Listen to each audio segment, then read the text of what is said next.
Millimeter, it be accurately measured. It's measured flat, direction up and down. Flat level we at, flight over ground. Descending from that breeze, heading in degrees. Horizontal, flat, EST. Now you know it's flat, below ground. Measured flat.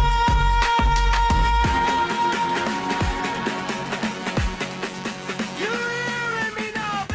Welcome to Flat Earth Debate, Uncut and After Show.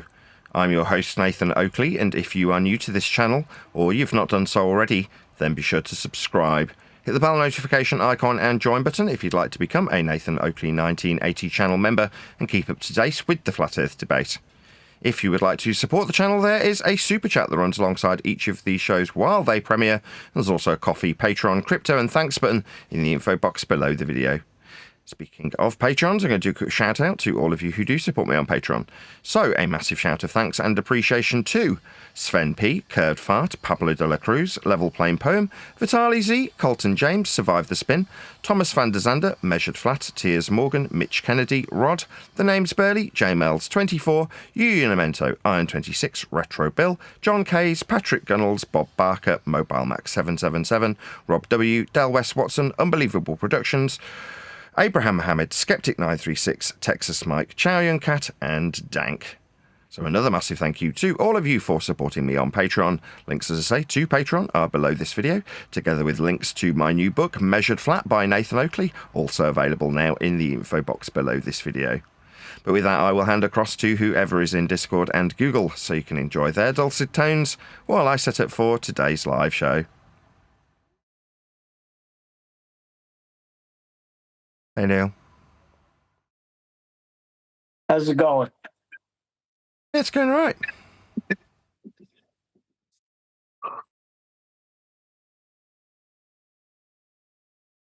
You all right? You have work today. I don't know what time. He didn't give me a time, so.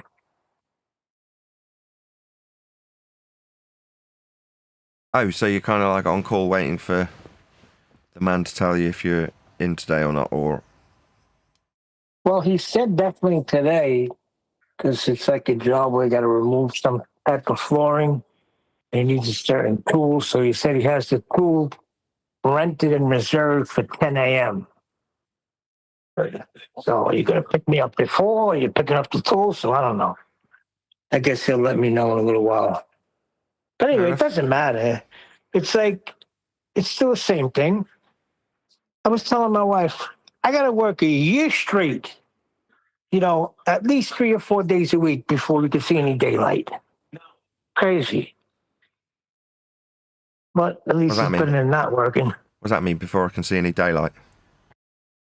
Well, because, it seems like you work and you make $500 this week, $400 last week, and it's still nothing to show for it,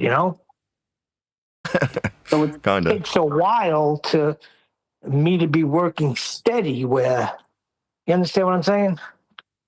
If I got a steady salary coming in, there's going to be a point where, you're not just, I don't know what I'm trying to say. All I know is I noticed that when I'm working steady, after about 6 months of working steady, we're seeing some daylight, I kind of know what you mean. You work and work and work, and you go, what have I got for it? Oh, nothing. You're like, well, you have to consider that the work isn't the be-all and end-all of it, but you do have to pay your bills. And as long as they're paid, great.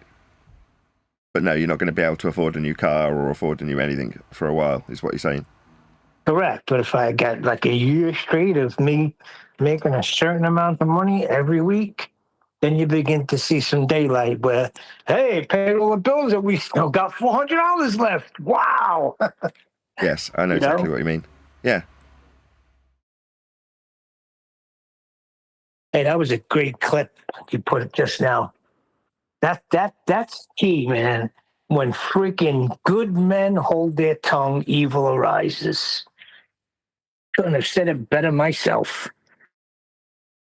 There's nothing worse that can happen to you than to falsify your speech. Is saying nothing a form of falsifying your speech? Yes, it is when you have something to say. Because there's a lot of people probably listening now that have a lot they want to say. Yeah. But if they say it, they're going to lose their job, or there's going to be immediate consequences, which might mean they can't feed their family. It might mean that, but it also might mean that if they bite their tongue and pretend to be something other than they are, they'll be a weak model for their children. And is that better than having some financial instability? The problem when I was hearing that bit was you think of people who have financial instability not because they've spoken up, but because the people around them have decided that they're going to relinquish them of their ability to earn money, which is something different. Do you know what I mean? The way it's positioned doesn't necessarily align with the circumstances before us. Not me personally, but certainly other people who have got a job with the man. Yeah, like Brian Mullen. Yeah, Brian Mullen or John. Counter proposition. If your job requires you to lie, maybe you should find another job. I spent a lot of time studying evil. A lot. I know how it arises. It arises when good... I did that.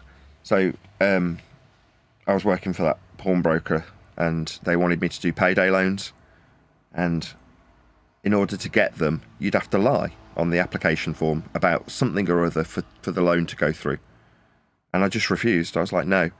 And they got more and more and more pissed off with me to the point where I eventually left over it. I just handed in my notice because I was like, I couldn't with good conscience do what they were asking me to do. And I remember this, and I'll never forget it.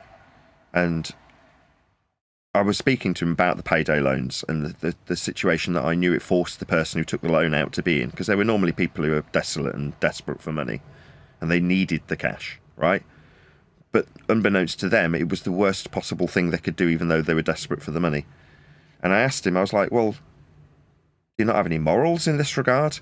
And he said, we're not in a job that requires us to apply a moralistic view to it. And I was like, in other words, that's a Weasley way of saying, I have no morals. That was basically what he was replying to me with. Yep. And I'm like, I don't want to do that. I remember being hauled over the coals because I was managing the store and the owner brought me into the office and he was like, your underlings have done a couple of loans and this guy who's new and useless and wet behind the ears has done a loan and you haven't done a single one. I'm like, well, none of the people I had go through the application process qualified. And he was like, well, you've got to bend the rules. I'm like, well, bending the rules, according to you, if they default on the loan, will result in the money coming out of my bank account, out of my pay. So you're like, I'm never going to be bending these rules. And he was just so annoyed at me because he wanted staff that on the one hand would say, yeah, I'll bend these rules, because he knew that the weak staff would bend the rules to meet the targets.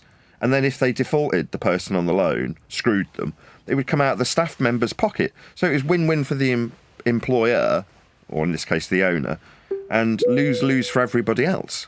Now, this is disgraceful. But I ended up going, I'm not going to do this job anymore. And I left. It was one of the only times I'd left without like a hint of anything to go into.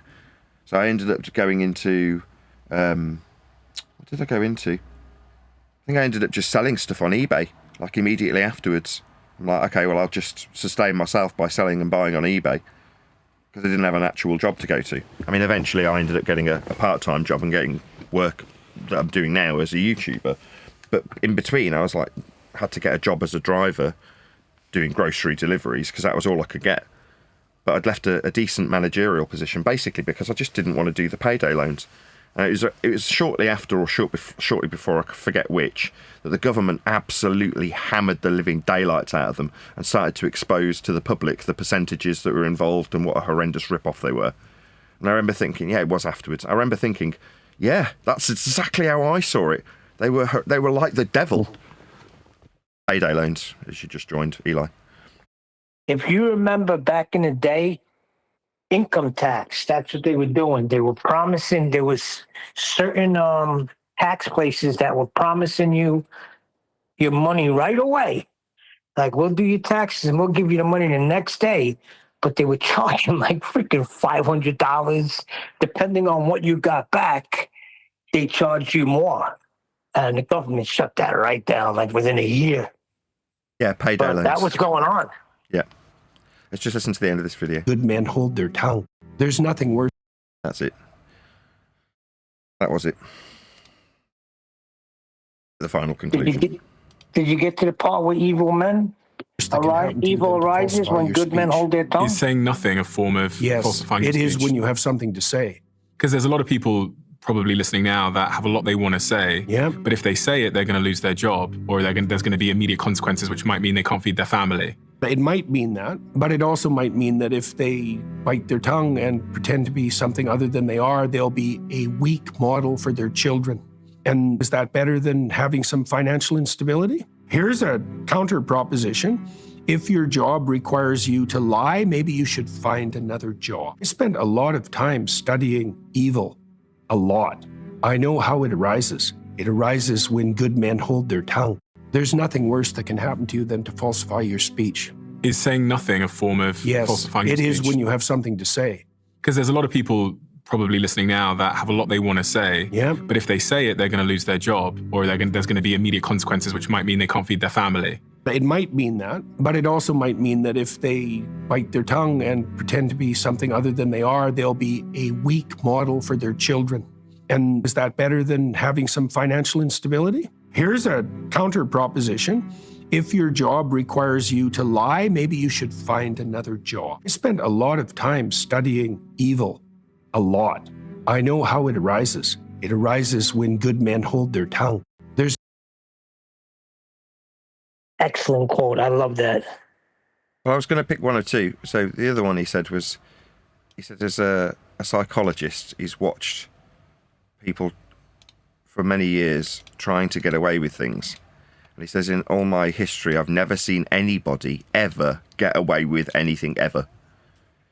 He qualifies it by saying, in the immediacy of something being done, you twist the universe, is how he describes it. And he says, and nothing happens. Like there and then nothing happens. But 2 years down the line, something horrific happens.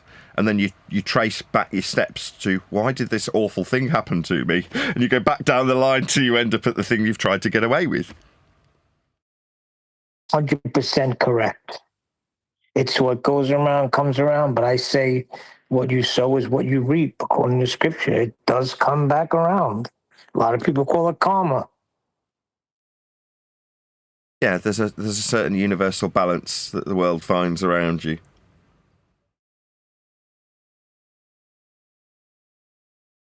Yeah, I would hate to be able to not be able to turn around to my kids in regards to that particular job and not have that, moral grounding to tell them about.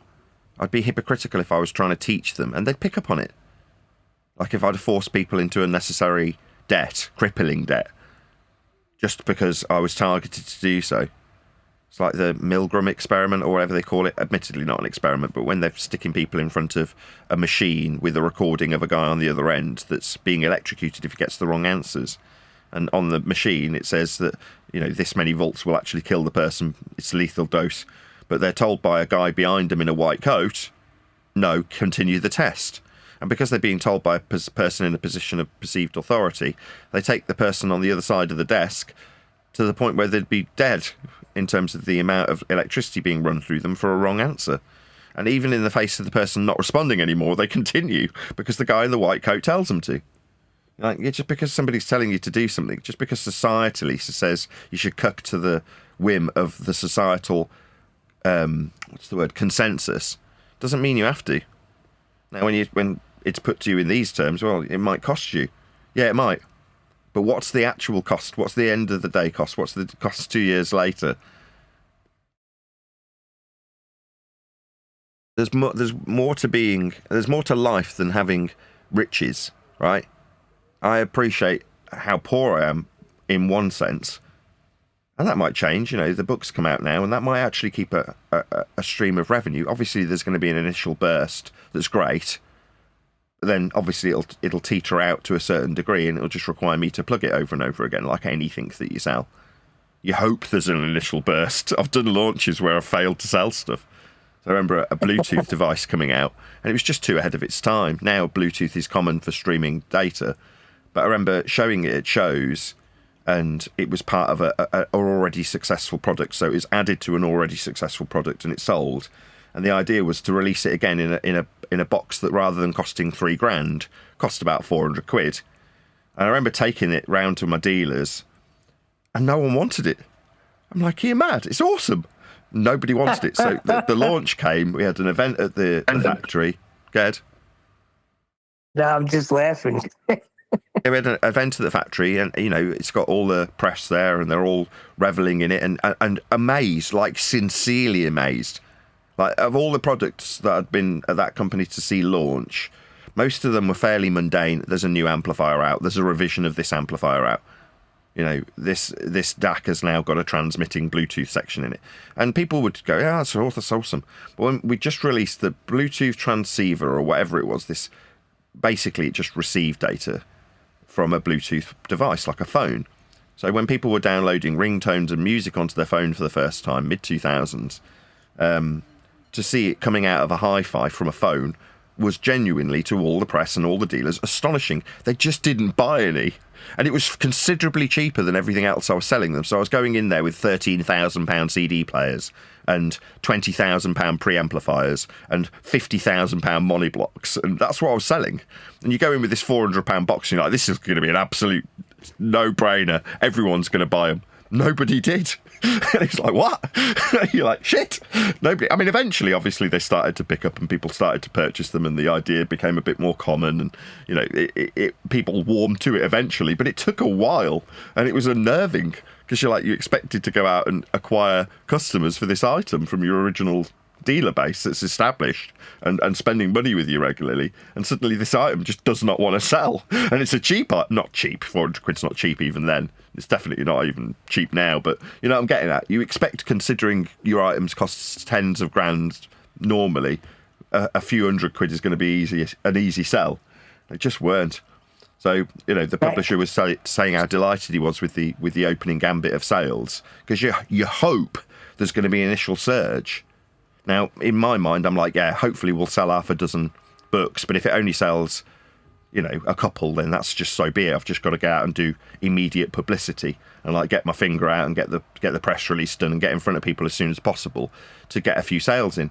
So the fact that it was immediately 50 sales and then it started ramping up, and my wife's telling me yesterday it's up to 75 just from her affiliate link and things like that. That's absolutely awesome.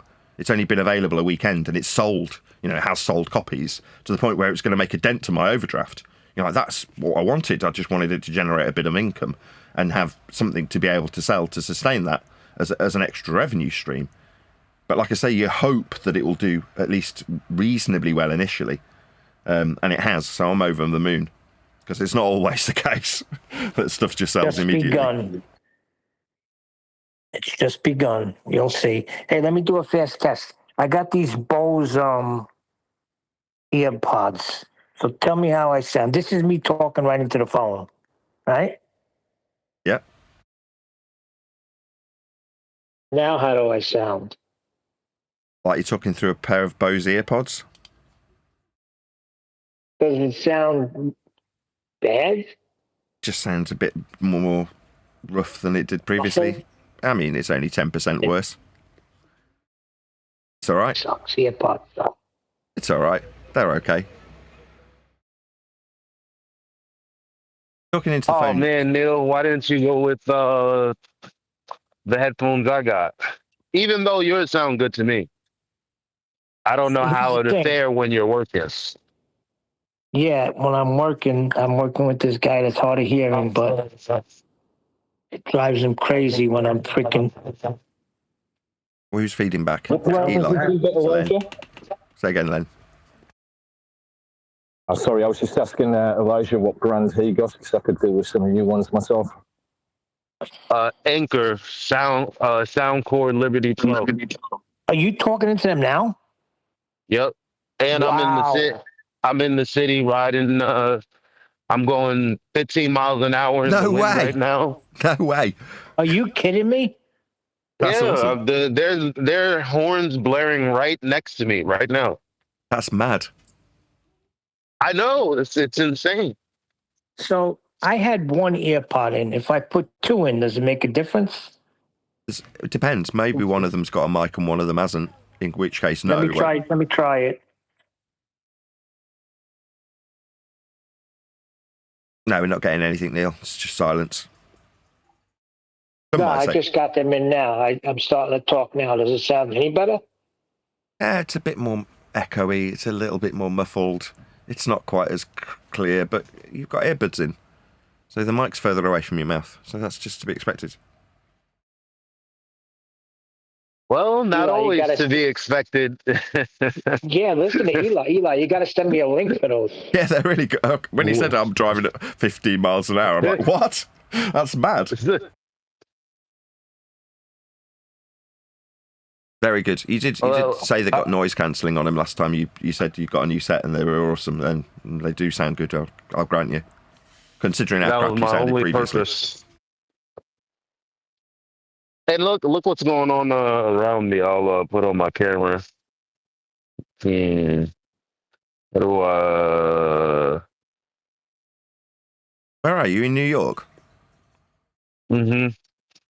So old, I don't even know how to flip the damn camera around. And you were driving your bicycle in the wind, and we were hearing you clear as day with no interference. That's insane. The previous view is probably better. This is me outside right now. Does it sound like I'm outside? No, and I know how noisy it is in New York. Yep. Yep. Oh. Yeah, I like the previous view when you were looking up. It was like the 9/11 first plane hitting view from the street view when you were pointing up. It was like that.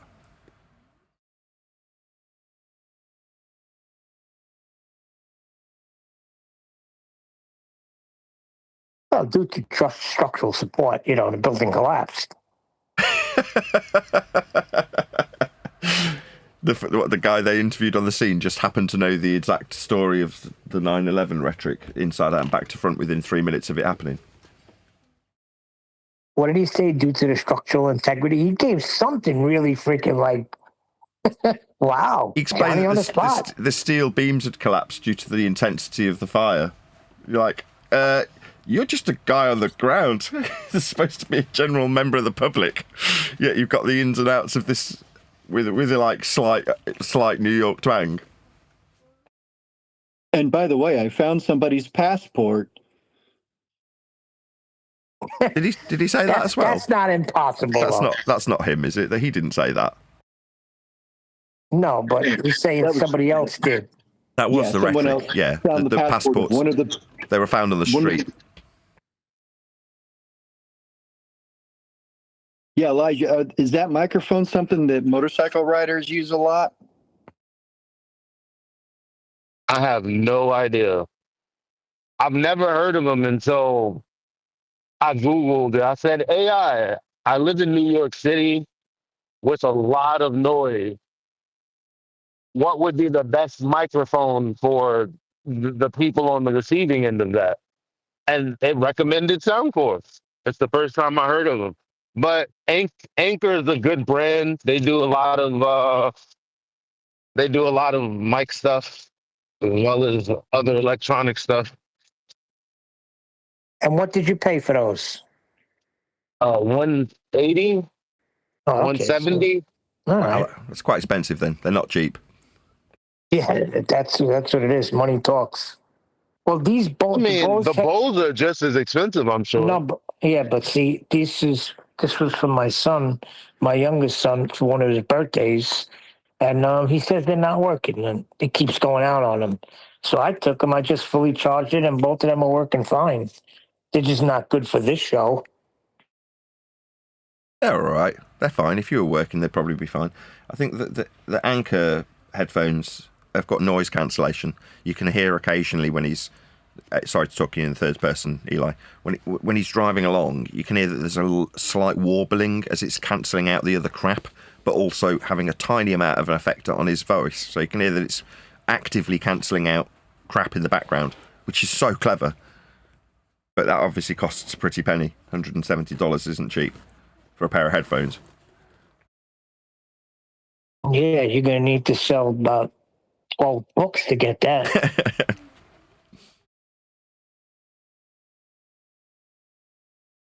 I did look at a mic transmitter, actually. I won't lie. It's my birthday coming up, and I thought I've fiddled around with all these different cheap transmitters from a radio mic, and they only go past the first door of the apartment, and anything beyond that, and it doesn't work.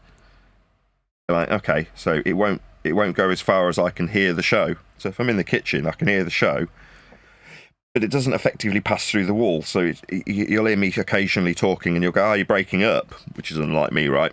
That's because I'm on the radio mic. So you look at what betters the 50 quid transmitters that I've been looking at, 50, 30, 60, whatever pounds.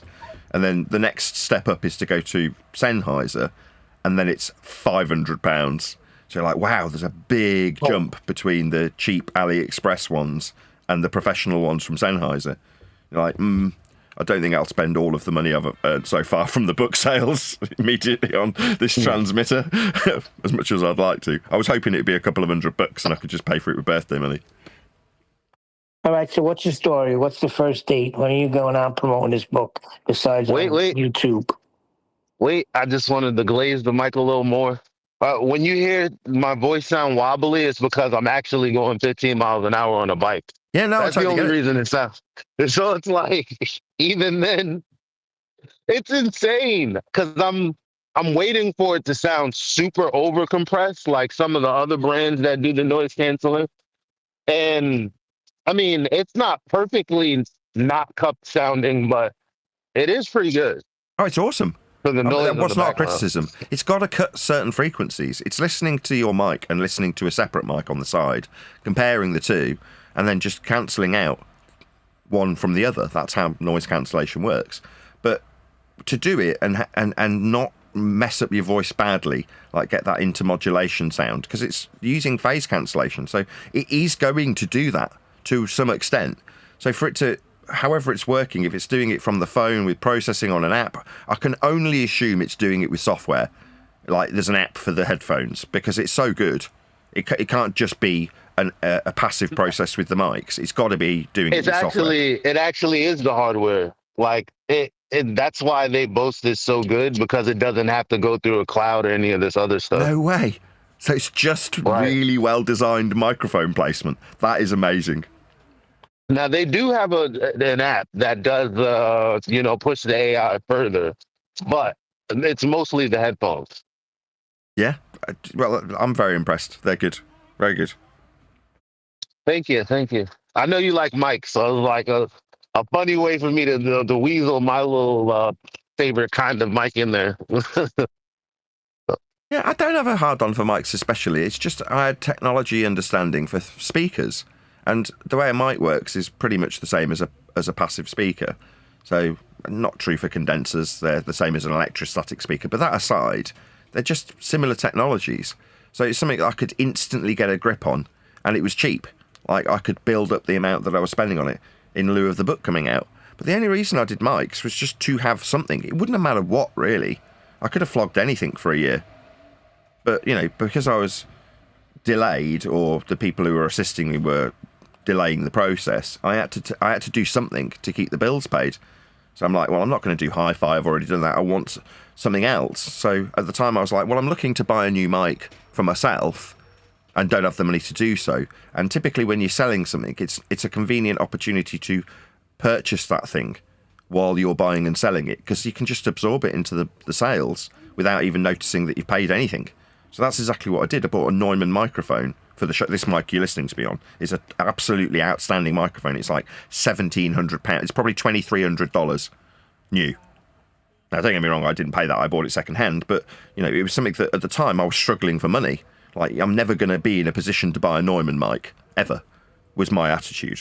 So I'm like, well, if I'm buying and selling mics, there's a good chance one will come on the market and I can just absorb it into the purchases while I'm selling them. And that's exactly what I did. So you end up, paying the bills, keeping the mortgage paid and the lights on, and you get a Neumann.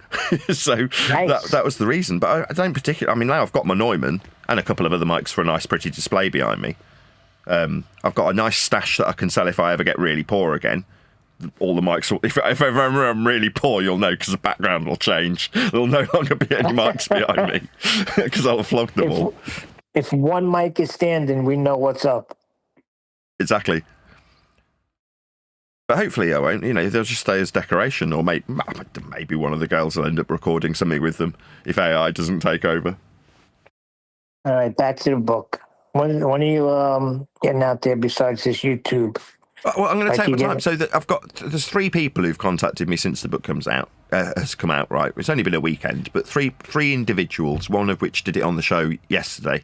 Right, Awake Souls, and there's been a couple of others who've contacted me via email and gone, when can I have you on? Now, without disrespect to those 2 people, they were both relatively small channels. Now, that's not why I'm not immediately jumping on them and going, yes, I'll go out and speak to you immediately. Had the book had not done immediate sales, I probably would have done. So that's as honest as I can be in that regard. But there's no pressure on me to. Like, it's already generated several £100s for me, which is absolutely amazing. I'm delighted that it's actually generated revenue. Right at a point where I was, thinking about doing GoFundMes and all the rest of it, poor. Well, now I'm not so poor because it's generated immediate revenue stream. Fantastic. But that means I don't immediately have to go out and try and make it generate a revenue stream by letting everybody know about it. It's been immediately successful.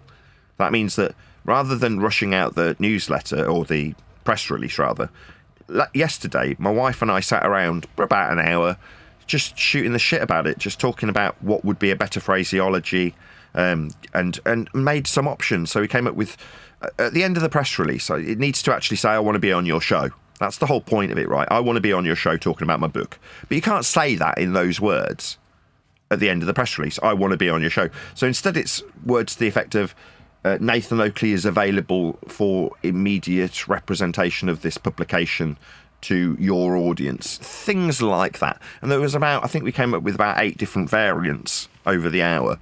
And just thought about how to phrase it, wrote it down, and then at the end we went through them one by one and went, let's combine this one with that one, and let's drop the last 3. And we narrowed it down till we had one sentence that basically said, I want to be on your show, that sounded really good. Now, yes, it took yesterday's evening, and rather than just sending out the press release yesterday, I was refining the press release. I'd rather it be like that. It's far more enjoyable. I want to enjoy the process. And if I'm putting out a press release about the information in the book, I want it to say exactly what I want it to say, represent me exactly how I want to be represented. It's completely in my control, and there's no financial pressure to do so, right? There was a financial pressure to get the book out at all, or to produce the book at all, but now that pressure's completely relieved. And because it's, like I say, brought money in, I don't have to concern myself with, I must get this press release out tonight, Paula. Let's get it done. Right. Let's get it done. I don't have to do that. So instead, like I say, we've refined it. And I said to her today, should I take the day off, not do this show? She's like, well, Eleanor and Clover have both got play dates. So I'm not going to be around. If you do take the time off to start the process of getting the press release out, that is to say, I need to send her the list of all the people, produce a database. But later on this evening, that's probably what we'll do. Send out one so that it can be a marker for the information that will go into the little database to keep a track of who we've contacted. But like I say, I'm in no rush to get 100 mail outs done. There's just no need.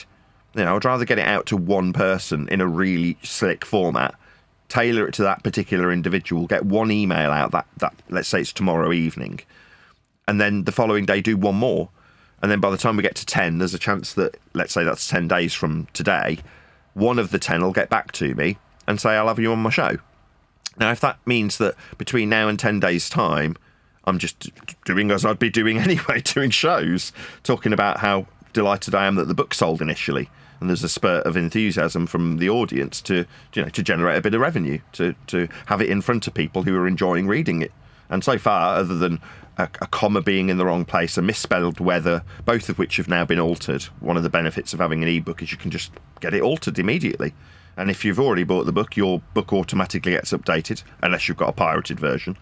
So it's a very quick and slick process to get little alterations done. But other than those little criticisms... Now I want to start over. Go ahead. Say again. You want to start over what? I said now I want to start over. I mean, what, reading it? The commas and because I'm neurodivergent, so it's like when I read stuff and the commas out of place, it's like, oh my god. So if you fix it, all right, I'll go back and start again. Fair enough. Yeah, I mean, the commas in the first sentence. It's like right at the end of the first sentence. And when I first read it, I was like, I don't think that's wrong. That was intentional. When I've read it back, I've been happy with it. Now, the fact someone else has come along and gone, no, that is incorrect, then you double check it, you run it by whoever you can run it by, get their opinion. And if they say, no, I do actually think that could do with being removed, you're like, okay, remove it then. But it's not exactly a big deal, 1 comma.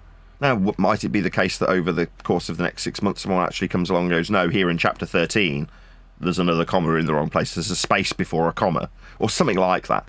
Yeah, probably. But who cares?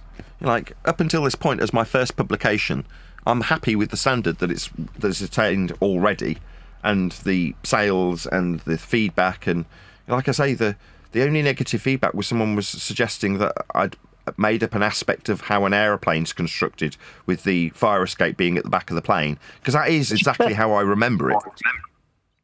Hey, I remember it like that too, Nathan. So maybe it isn't, but who cares? But what I got some people saying to me was, the book is great because it's a story along with freaking details. Yeah, it's had a lot of work to get it to that stage. I wanted to incorporate several aspects. One is the story of flat Earth debate over the last 10 years. For the most part, it's probably not. It's 12 years because it includes Flat Earth UK interviews. But ultimately speaking, it's the last 10 to 12 years, let's just say, of this subject being debated about. And you want to incorporate everything you've learned about heliocentrism, as that's what the original foundation was, housekeeping.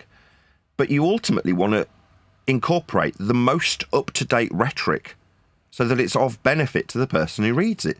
That is to say, the single most requested thing about the book while it was in production, before it was released, was, I want this to pass the information about Earth being flat onto a random user. That's a random reader of the book.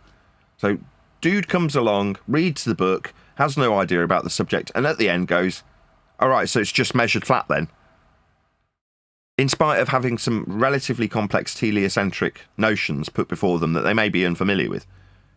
So I think I've checked every single one of those boxes and incorporated some amusing anecdotes. That is to say, the story does have, I don't know how many, maybe let's say there's 20, 25 different people in the book that get a mention.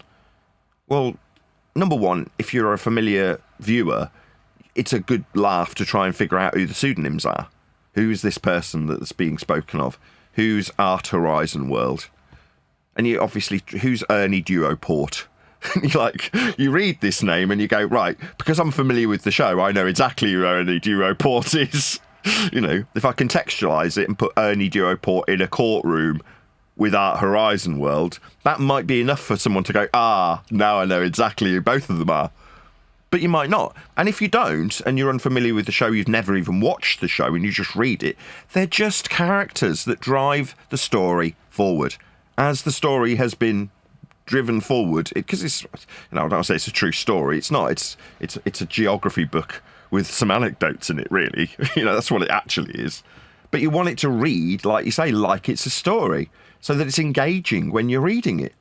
Now, I said this and it was hard to explain it. I'm glad you've said it, because I can now quantify how I felt about it when I was reading it through for the last half a dozen times that I read it through over the course of maybe the last 2 or 3 months.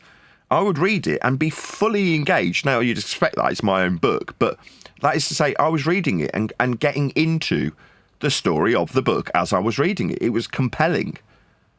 Now, that might sound arrogant. It's like, well, it's your book.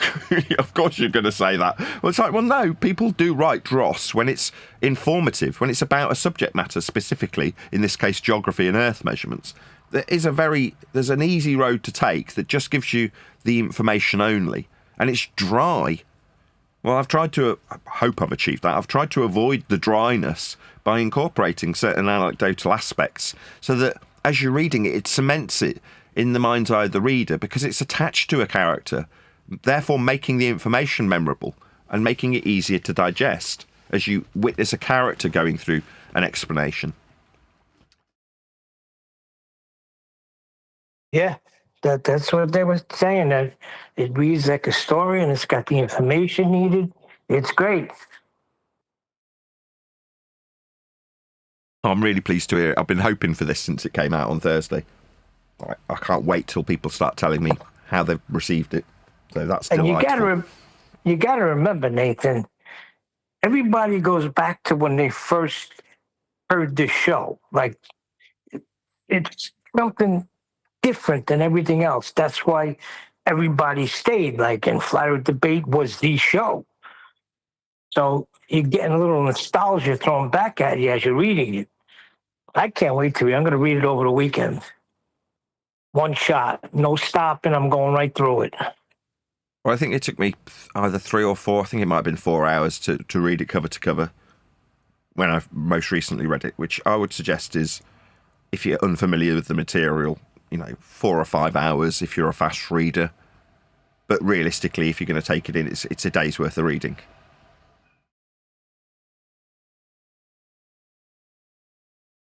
And I wanted it that way as well. I don't want to fill it with dross necessarily, but I also wanted it to be substantial.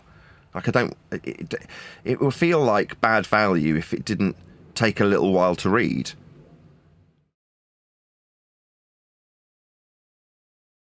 Yeah, but see, I don't want to read like a reference book.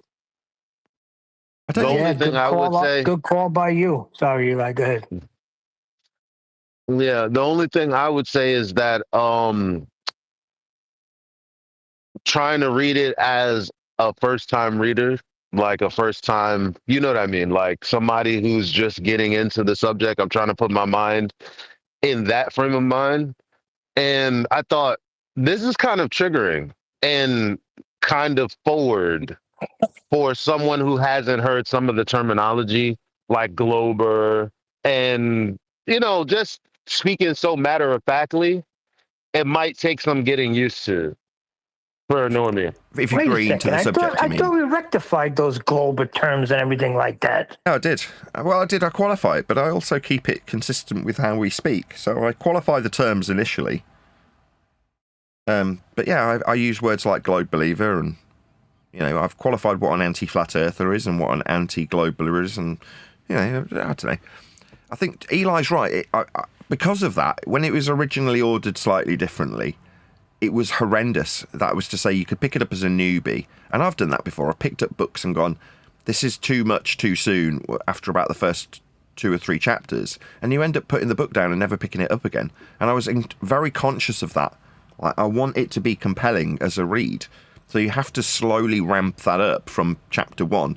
Like, chapter 1 is dead easy to take on board. I'm just describing my initial entry into the subject. Well, even as a noob, you can kind of, if that is your entry, immediately relate to that, and it's easy to take in. Therefore, hopefully, compelling enough to keep you reading. And the, let's say, difficulty level, if you're green to the subject, slowly ramps up as you go through the book.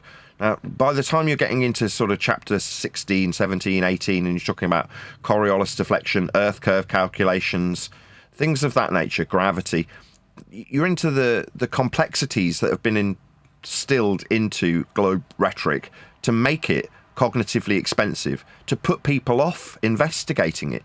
So unpacking that is going to be complicated.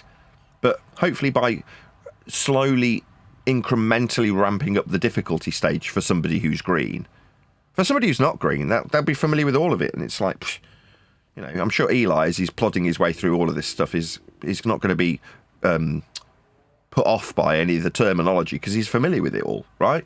But he's right. A newbie, I had considered how they would take it on board as they work their way through the book. And if you're covering complex stuff, you just, at some point, you have to cover it. But like I say, I've gradually increased the difficulty level. And that means the order's weird. It's far from chronological. Like I said this on yesterday's show. The last chapter is like my second interview on Flat Earth UK before Flat Earth Debate existed. That's how I round out the book, with the first or second interview, very early interview. Which kind of, you look at it and go, that doesn't make any sense. But you go, well, it does. It makes total sense to retrospectively talk about how things were dealt with prior to the understanding that Earth is simply measured flat.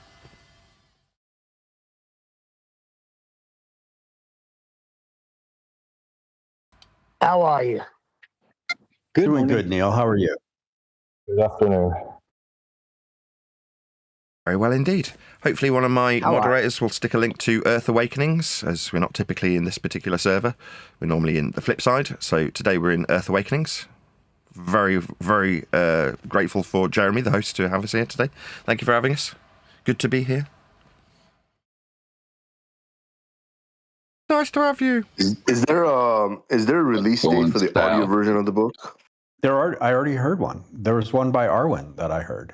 Someone was reviewing it online. Oh, yeah, here go the famous groupies are here. You say Arwen's got hold of a copy and read it book? Yeah, have you not heard it? It's hilarious.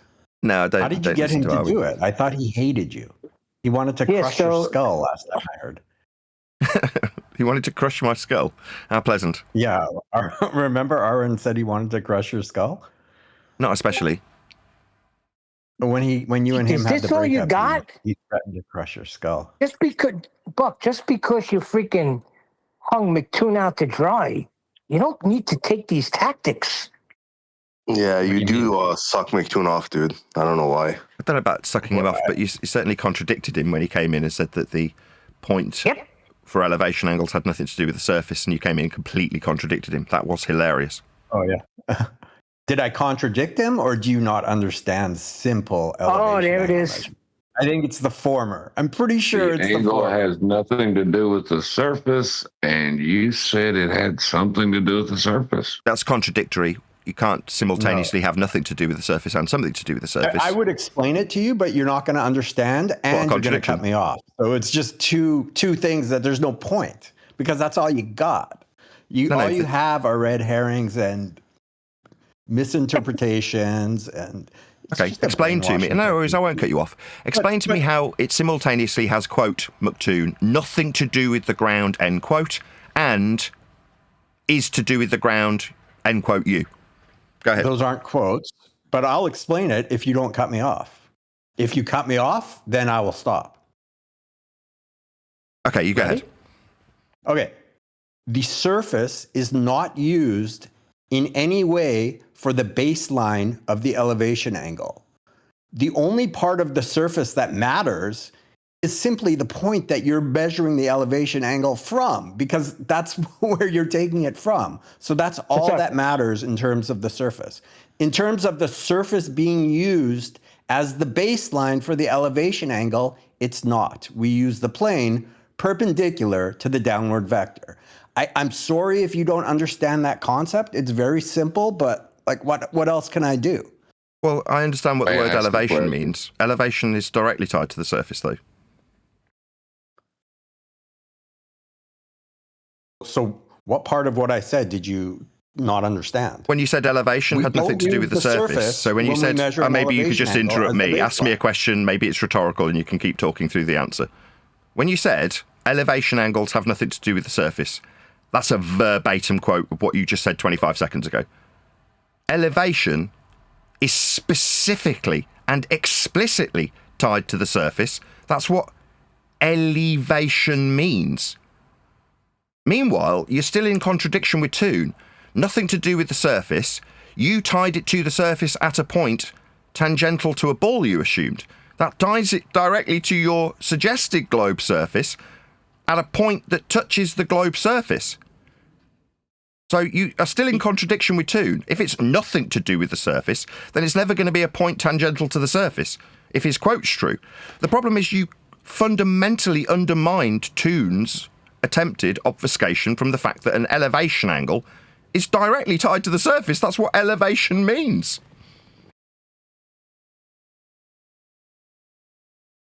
Okay, so can I respond? Are you done? No. In conclusion, Earth is measured flat with elevation angles. Elevation is directly tied to the surface. Now, you can believe idiots, like faceless trolls, who say that it's got nothing to do with the surface, and then tie it to the surface tangential to a ball that they've assumed. But that is obviously in contradiction to somebody like Toon when he lies about elevation, that means with respect to the surface, angles, that means two straight lines meeting at a vertex, having nothing to do with the surface, then it wouldn't be called an elevation angle. That's just stupid. So in conclusion, Earth's measured flat with elevation angles. Yeah, but do you get an elevation? Do you get an actual elevation from your elevation angle? What I said. An elevation angle, yeah. Yes, to speak to the cuck rather than Buck. You've got somebody taking over from you. They can sense the blood, Buck. Elevation, yeah, that's the vertical degree. The degree is in the vertical. That's what elevation means. From the horizontal, that's one of the lines for the angle.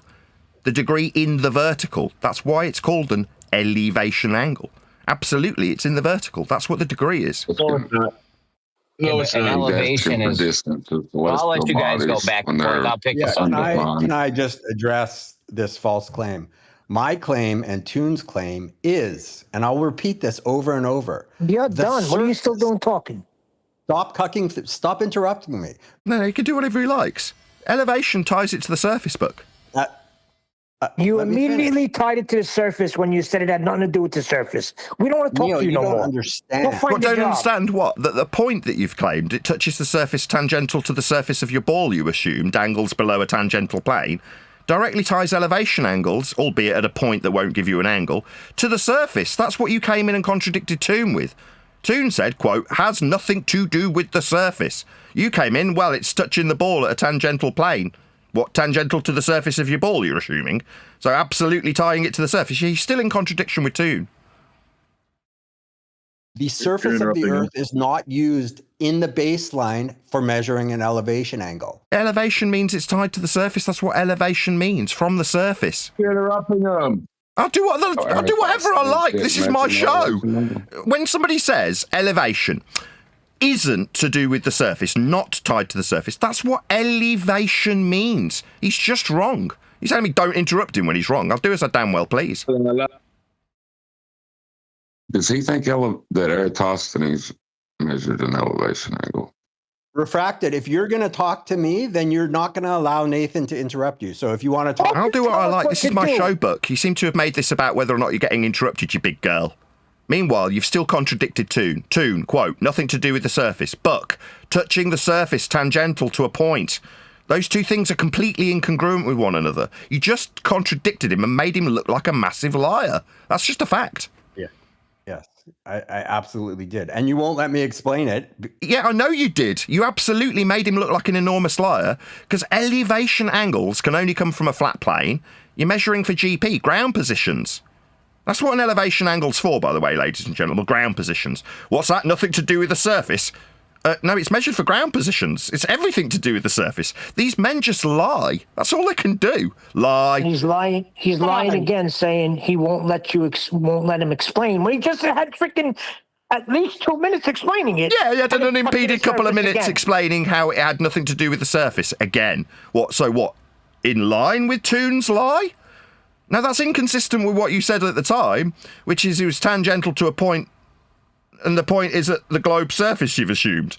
That means you've completely contradicted Toon. It's just that simple. You got a couple of minutes to explain it. It's not like I didn't understand. You now taking a different stance that elevation doesn't have anything to... Yeah, it does. Elevation specifically ties it to the surface. Is the surface correct? It doesn't. It does not. Sorry, do we need some Spurgo to save you from the blood there, Buck? It seems like you could maybe moan at the Spurgo. You wanted to tell me off while I interrupt you on my own show? Your Spurgo's having a little conniption fit. Expert in this, right, Nathan? So I'm just pointing out that you've got a little Spurgo having a conniption fit next to you, by the way. You're a little bitch. Now you've got a third man. These now 3 mental breakdowns all at once. Is the surface used... Why are you asking about the surface? According to Toon, it's got nothing to do with the surface, so why are you asking about the surface? Still interrupts them. I can do what I like. It's my show. 13 times now. Oh, sorry, you big girl. Can you not cope with a bit of debate? Yeah, people are going to talk to you in debate, but can't you cope with that, you big girl? Do we use the surface of the Earth as a baseline for measuring an elevation angle? Yes, we acquire a GP. That's called a ground position. It's at the end of the line on the base. The 0 degree part of the angle has a GP at the end of it. Freaking fool. So you're just going to chat going through me? Hey, I'll just do my Buck impression. Oh my God, it's 13 times he's talked through me because I can't cope with debate about ground positions. Yeah, the elevation angle's going to have a ground position at the end of it. I've asked you 11 times now. What, about whether or not elevation angles... Shut up, Neil. Neil. You Elevation angle's got a ground position. Elevation angle's got a ground position at the end of it. Elevation angle, yes or no? It's got a ground position at the end of it. I've said it about 16 times. Absolutely not. The ground. Oh, so we're not measuring for ground positions with elevation angles? Yeah, we are. That's their main primary use. You fool. We don't. The GP has nothing. So what does GP stand for again? I'll repeat for the 14th time. What does GP stand for? The GP, you say. What does that stand for? An elevation angle. What does GP stand for? Oh. No, it doesn't stand for no. It stands for ground position. You are a subject matter expert. Yes, subject matter expert when it comes to ground positions at the end of the angle we measure with respect to the ground. It's the 0 degree baseline the GP will be at the end of. You're measuring an angle for its ground position on the ground below the star. The GP of the star is irrelevant when measuring an elevation angle. Oh, really? Why are we measuring it exactly? Is it not to find our position on the ground? Calculations for celestial navigation. So navigating thin air? Is it that we're navigating Scotch mist? Are we navigating Scotch mist, or are we navigating the ground this has nothing to do with? Elevation angle and not navigate shit. But we do. We navigate with elevation angles. That's how we use the stars to navigate. Navigation. Yeah, we do. We navigate have with an elevation angle with the sextant, though. So can I hear someone else sensing the blood? So you're saying we don't do... have an elevation angle for the sextant. So is it just the Buck, you cuck's now taking over? This is the fourth man I've heard the voice of. You agreed with refracted. So, do I agree with you taking over from Buck? I'd just take this as the loss, Buck. You've lost badly. Everybody else has jumped on the bed because I can see how limp you've got. Times, Nathan. You've got a load of cucks that are on the bed with you, my friend. I'm hearing 4 different men at once whilst communicating with you. Yeah, we definitely do navigation with these elevation angles. That's its primary purpose. I'm here, Elder Bear, Buck, Nathan. Hold on. We want to hear what's being said, so let's all go one at a time. Why don't you just let Buck go back and forth with Oakley, so nobody else open your mic, and then we'll be able to hear everything if you guys can just go one at a time, please. Okay, I'll start. Nathan, do we use the surface of the Earth as a baseline when we measure an elevation angle, yes or no? Yes, we're measuring for ground positions, absolutely without question. We will derive circles of equal altitude with these elevation angles. We will minus from 90 and times by 60 the measured angle with respect to the surface for a circle of equal elevation to navigate with. Now, we're not navigating something that's got nothing to do with the surface. We're navigating the surface with this process.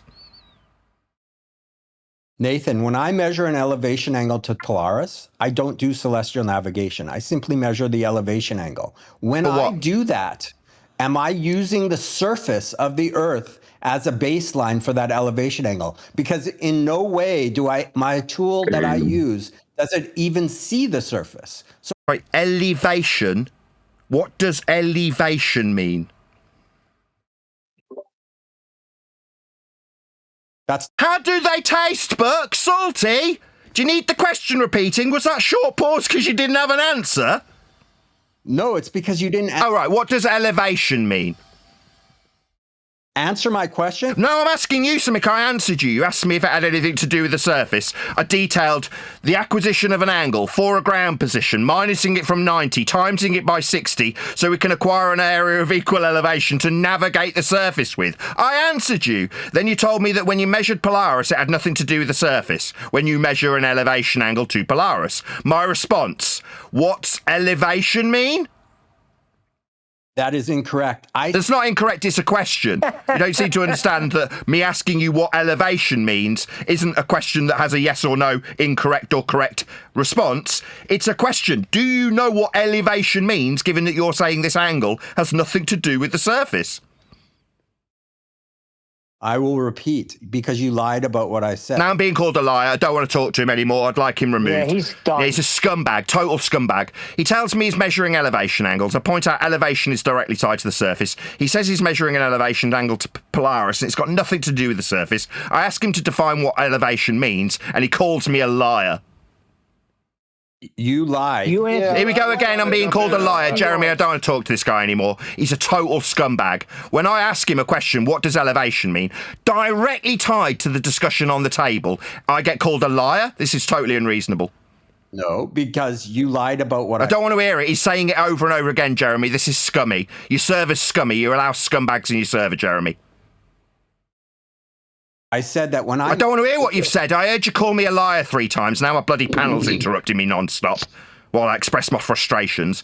I asked a question. I responded to his question. Does this elevation have anything to do with the surface? Yes. Then I detailed explicitly how it was tied to the surface. I then ask a question in response. What does elevation mean, given you're saying it's got nothing to do with the surface? I then get called a liar 3 times. Total scum. He's definitely lost. Don't want to talk to him anymore. If all he's got in response to what does elevation mean, you're a liar, non sequitur's not going to fly 3 times. Totally unreasonable. Watch, he'll interrupt as soon as I start speaking. Yeah, I'm going to interrupt. You keep calling me a liar. What does elevation mean? See what does elevation mean? What I said was when I measure an elevation angle. What does elevation mean? I've asked you repeatedly. We're not going to move on to... Are we not going to define what elevation means? I'll tell you why, ladies and gentlemen, because it directly ties this measurement to the surface that he says it's got nothing to do with. So he's going to call me a liar, he's going to obfuscate, he's going to ask new questions. He's definitely not going to concede his loss, because elevation angles specifically and explicitly ties the measurement to the surface he's now lying on behalf of Toon for. Toon's been caught out with the exact same bullshit, not to do with the surface. It's elevation. It directly ties it to the surface. What does elevation mean, Buck? When we measure an elevation angle... What does elevation mean, Buck? Celestial navigation. What does elevation mean, Buck? Nothing to do with... What does elevation mean, Buck? Your claim that... What does elevation mean, Buck? The elevation angle... Yeah, what's it mean? What's elevation mean, Buck? Yeah, Buck, what does elevation mean? Nathan, what does elevation mean? Until you acknowledge what elevation means, you're obfuscating these words. We know what an angle means. 2 straight lines meeting at a vertex. What does elevation mean, Buck? You're getting smashed, Buck. That's what this protracted silence is. You figuring out a way you can obfuscate this indefinitely. Elevation directly ties Toon's lies about this having anything to do with the surface when you tied it to the surface with a tangential plane, completely annihilating McToon's lie. Now you, in line with Toon's lie, say that elevation, for the audience benefit, that's directly tying it to the surface that Buck's now lying about. Notice That's why he won't define it. And he immediately interrupts me the second. What does elevation mean? I've asked him repeatedly. Jeremy, I don't want to do this indefinitely with him obfuscating my question. I've answered his questions. What am I going to do, Jeremy? Do I just go to a different server because we're going around in circles with him not explaining the words he's using? Now he's interrupting me like the little bleating girl that he is. He's not answering. Elevation, what does it mean? Jeremy, make him define elevation. We get back to what you lied about. No. We're talking about elevation angles. You've said you measure 1 to Polaris. Now I want you to define what elevation means. No, get rid of him, Jeremy. He doesn't want to play ball because he knows he's lost. He knows how embarrassing this is for a liar named McToon, who specifically says it's got nothing to do with the surface. It's an elevation angle. Next. Nathan, when I measure I'm done. Angle to Polaris, what does elevation mean? What does elevation mean? We're not going to segue into a new question you ask. I'm back on the other question. What does elevation mean? I've answered your questions, directly tying your elevation angle to the surface, describing what we do with it in navigation. I answered your question. Now all you've got is non-stop obfuscation. You didn't answer my question. You asked me whether or not elevation angles were tied to the surface. I said yes, because they've got ground positions at the end of them. Then I described the calculation minusing from 90 and timesing by 60 the acquired angle from surface level to give you an area of equal elevation. I gave a very comprehensive answer to your question. What have we now got? 16 attempts for me asking you what elevation means when you say it's got nothing to do with the surface. I have 17 attempts. So we're just going to talk about how many attempts we've had? Yeah, I've answered your question extensively, fully, completely, wholly. You have not answered what elevation means. It's when we measure an elevation angle. What does elevation mean? If we're measuring elevation angles, what does that mean? How can you stutter at me in the face of a repeated question using the words that you're using? It's called the Socratic method. We need to agree on terms, but do you not know what the Socratic method is? How could it possibly run? Jeremy, it's just chat skanking through me, Jeremy. It's miserable. Jeremy, this is miserable. Buck, you just chat. Honestly, man, he's asking you the same question like 10 times. Buck. Why won't you answer the question, Buck? Yeah, because he's lost. That's why he can't answer the question. Because the minute he says elevation directly ties to the surface, he's demonstrated what a massive liar McToon is, and he just can't bring himself to do it. Yep. This is why I won't answer. Nobody asked you what you won't be doing. We asked you what elevation means. See what? Like, I can't even speak, so... No, you can. You can answer what elevation means. We can hear you saying that you can't speak. We're hearing the words coming out your mouth to obfuscate you defining what elevation means. When I measure an when you stutter, what does elevation mean? We are not going on to that until... Yeah, you said, I measure an elevation angle. You have brought up this subject. You've said you measure elevation angles to Polaris. What's the problem, Buck? Can't you cope with this definition? The GP of this... GP means ground position. I've already defined this in my answer to my question that you put to me. Hello? Yeah, you put a question to me about whether it tied to the ground. Ground positions, GPs. I answered this. Claim that's false, and you're trying to avoid answering that. No, you're avoiding answering what elevation means. I've asked you 20 times. You're going to explain to me, Nathan. Sorry, I'm asking what elevation means. You say you measure, quote, I measure an elevation angle to Polaris, end quote. Is it not reasonable that we go through the Socratic method and define what these terms mean? Hello? Hello, Yeah, Buck. Get rid of him. I'll get rid of you in a minute, Neil. You've interrupted this entire conversation. Immediately, as soon as I speak, Nathan... Sorry, are we going to get endless bleatings about I can't cope with debate?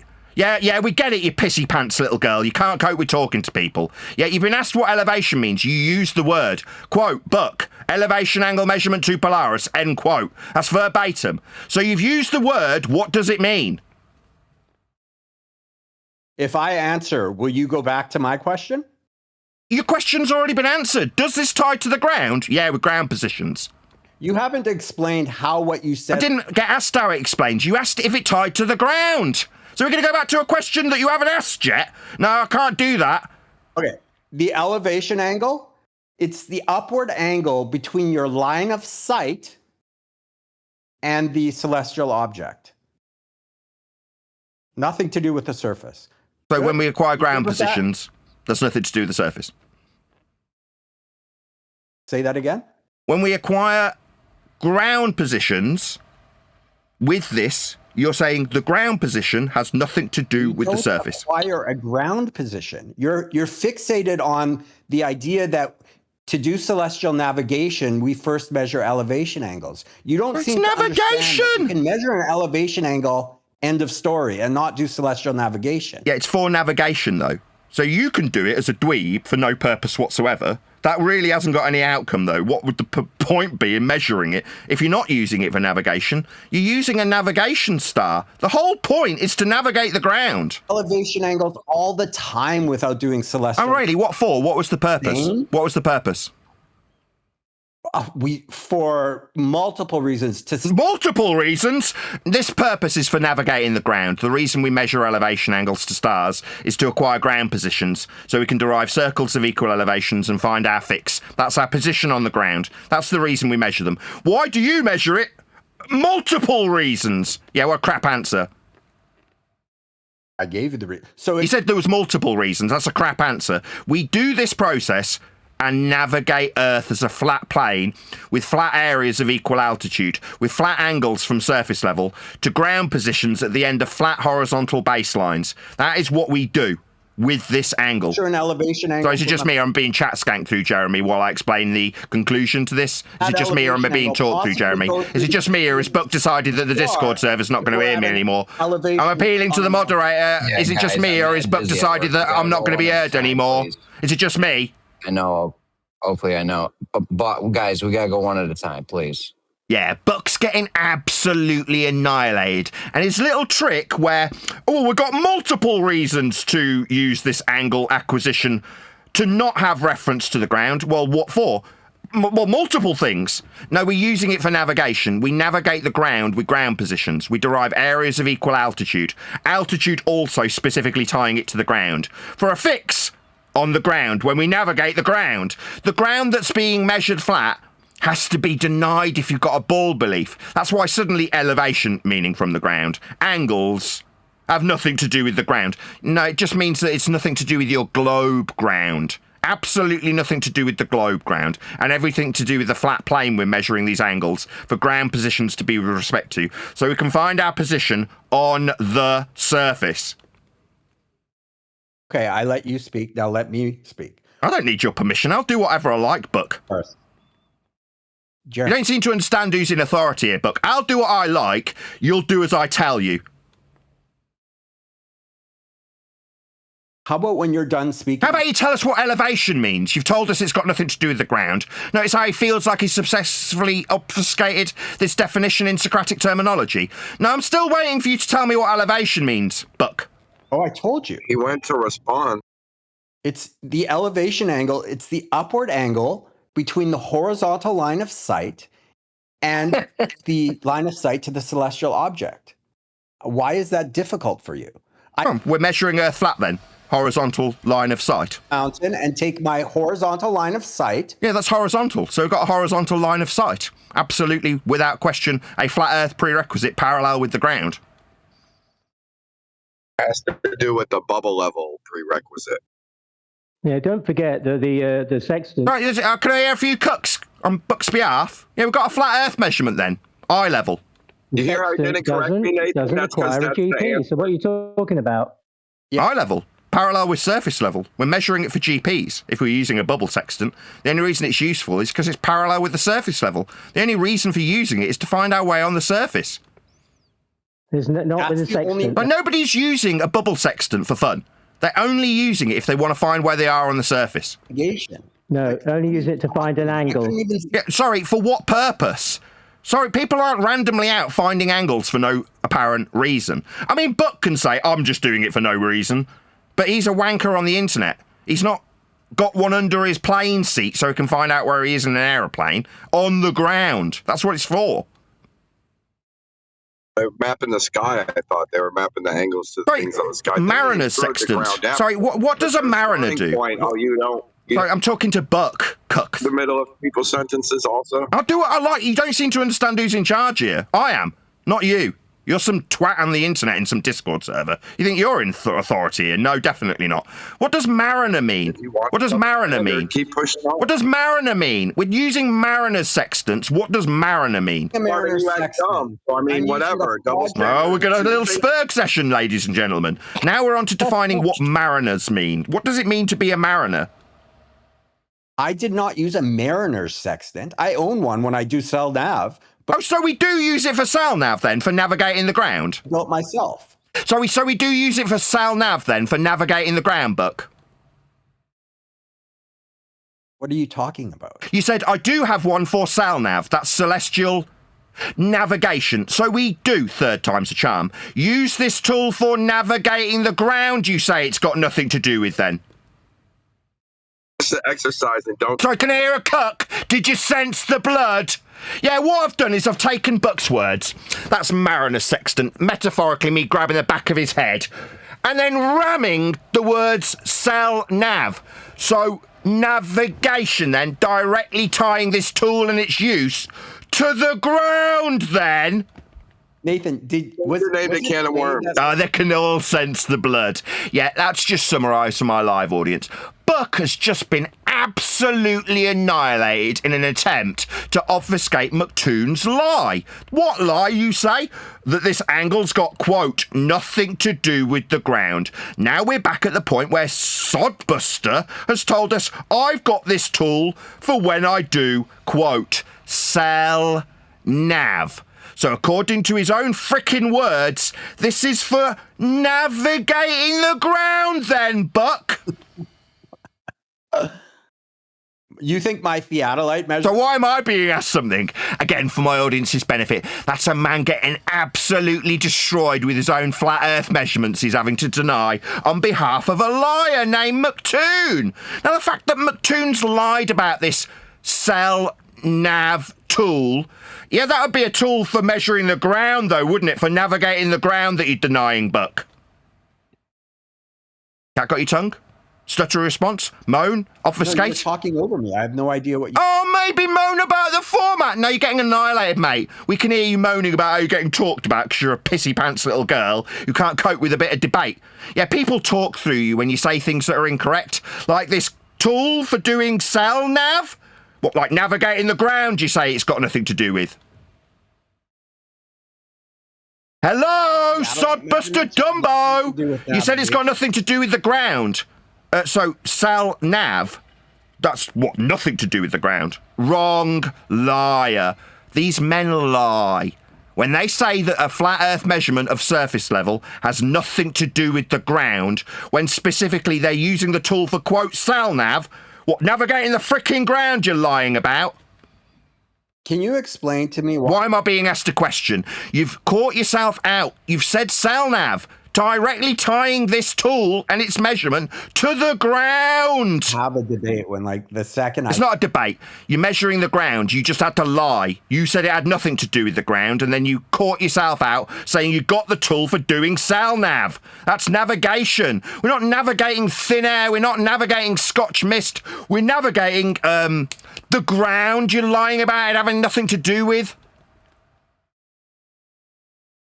Hello? It's a tool for navigating the ground. You're saying it's got nothing to do with, you liar. A theodolite is not a tool for navigating the ground. Sorry, we're talking about a theodolite now. We're talking about a mariner's sextant.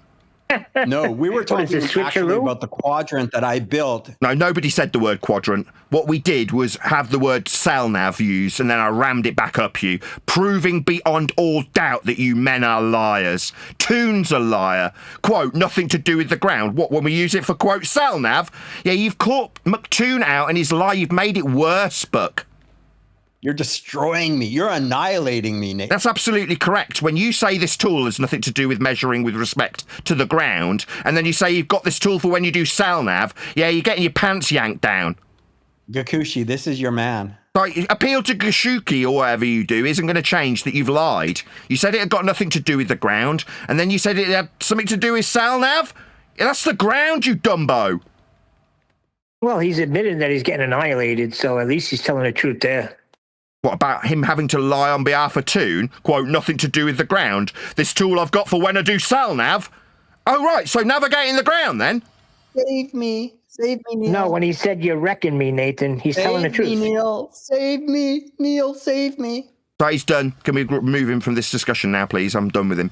What, you just lie about what I say? No, how dare you accuse me of lying? He triggers you and you'll tell me to shut up. I've been waiting to talk for like 30 minutes, bro. Good. Thank you.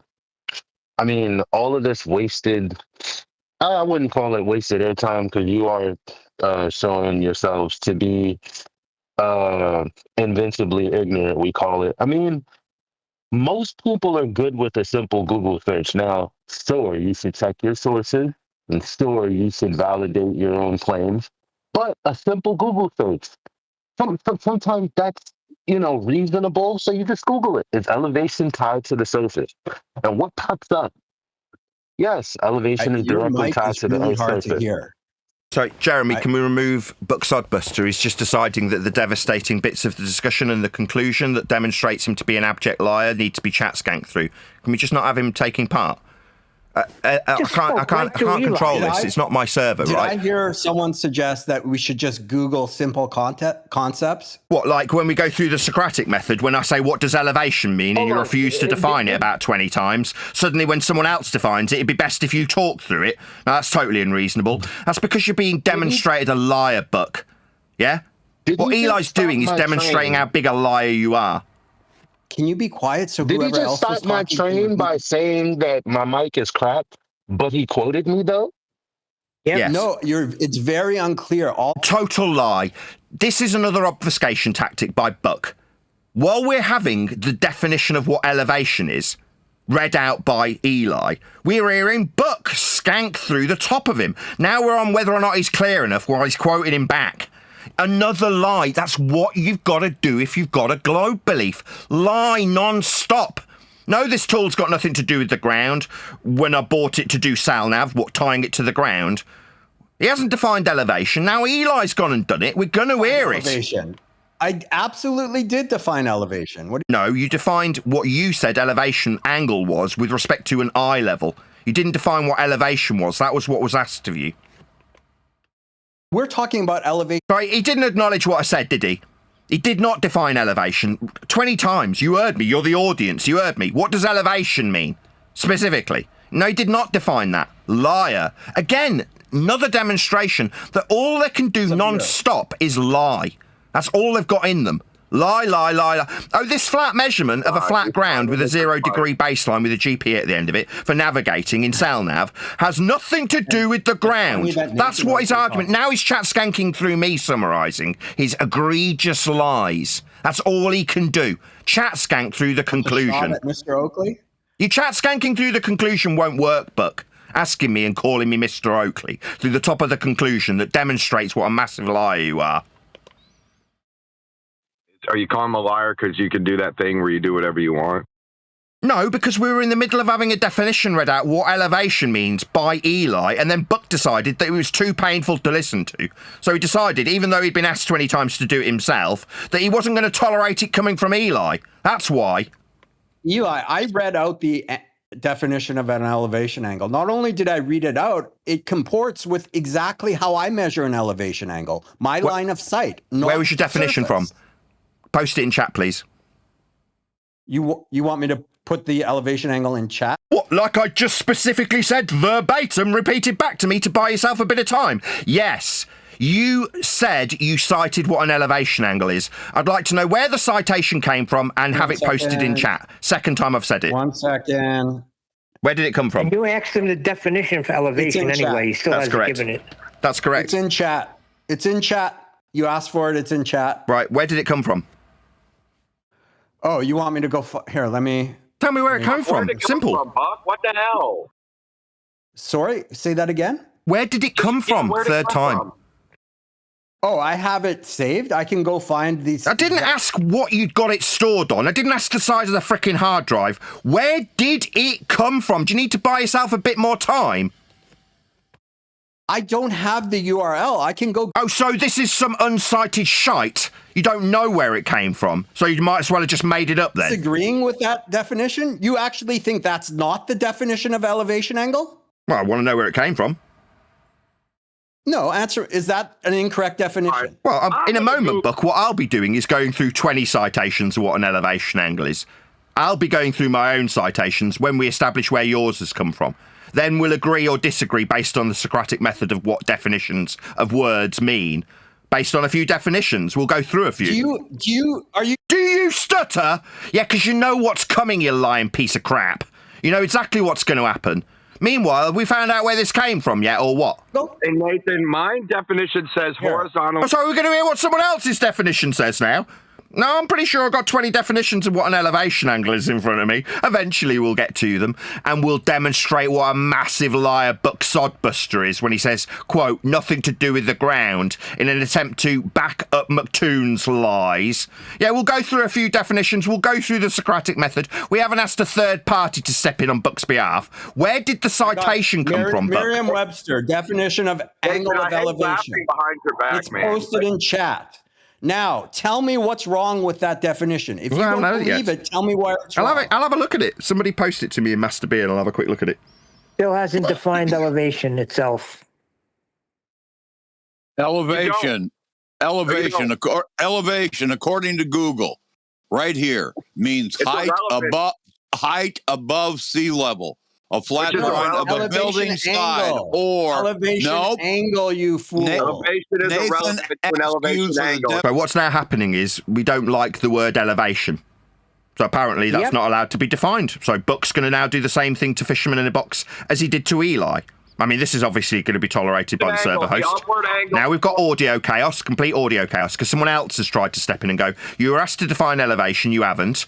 Eli's tried, now Fisherman in a Box has tried, and now we've got liars obfuscating the truth with verbal chaos. Horizontal line from the observer's eye. So for the guy that just Googled that, from the observer's eye. If you're in a plane, it's from the observer's eye. Nothing to do with the surface. Got it, Nathan? Are you? Yeah, you're measuring this for navigating the surface. That's its purpose. I gave you the source, and you're still going on. Okay. You're still yammering. So if it's got nothing to do with the surface, if I read out a few other citations, they won't ever reference the surface then, correct? So more accurate. Oh, no. I'm talking to Buck. Hello, Cuck. I'm talking to Buck. Would be the height. Hold on. Would be the height above geoid. Jesus Christ. Height above So Buck suggests that it has, quote, nothing to do with the surface. So if I read out a few citations, there is absolutely no way they will reference the surface then, Buck, correct? They'll add in extra relevant I said the stuff, baseline. Sorry, can I hear a few cucks now spurging through the third time I've asked this question? According to Buck, elevation angles have nothing to do with the surface. That's his claim. My question to him, therefore, no other citation will ever reference the surface. Have at it. Okay. Altitude angle, sometimes referred to as solar elevation angle, describes how high the sun appears in the sky. The angle is measured between an imaginary line between the observer and the sun and the horizontal plane. The observer, is it just me or is he spurging through the top of me? Jeremy, I'll need to talk to the moderator. Jeremy. Oh, Nathan. Jeremy. You know the guy updated that definition because of you. Jeremy, I haven't got to the end of this definition. It's being spurred through. Jeremy, I listened to him defining it. I've asked him to post it. Again. He's just spurging through me. Jeremy, what can I do? No, seriously, Jeremy, you can't come in whenever, we start cursing and stuff. You literally hear him interrupting the end of everyone's attempt to define elevation. Yeah, and you know why, don't you? I was going to jump in to spank him around again because he's using the word height like bubble sexton is supposed to help you guys. Well, look what I looked up. What is the height referencing? Because I was already asking about elevation angles. So in elevation measurements, the height is referencing the vertical distance from a chosen base starting line called the datum up to the object or ground point. Height is never, listen to this, height is never a standalone number. It is always measured relative to a specific surface. So the part that you've been obfuscating is when we're taking elevation angles, it's with reference to the surface that we're concerned about. The surface of the Earth. Cite that. Cite it. Okay, the altitude angle, sometimes referred to as the solar elevation angle. This is the same citation I tried to read out about 2 minutes ago, but Buck decided was too painful. Yeah, the words that he obfuscated were the horizontal plane the observer is standing on. That's one. Another one, elevation angle is the angle between the horizontal plane and the line of sight measured in the vertical plane. That's from Radar Tutorial. It's explicitly tied to the surface. What about another one? The elevation angle is the angle between the horizontal line and the line of sight which is above the horizontal line. It is formed when the observer looked upwards. And then it gives an example. Suppose you are standing at a terrace of a building looking upwards at the sky or moon. The angle is thus formed between the ground level and the line of sight is called the angle of elevation. That's from Formulas, Definitions and Examples, elevation angle. Here's another one. The elevation angle is the angle of elevation between the horizontal line and the line of sight. If the line of sight is upwards from the horizontal line, then the angle formed is an angle of elevation. Here's another one. The angle of elevation, sometimes referred to as... Stop. That one didn't use the surface. Stop! Nathan. Yeah. How dare you? Absolutely not. While I rip you a new asshole based on your lies that, quote, this has nothing to do with the ground.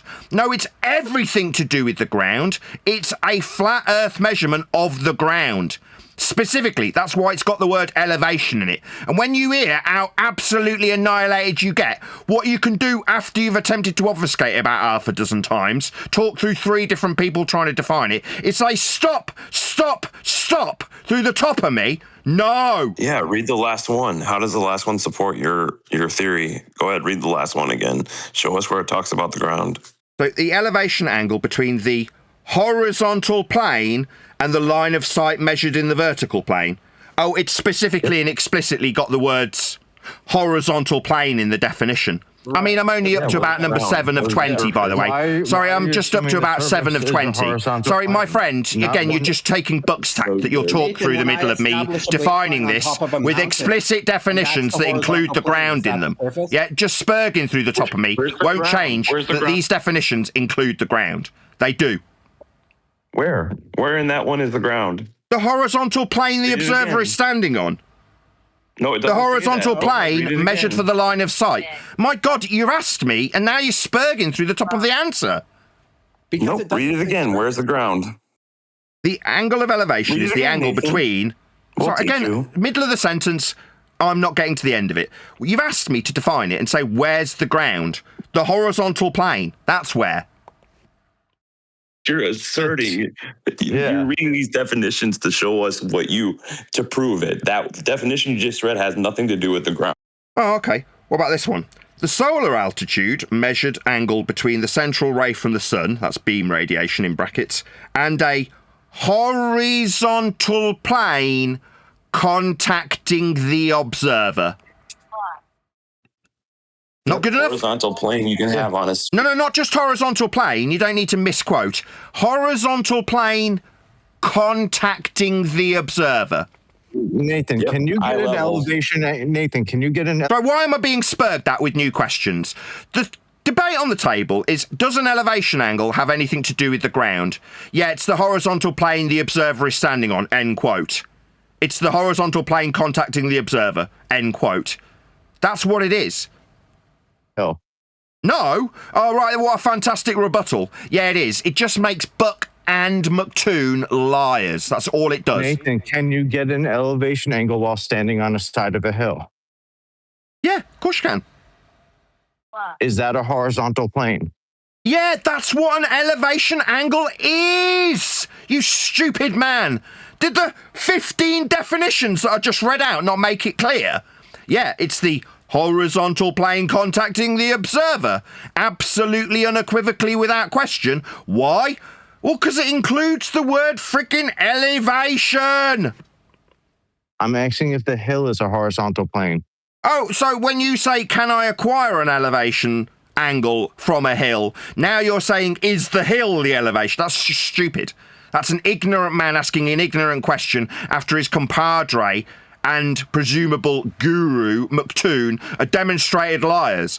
No, the plane of reference is an altitude angle acquisition that you're using for ground positions. The fact that you're up a hill has absolutely sod all to do with anything. I agree with you. The surface that you're standing on has nothing to do with the elevation angle. Incorrect. So the solar elevation, that's measured between the central ray from the sun, beam radiation, and the, quote, horizontal plane contacting the observer. That's from eeducation.psu. Response from dickhead in a Discord server. Nothing to do with the ground. Really? Quote, the horizontal plane the observer is standing on. Yeah, that's why it's got the word elevation in it, because it directly ties to the ground that you dickheads want to lie about. Your elevation is your height above the geoid. No, it's not. On screen now is the altitude angle, reference with the word altitude and a picture of an angle. This is not from a geoid. If it was, you couldn't have a straight line. There's no geoid line in an angle. You're just an idiot. Elevation is different than altitude. And so what does elevation mean? No, it's not. What does what mean? Elevation. You said elevation is different to altitude. Well, let's define both words. What does elevation mean? Elevation is your height above the geoid. No, it's not. There's never ever been an altitude measurement from the geoid. Every single altitude measurement ever was from sea level. Altitude does not mean from geoid level. You're never going to get Everest's height from geoid level because there is no such beast as geoid level. There's only sea level. Altitudes are from sea level, not from geoid level. You're either ignorant or a liar. No, I said elevations are based off of the geoid. No, they're not. You're never going to give the height of Everest, second time, from geoid level. There's no such thing as geoid level, number one. Number two, every single elevation ever measured ever is and will always be from sea level. Never, ever, ever from geoid level. You are wrong. I mean, do you want an example of it right now? Yeah, give me Everest's height from. Give me the quoted height. Yes, I do. I want an example from geoid level. I want the Everest height cited as being from geoid level. Go. No, not the Everest height. I'm just. Oh, so not a height of something then? When I say give me a height measured from geoid level. Well, no, I'm not going to give you a height measurement. That's because you can't. There are no heights measured from geoid level. You're just wrong. I'll post it in the side chat right now. What, an Everest Can I height read from that geoid one? level? Nathan, I have a good one if you allow me to read I it just out. posted it. What, the definition of what altitude or elevation means? Is that that's what you've been asked for? What's the definition of altitude? You said it's from geoid level. I said wrong, and then gave you an example that contradicted it. That was an altitude measurement for Everest from sea level. That's what you've been asked for. Define what elevation means. In Hello? the meantime, Google search, are there any horizontal planes on a sphere? Answer, no. A sphere has no flat or plane surfaces on its outer boundary. Its surface is completely curved. There are no horizontal planes on a sphere.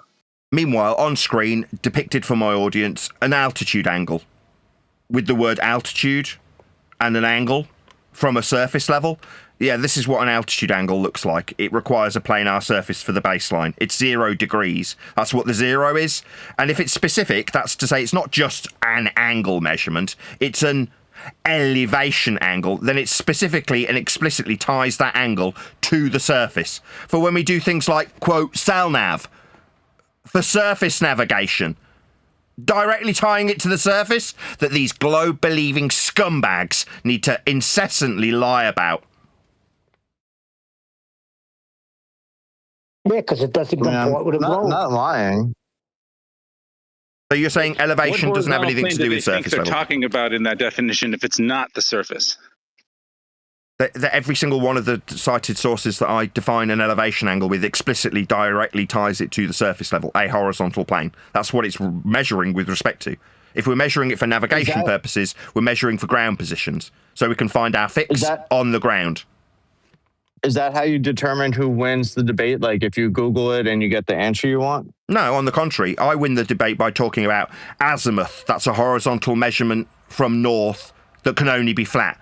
Distance, that's horizontal measurement that we survey Earth with. Linear, horizontal as per every map scale ever measured ever. Elevation, meaning from surface. Angles, that means two straight lines. For areas of equal altitude, that means same altitude at all points. That's a flat circle that we derive our positional information with in this particular debate that's on the table about celestial navigation that apparently has nothing to do with the ground. I win by laying out all the flat Earth measurements. Every single Earth measurement ever made was reliant upon, and that's having a flat plane to measure. That's how I win.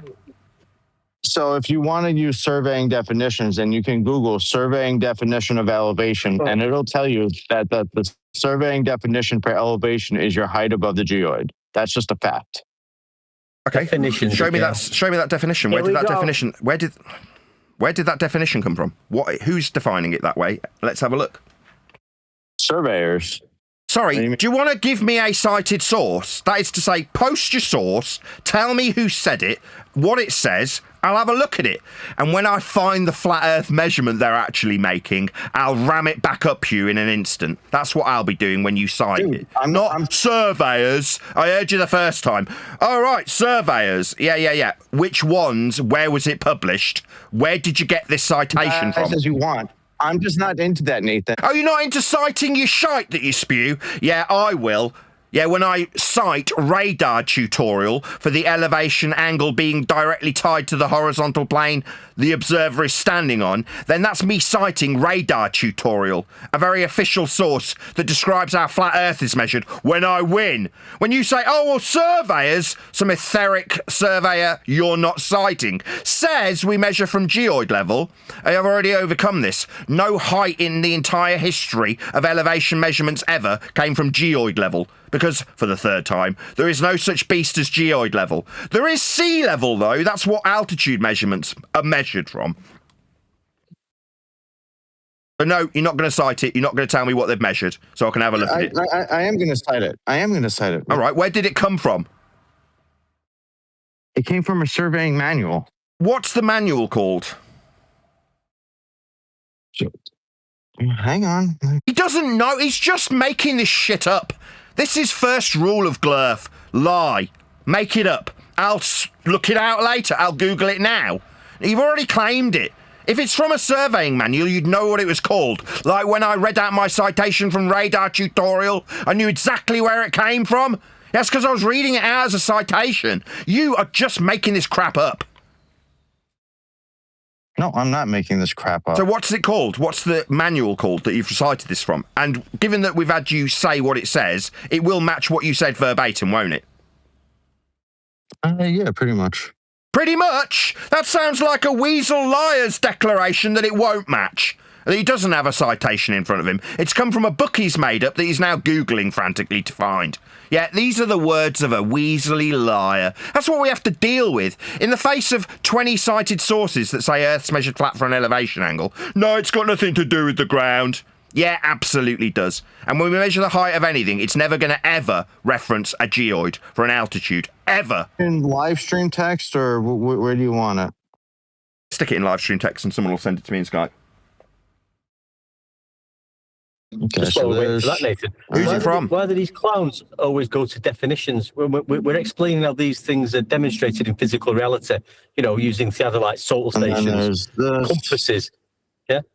Forget your definitions. We can just finish rattling off 13 definitions of elevation angle, and you say that? Come on. Like what, when I cite how it specifically makes you wrong...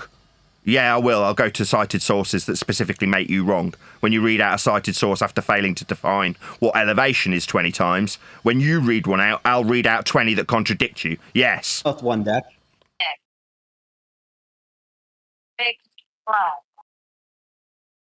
So what have we got then? Has it been posted in live stream so we can have a look at it in Skype? Can someone pass this on to me?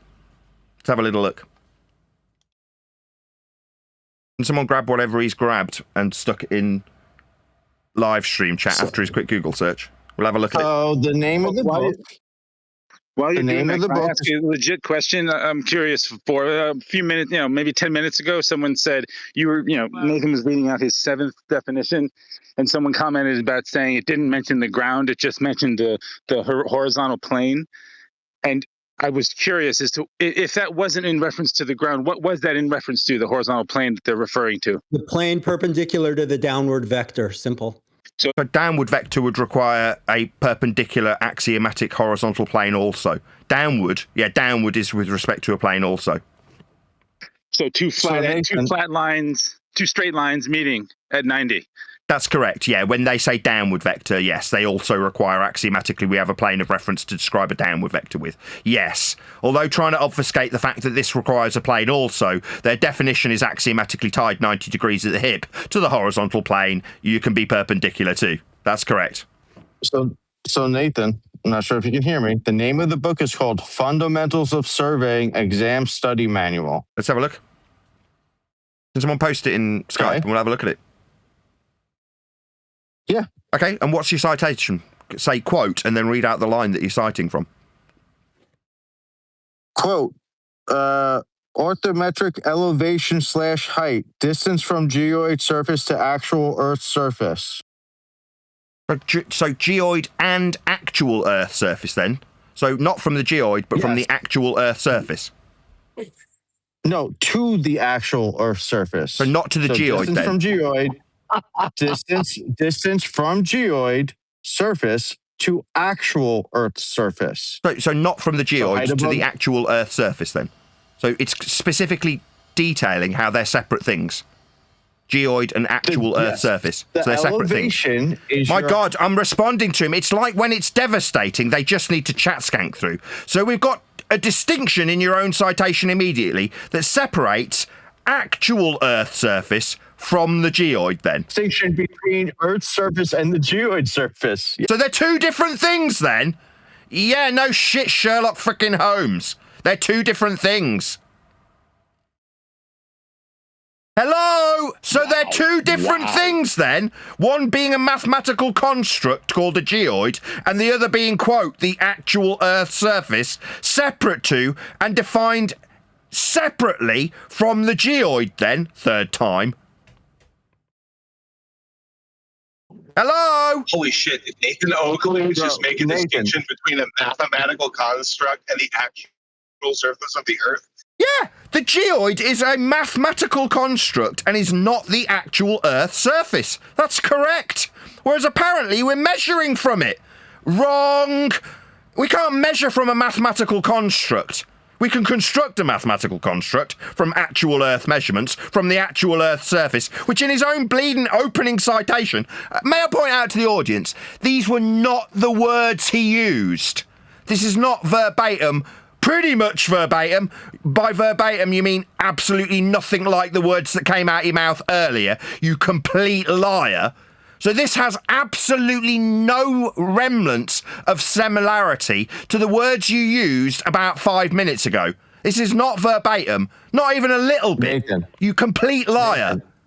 Don't say my name while I humiliate you for your lies. You'd have to skank me with my own bleeding name through the top of me. You said it will pretty much be a verbatim quote. It is absolutely nothing like the words that came out your mouth 5 minutes ago. You complete scumbag liar. What did I say? Not that! Not the words you just cited, you complete liar. When I asked you, will it be verbatim? Yeah, pretty much. By pretty much, you mean absolutely nothing like the words that came out your mouth. You complete scumbag. It's really close, Nathan. No, it's nothing like the words that came out your mouth. Absolutely not. You're just a liar. Nathan, what did I say it was? What did I say originally? Yeah, that wasn't the words that came out your mouth previously. What did I say? Sorry, what are you going to stutter about demanding that I give you your verbatim quote that doesn't match the words that you've just cited? They didn't match. They weren't pretty much the same. You definitely didn't define them as two separate things. Absolutely nothing like what you said earlier. Did I say that elevation was your height above the geoid? It isn't. The geoid being a mathematical construct that's being explicitly separated from the actual Earth's surface in your citation. That definitely weren't the words that came out of your mouth. That weren't pretty much verbatim. It was nothing like what you said earlier. You said they measured from geoid level earlier. Now, in your very opening citation, you're separating actual Earth's surface from the geoid in the very citation that you lifted. I mean, may I point out that that's garbage? That doesn't confirm that you're measuring, quote you, from geoid level. That's what you said. Now, no, that's definitely not what your citation says. Meanwhile, we measure Earth flat from surface level, from sea level, with altitude angles, altitude or elevation directly being tied to the surface we're navigating. Unless you want to lie like Buck or McToon and say it's got nothing to do with the surface until you catch yourself out by saying, well, I've got this tool for cell nav. What, navigating Scotch mist? Navigating the air? No, navigating the frickin' surface they're all lying about. It's just when we've got a flat Earth measurement of elevation angles, suddenly they're nothing to do with the surface, because they're flat by prerequisite. They're measuring with respect to a horizontal plane the observer is standing on. So, your elevation, what I said earlier, is your height above the geoid. That's not what your citation says! How many frickin' times do you want to lie? Yeah, do you want to quote where it says altitudes from geoid level? You haven't done that, you complete liar.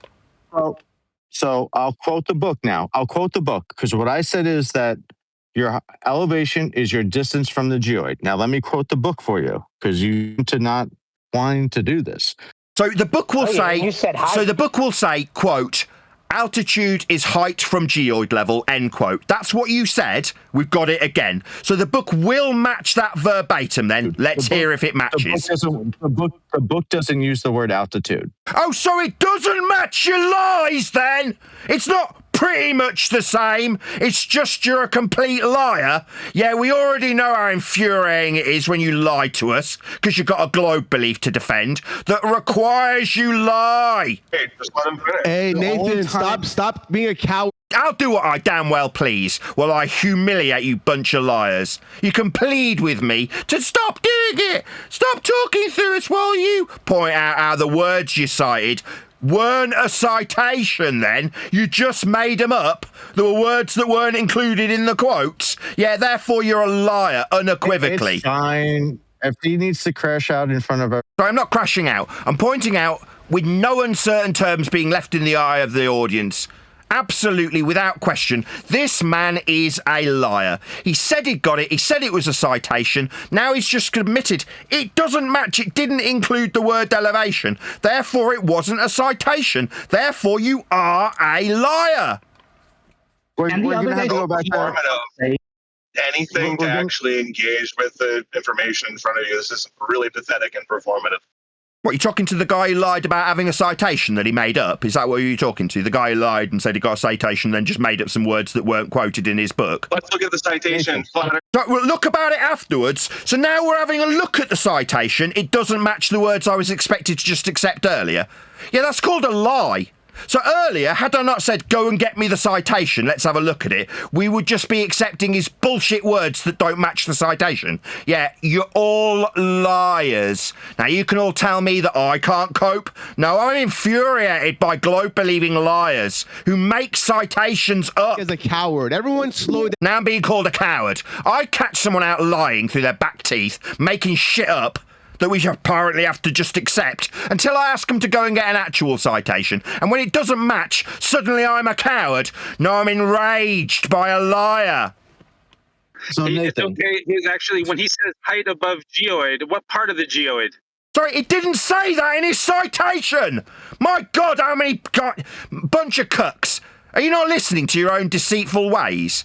You're now expecting me to accept his former words that don't match his citation. So what, should I just ignore the fact that they don't frickin' match? No, I'm going to get red-faced, angry, and call you liars, because that's what you are. Meanwhile, Earth is measured flat, explicitly with elevation angles, because they are, with respect to the horizontal plane the observer is standing on. That means to measure them, that's elevation angles. Elevation, by definition, directly tying the measurement to the surface. That's what it is. A measurement of the surface. For navigating the surface. So when he says, no, it's about geoid level, and then when we're supposed to take it as read and get a citation, it don't match, I will call him a liar for it.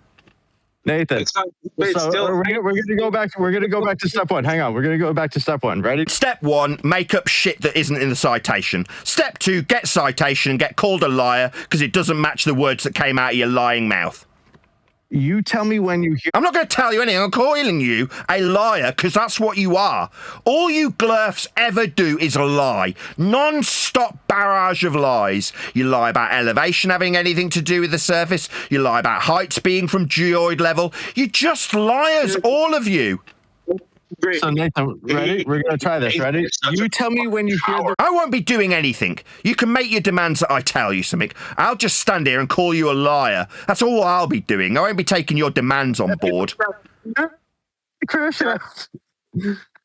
So you tell me when you hear... No! I won't be doing anything that you ask of me. You're a liar. All I will do if I interact with you is point out what a massive liar you are. So... Did anyone else hear the word altitude in that definition? No, it weren't in there. Yeah, that wasn't in there. It was in his original words that we were expected to take as being a citation when he lied about it and said it came from a book that he then went and got and didn't match his words. Do you not understand what lies are? That's making shit up and being called out for it. Yeah, so I never... Yeah! So you think I'm going to listen to your demands when you ask me to go and get things? Absolutely not. I'll just sit here until someone else takes over, one of your cucks that sense in the blood, as I call you and Buck and McToon liars. And I will demonstrate what your lies are. This is Shut up. Can you hear him stuttering? Like scumbags that have been caught in a lie, because I definitely hear him stuttering. Okay, this guy's stuck on a repeat. He's just saying the same thing. Nathan, you got anything else for the show, or are you gonna fuck off? Sorry, you asking me to go away? I'm the one running a show. I'm the one with an audience, you dumbo. You ask me whether I'm going to leave my audience. You'll know when I round out my show because I'll talk to my audience and thank the participants, in this case a bunch of scummy liars. They're asking me whether I've got anything else, what other than the flat earth measurements from surface level, other than the horizontal plane the observer is standing on, other than altitude angles from sea level, other than elevations with respect to surface level, other than azimuth and distance. Yeah, all I've got is flat Earth measurement, and all you guys have got is lies. Show's over, Nathan. Fuck. Oh, really? Show's over what? Because I've caught a liar out? No, I'll decide when my show's over. You'll know because I'll communicate that fact to my audience. Not you. You have no charge in this, you stupid Dumbo. Yeah, fuck you and your whole audience. Oh, really? What an excellent rebuttal. Meanwhile, why being told, your show's over, fuck off? No, I won't be going anywhere. I'll be telling you how flat Earth gets measured. What I'll get in the face of that is lied to by scumbags like McToon, whose only option in the face of flat Earth measurements he's making from surface level, he's taking with azimuth, is to lie about their connection to the ground, then get contradicted by Buck, who says it's got something to do with the ground, tangential points, touching the ground. Yeah, completely contradicting McToon's lie. Then, step 3, double back, double down, and go along with the lie about a tool that doesn't have anything to do with the ground when you measure an obscure angle that's got absolutely no relation to the ground for no practical reason whatsoever, unless you're doing, quote, salnav. What, navigating the frickin' ground you're all lying about? Then what's step 4? Bring up a complete red herring about measurements from geoid level. No height was ever measured from geoid level. You'll never see any altitude ever referencing geoid level. That's another lie. No, it's not a lie. I then cite that it's from geoid level. It's in these manuals. Okay, go and get them. Oh, it doesn't match, but that doesn't mean I'm a liar. You need to fuck off. That's what's happened. I got a silly question. What's celestial navigation for? Navigating. Shut up, Neil. The surface. Neil, shut Thank up. you. Oh, so now Neil's being told. As Neil puts the boot in, we hear Buck Cuckbuster coming along and telling him to shut up. Why? Because it demonstrates what a massive liar you are, Buck. Can't cope with Neil pointing it out too. You're spurging. Nathan. You're repeating yourself. So while 3 men tell me that I'm repeating myself, yeah, I will. I've been doing this for 12 years. Earth is measured flat by everybody. On screen now for my audience's benefit. An elevation angle from the surface with respect to the sun in this instance. The 90-degree box below the sun is the ground position. This process is done for measuring your position on the ground. What's that, McToon? Nothing to do with the ground. No, you're just liars, and you need to back your guru in his lie. Meanwhile, every demonstration ever on this show will show you exactly how elevation angles are directly tied to the surface. The clue is in the title. It's an elevation angle. Look at this clown. He's still repeating himself. Yeah, I will. I'll repeat myself till the cows come home. When I've got diagrammatical examples that contradict you bunch of liars, yeah, I'll repeat myself while you chat skank. He's repeating himself. Well, are you acknowledging these facts? No. You're having to lie about them. Who else? Who else? Steve A. Steve A. You're twice this guy's age, but you always put yourself below him. No, this has got absolutely nothing to do. That was a complete non sequitur red herring fallacy. While I'm demonstrating that an altitude angle on screen for my audience is, with respect to the surface, is measured for GPs, is used in SalNav, end quote, Buck Sodbuster lying shit, who has to lie about it having nothing to do with the ground, when that's the whole purpose of having a Mariner sextant for doing, quote, SalNav, end quote, Buck, lying piece of crap.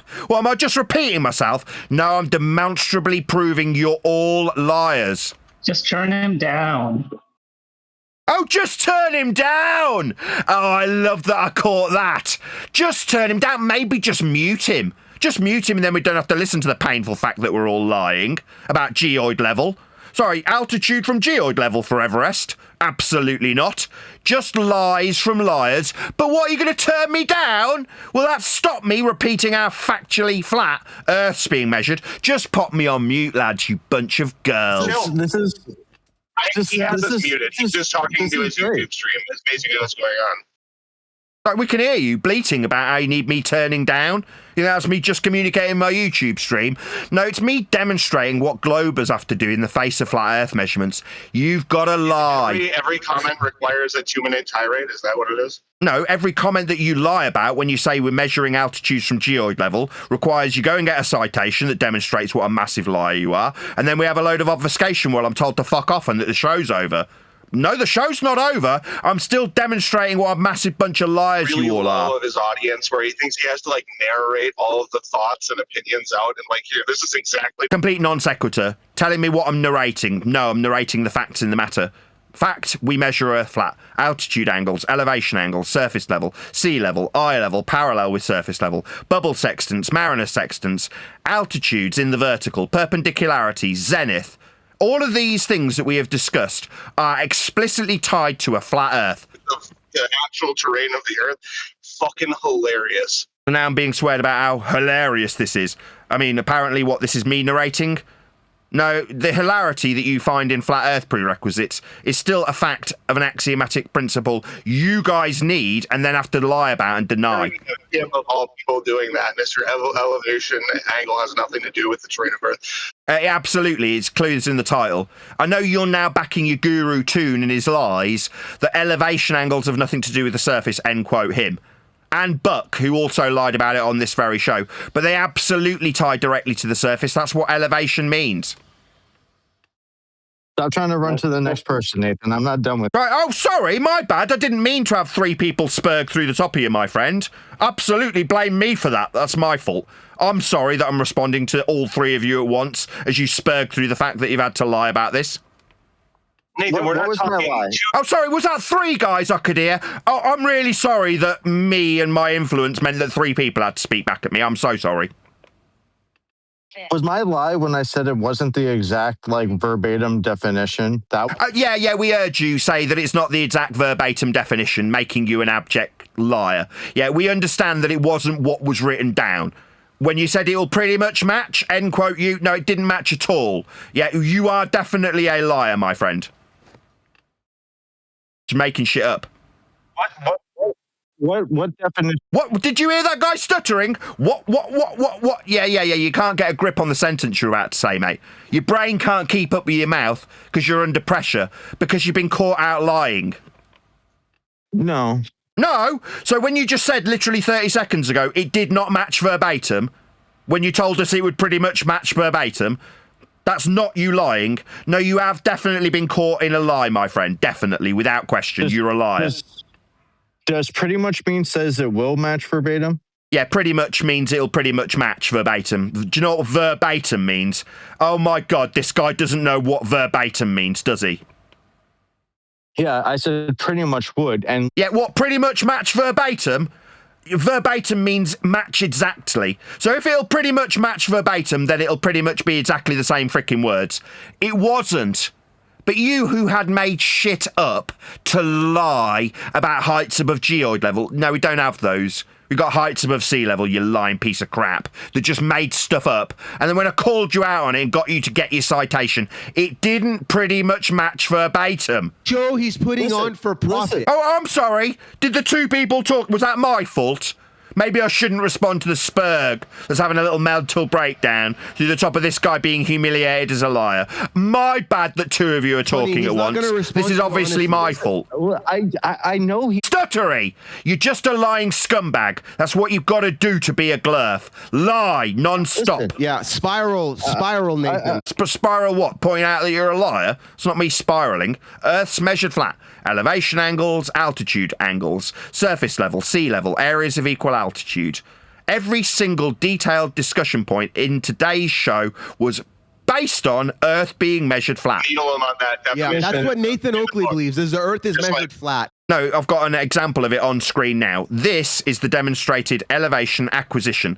R1, R2, and R3 in this diagrammatical example are with respect to the angles I described at the top of this show. Minus from 90 times by 60 to give you R1, R2, and R3 in this diagrammatical example. This is the flat Earth prerequisite used in, quote, SalNav. This is how SalNav is done.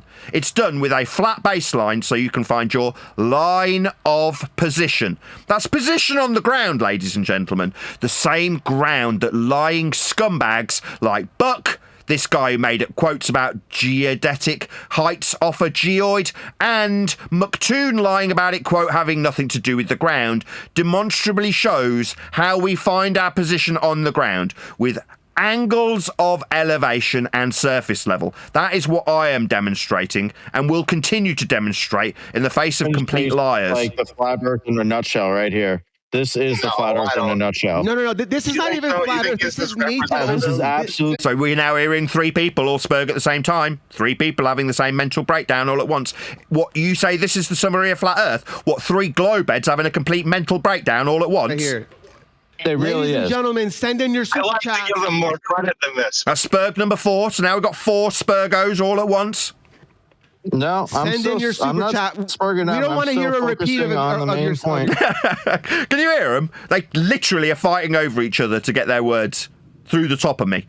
Yeah, painful when you demonstrated a liar. Painful when I can example diagrammatically how flat Earth must be measured for elevation angles to find your line of position on the ground that you have to lie about. Does that really require all three of you to spurg at once? I'm not spurging out.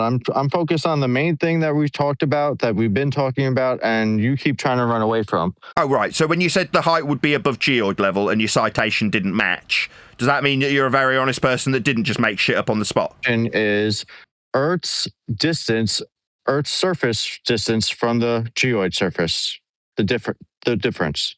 So when you said earlier that it was just the height above geoid level, it wasn't specifically referencing when you lied and made shit up about a difference between an actual surface and a geoid mathematical construct. Yeah, that's because you lied about it and just made it up, mate. That's not an answer to his... Sorry, do we hear the cuck on his behalf now spurging for him? Yeah, he's been caught out with his pants down lying. That's what's happened. So we need someone else to defend his honour, don't we? I don't need anyone to go for... Oh, sorry, you've got somebody else who sensed the blood, my friend. While I point out to a live audience what a massive liar you are, there is nobody in any uncertain terms what a massive liar you are when you made shit up and said it came from a book. It didn't. You made it up. Now you're stuttering about what the difference between the surface and geoid is. No, you didn't say there was a difference when you made shit up and said it was a citation. Lied and said it'd pretty much be verbatim. Not that you understand what the word verbatim even means. Meanwhile, you are a demonstrable liar. Heights are from sea level, not geoid level, and the difference for the extracted mathematical construct of a geoid won't be comparable to the surface level we measure heights from. At sea level, not geoid level. Nathan, if I was going to say this is the verbatim definition, I would say that. I wouldn't say this is pretty much the verbatim definition. Sorry, that's a contradiction in terms. You can't be pretty much verbatim. You don't know what the word verbatim means, do you? You are unbelievably stupid. Verbatim? When I say pretty much verbatim... Yeah, what does verbatim mean? So it's pretty much verbatim. What does verbatim mean? I'm listening to you. What does verbatim mean? No, I am listening to you. Now I'm being accused of not fricking listening. I heard what he said. Yeah, pretty much verbatim. So let's go to the definitions. This is going to be 20 times while we go around in circle because he can't accept what a massive liar is. Because he made it up. He went out to look it up afterwards. And when he couldn't find the words that he'd made up in the book, he quoted something completely different. That makes him a liar. The verbatim definition is... distance from geoid surface... No. What does verbatim itself mean? What does the words verbatim mean? What does that mean? It means the exact same words. So, did you use the exact same words, you complete scumbag liar? Yes. Yeah. No, you didn't. Now he's lying. Complete scumbag. So when he's caught out in a lie, complete and utter lie, he says, yeah, they were verbatim. No, they weren't. So you're a liar. So I'm done talking to scumbag glurf liars, because that's what you gotta do. You gotta make up citations and then claim they're pretty much verbatim. Well, pretty much the exact words. No, they weren't anything like the exact words. You are unequivocally a liar. So what you said, Stuttery, wasn't a verbatim quote. You just made it up. What I said elevation is the distance from the geoid. No, it isn't. That's why it wasn't in your quote. That is not what it says. So now he's doubling down on his egregious lies. What a complete scumbag. Why do we have to deal with this? He gets caught out and is a lie, and then what's he do? Oh, well, I'll double down on it. You're overspeaking him, you fucking retard. He made himself look like a tit, so he's trying to do damage control. So the exact definition is... I don't need the exact definition. You told me you had a verbatim quote. We went and looked it up and it wasn't. You think I need to hear it again and how it didn't match what you said it would be verbatim? It wasn't. You're just a liar. Is when you interrupted me, that made it a verbatim match. Sorry, my interruption doesn't change complete egregious lie where he made shit up on the spot into a verbatim quote. This is the worst kind of damage control ever. Now he's blaming me for his lies when he said he got a verbatim quote. Total lie. The first 3 words of the actual definition is distance from geoid. And I said your elevation is the distance from the geoid. It isn't. It specifically says in the rest of that quote that you're now ignoring that it's reference to the actual Earth's surface as opposed to a measurement from the geoid. A geoid is a mathematical construct. You're never going to get a measurement in reality from a mathematical construct. You're just wrong. Continually doubling down on your lie just demonstrates to my audience what bunch of scumbags you all are. Isn't it funny how, like, when you interrupted me, I actually... Now back to this shit. What? Oh, I accidentally lied because you interrupted me. No, you made shit up and said it was a citation. It wasn't. When you interrupted me... Now, you're going to keep saying that it's because I've interrupted you that you lied. You're not going to blame me for your lies. You're Nathan, this is... You say my name, you scumbag lying bitch. This has been absolutely hysterical. What, you getting caught out lying? You think that's funny? I find it absolutely infuriating. The fact that my opponents, so-called because they're not, have to lie about everything. Oh yeah, of course it's a citation from a book. All right, is it verbatim? Yeah, pretty much. A verbatim quote. Not at all. Now this is hysterical. What, you're being demonstrated a lie and you find it funny? How is it not at all if the first 3 match, if my definition... Verbatim means exactly the same. That's what verbatim means, exactly the same. Yes, and pretty much verbatim means not exactly the same. Oh, so pretty much not exactly the same. No, my friend, you're not going to get out of the fact you've lied and made this shit up. Meanwhile, Earth is still measured flat with elevation angles. They're directly tied to the surface, denoted by the word elevation. Azimuth is still a horizontal directionality applied to Earth and navigation.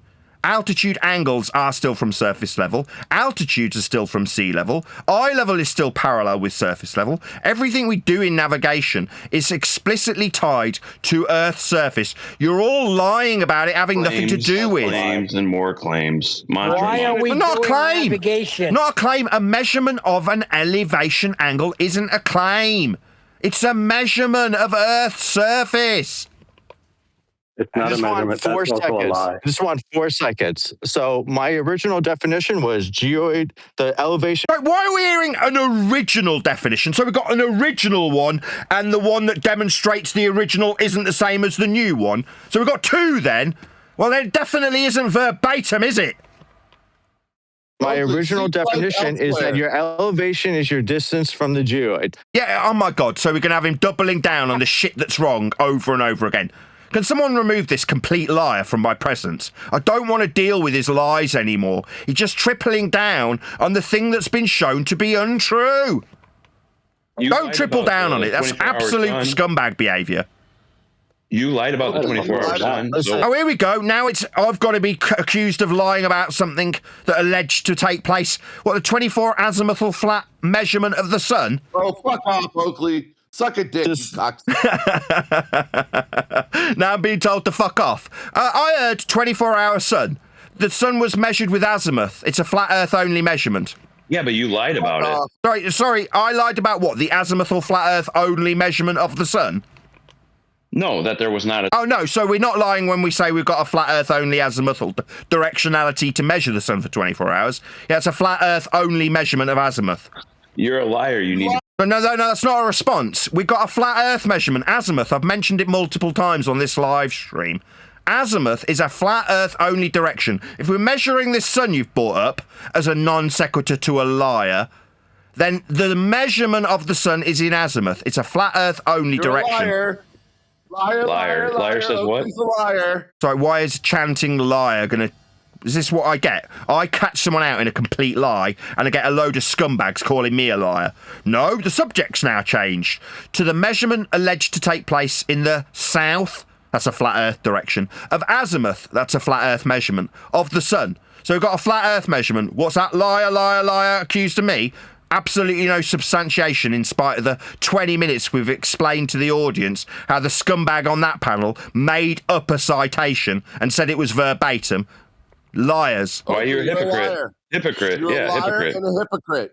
You're a liar. No. Oakley's always talked about the measurements on Earth and rejected any of the postulations made by the stars. So you fucktards are lying because he's always fucking stuck to the Earth.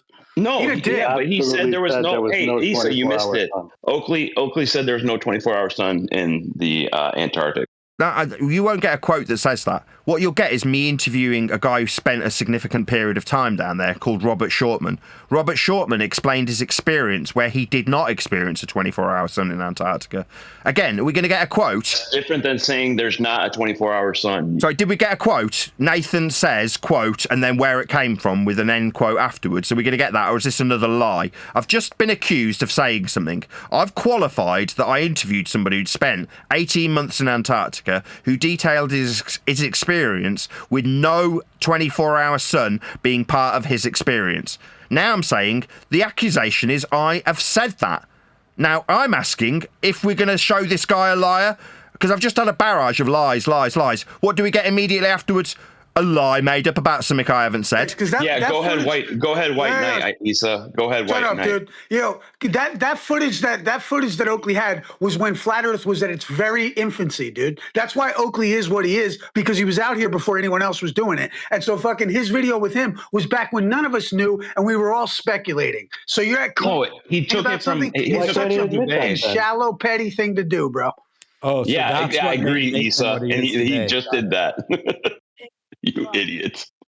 Right, meanwhile, the measurement's flat. Exactly, Neil. So we've got a 24-hour sun, allegedly. I mean, I don't know if that's the case. I wasn't there to confirm it. Nevertheless, incongruent with a previous experience from the man named Robert Shortman, is that we've got a 24-hour azimuthal directionality measured from a plane. That's what the suggestion is in this alleged trip to Antarctica. Okay, well, then we've got a flat Earth measurement of azimuth for 24 hours. Hello? Save me, Neil. Save me. Right, that isn't a response. Save me, Neil isn't a response. We've got an azimuthal directionality measured for 24 hours, allegedly taking place in Antarctica. Third time's a charm. That's a flat Earth measurement. I couldn't do it. I need your help, Neil. Can someone shut Buck Sodbuster up, because he can obviously sense how devastating this is. We've got a flat Earth measurement of azimuth for 24 hours, allegedly taking place. That's a flat Earth measurement. That's got Arwen back instead of Neil. So we've descended into audio chaos. I don't know what I can do. I've got no control over this server. But while I'm pointing out that an alleged measurement has taken place in Antarctica, that's a 24-hour sun. End quote these guys. I didn't bring this up. I point out that we've got a 24-hour flat Earth azimuthal measurement. And what do we get? We should have Arwen back. Yep. You know, yeah, that's not a response. I don't realize that the audience is hearing this. Yeah, that's not a response. We've got a flat Earth measurement. I've brought it up 5 times so far. Is anybody going to actually address the point on the table that if we've got a measurement alleged to take place in Antarctica, the measurement is of a flat Earth? Better with Arwen as opposed to Neil. Yeah, let's ask Arwen back on your show. Yeah, so what we've got now is a pointless endeavour being here, because nobody's responding to the flat Earth measurements that have been brought up. They brought up Antarctica. They brought up a 24-hour alleged sun. I point out that the only measurements of a flat Earth, and we get, we should have Arwen back over and over again. No point in interacting anymore. I can address the audience hears this. It's what measurements do. Shut up, Neil. Yeah, that's what we get. Shut up, Neil. Yeah, the audience can hear you obfuscating this flat Earth measurement fact. You're telling me to shut up. Yeah, that's what we get, Neil. We get told to shut up so you can trigger my summary of the fact that 6 times I've pointed out Earth's being measured flat with azimuthal directionality of the sun for 24 hours in an alleged trip to Antarctica. That's a flat Earth-only measurement. The show is better with Arwen. 7 times we point out. Right, I'm going to have to disappear. Moderator.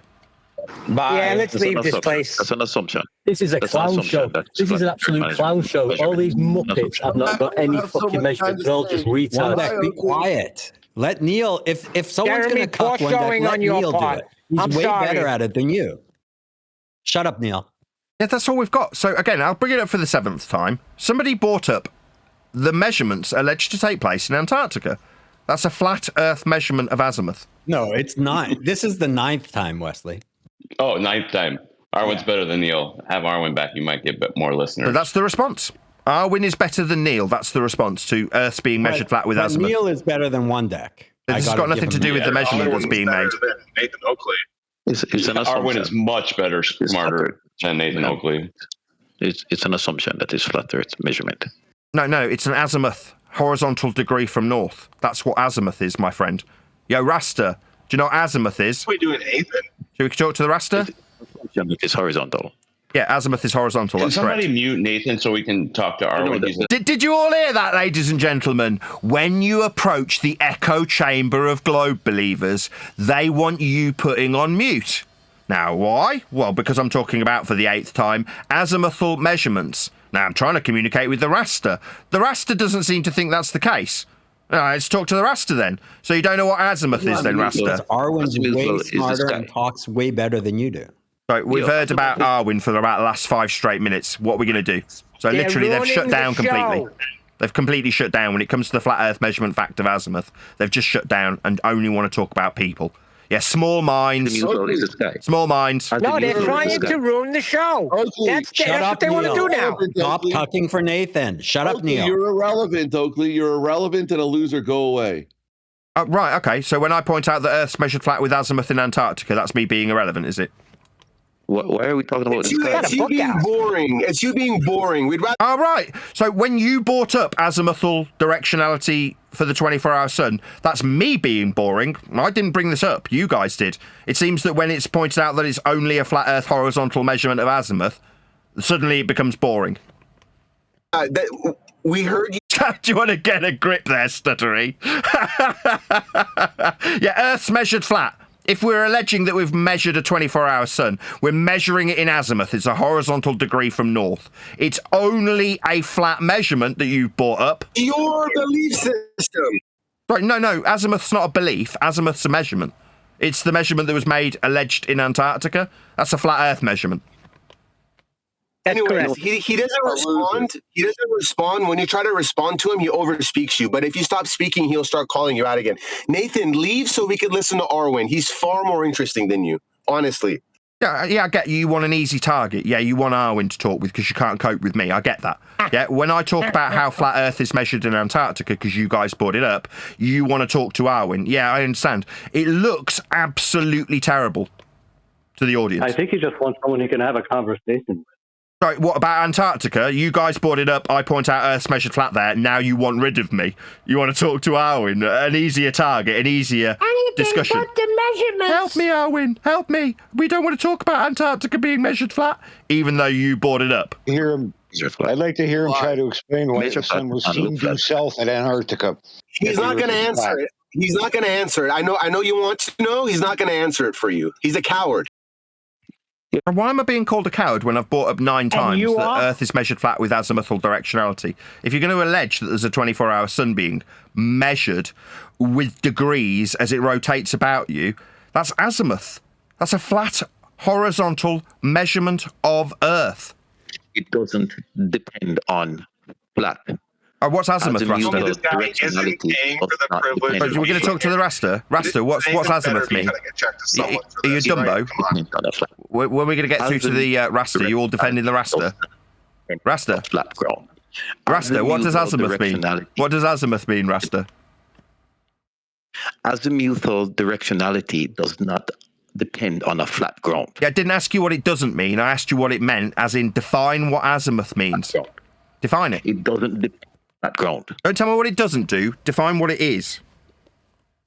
No, it doesn't depend. The argument is flat versus globe. What does azimuth mean? Directionality does not depend on a flat ground. Sorry, azimuth is the horizontal angle of the object measured clockwise from true north around the horizon. That is absolutely unequivocally a definition of a flat Earth measurement. It's horizontal. On a flat ground. Because the line goes to a point. The point... No, lines don't go to points, Rasta. You obviously don't know what a line is. If it's a single point, it's not a line. You're an idiot. The azimuthal is a line from the object in the sky to a point on the ground. That's not what azimuth is. I've just defined it. I'll read it again. Azimuth is the horizontal angle of an object measured clockwise from true north around the horizon. It doesn't depend on the ground being flat. It depends on the object that you look at. No, part of the definition was the word horizon.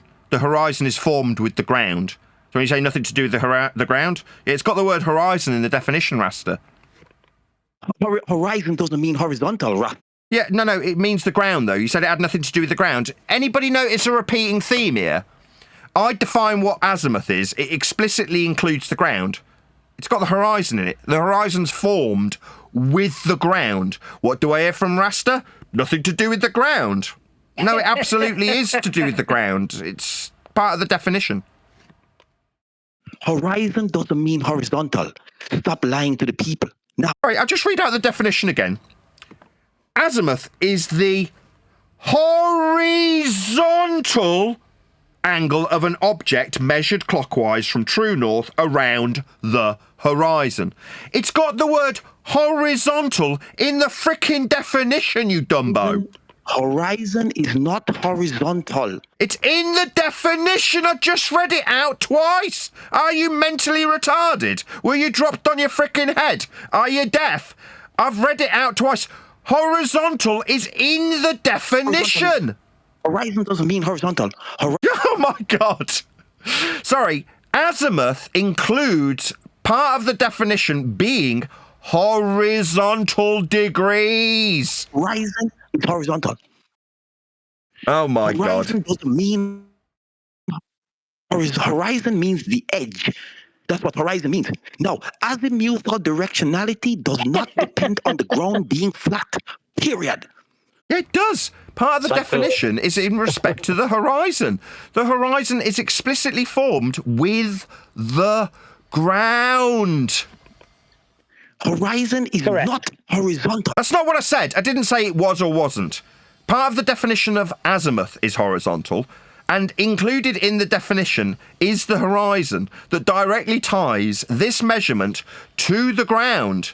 Now, I'm not saying the definition is of horizontal, so you can argue about whether horizontal and horizon are anything to do with each other, like a complete idiot. Meanwhile, azimuth is a measurement in the horizontal and directly tied to the horizon, formed with the ground. Horizontal? Horizon does not mean horizontal.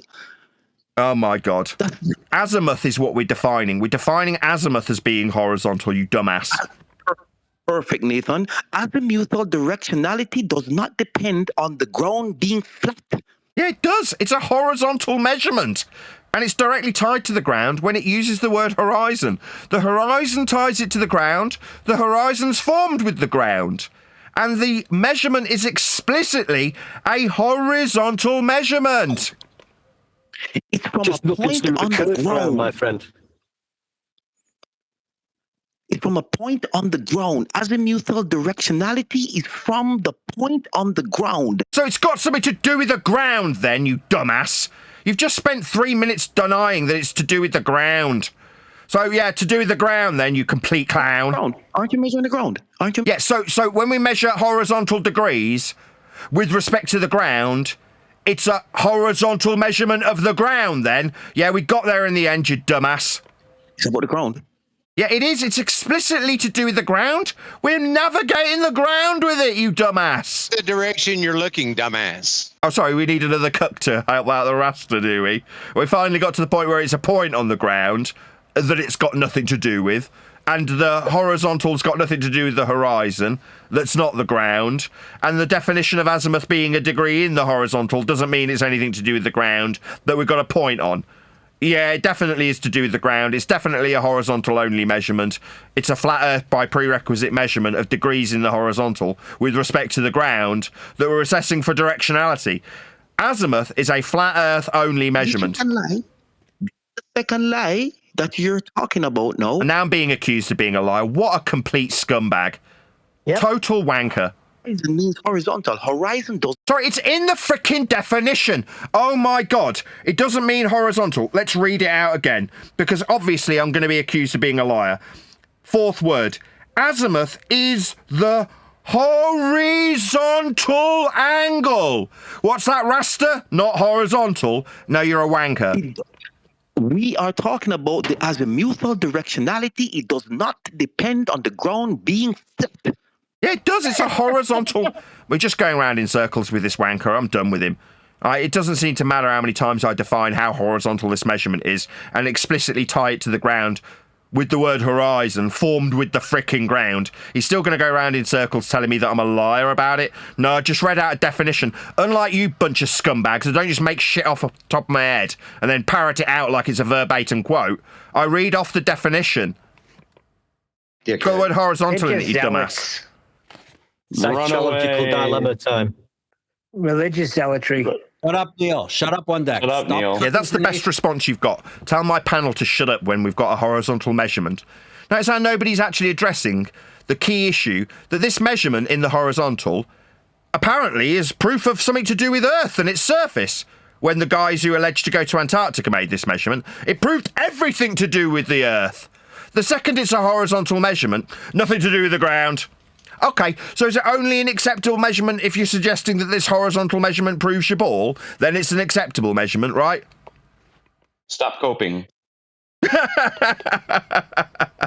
I get told to stop talking. Yeah, we're only accepting horizontal degrees from north if they're then used to suggest we've got a ball as the ground. Then it's an acceptable ground measurement. The minute it's just a horizontal measurement with respect to the ground, nothing to do with the ground, because we haven't said it makes the ground ball-shaped yet. It doesn't have anything to do with the ground. But you're saying it makes it flat. That's what you need to admit. You have to admit that azimuthal directionality has nothing to do or does not mean that the Earth is flat. It does. It's a horizontal measurement directly tied to the surface. So what you're saying is, when the guys go down to Antarctica, their measurements don't have any proof for the ground, then? Yes, it does. Oh, I see! So when the guys who are claiming a ball use this measurement, it's definitely to do with the ground, correct? You are in trouble. Stuttery! So when it's claimed to be globe-proof, it's to do with the ground. When it's just a horizontal degree from north, then it's not to do with the ground. Am I correct? Tell you why. I'm going to tell you why the Antarctica experiment proves the globe. It's not an experiment. This is a measurement. So he's just making shit up again. We're down to liars lying about what this is. A measurement of horizontal azimuth isn't an experiment. So he's now trying to over-aggrandize this measurement of a horizontal plane as though it's an experiment. Total bullshit.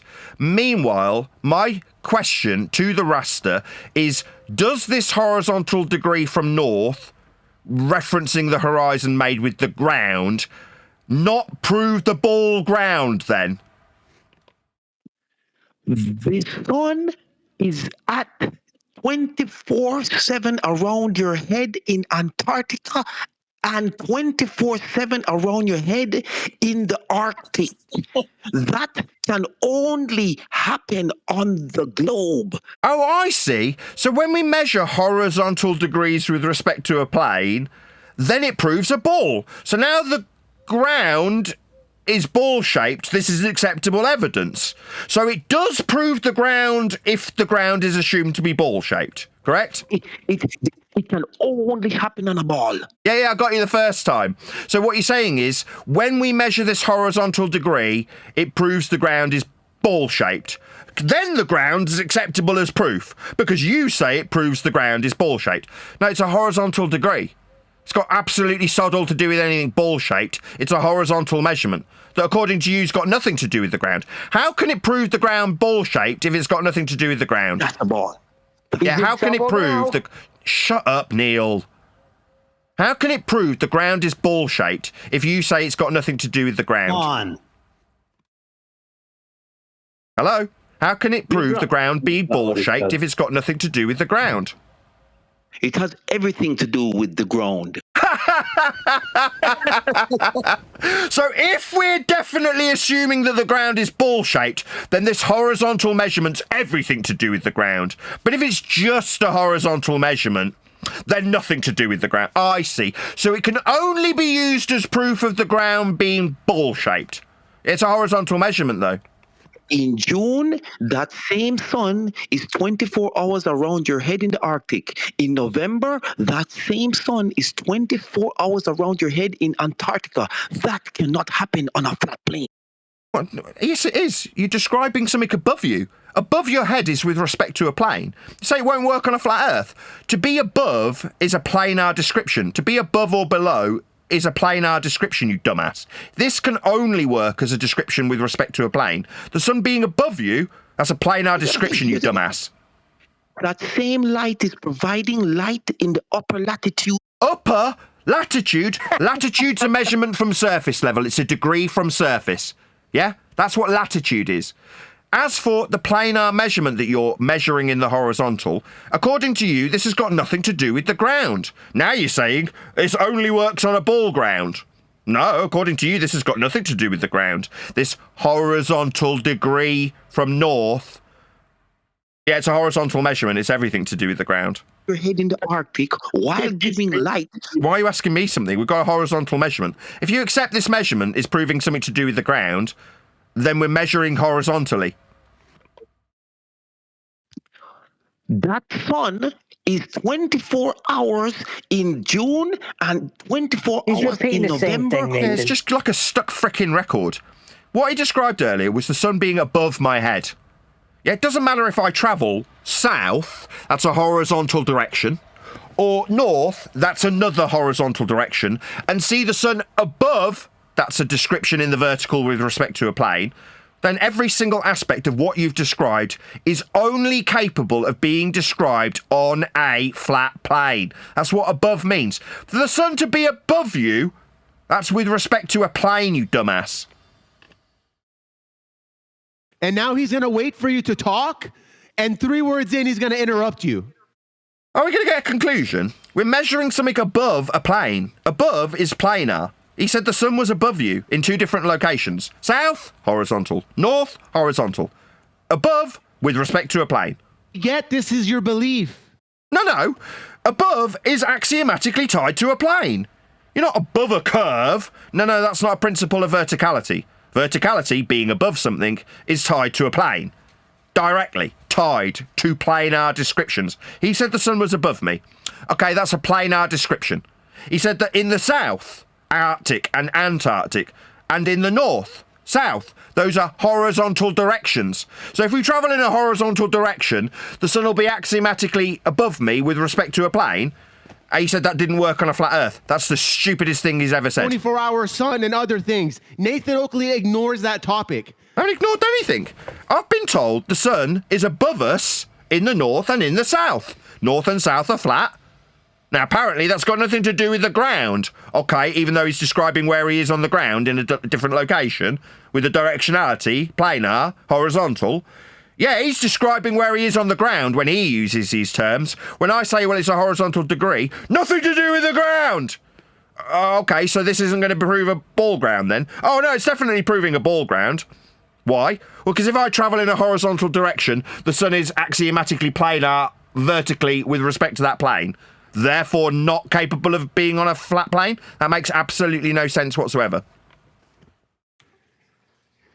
Above is with respect to a plane. Since Nathan ignored... Is it just me, or am I hearing this wanker as opposed to the Rasta that's just been absolutely annihilated? Of course! The Rastas use words that are planar, so some other cuck has to step in and moan. Listen. The point is, he's a famous groupie. Hold on. Circular triangles exist. Yeah, absolutely. That's same as hexagonal squares. Of course. Octagonal squares exist too. Yeah.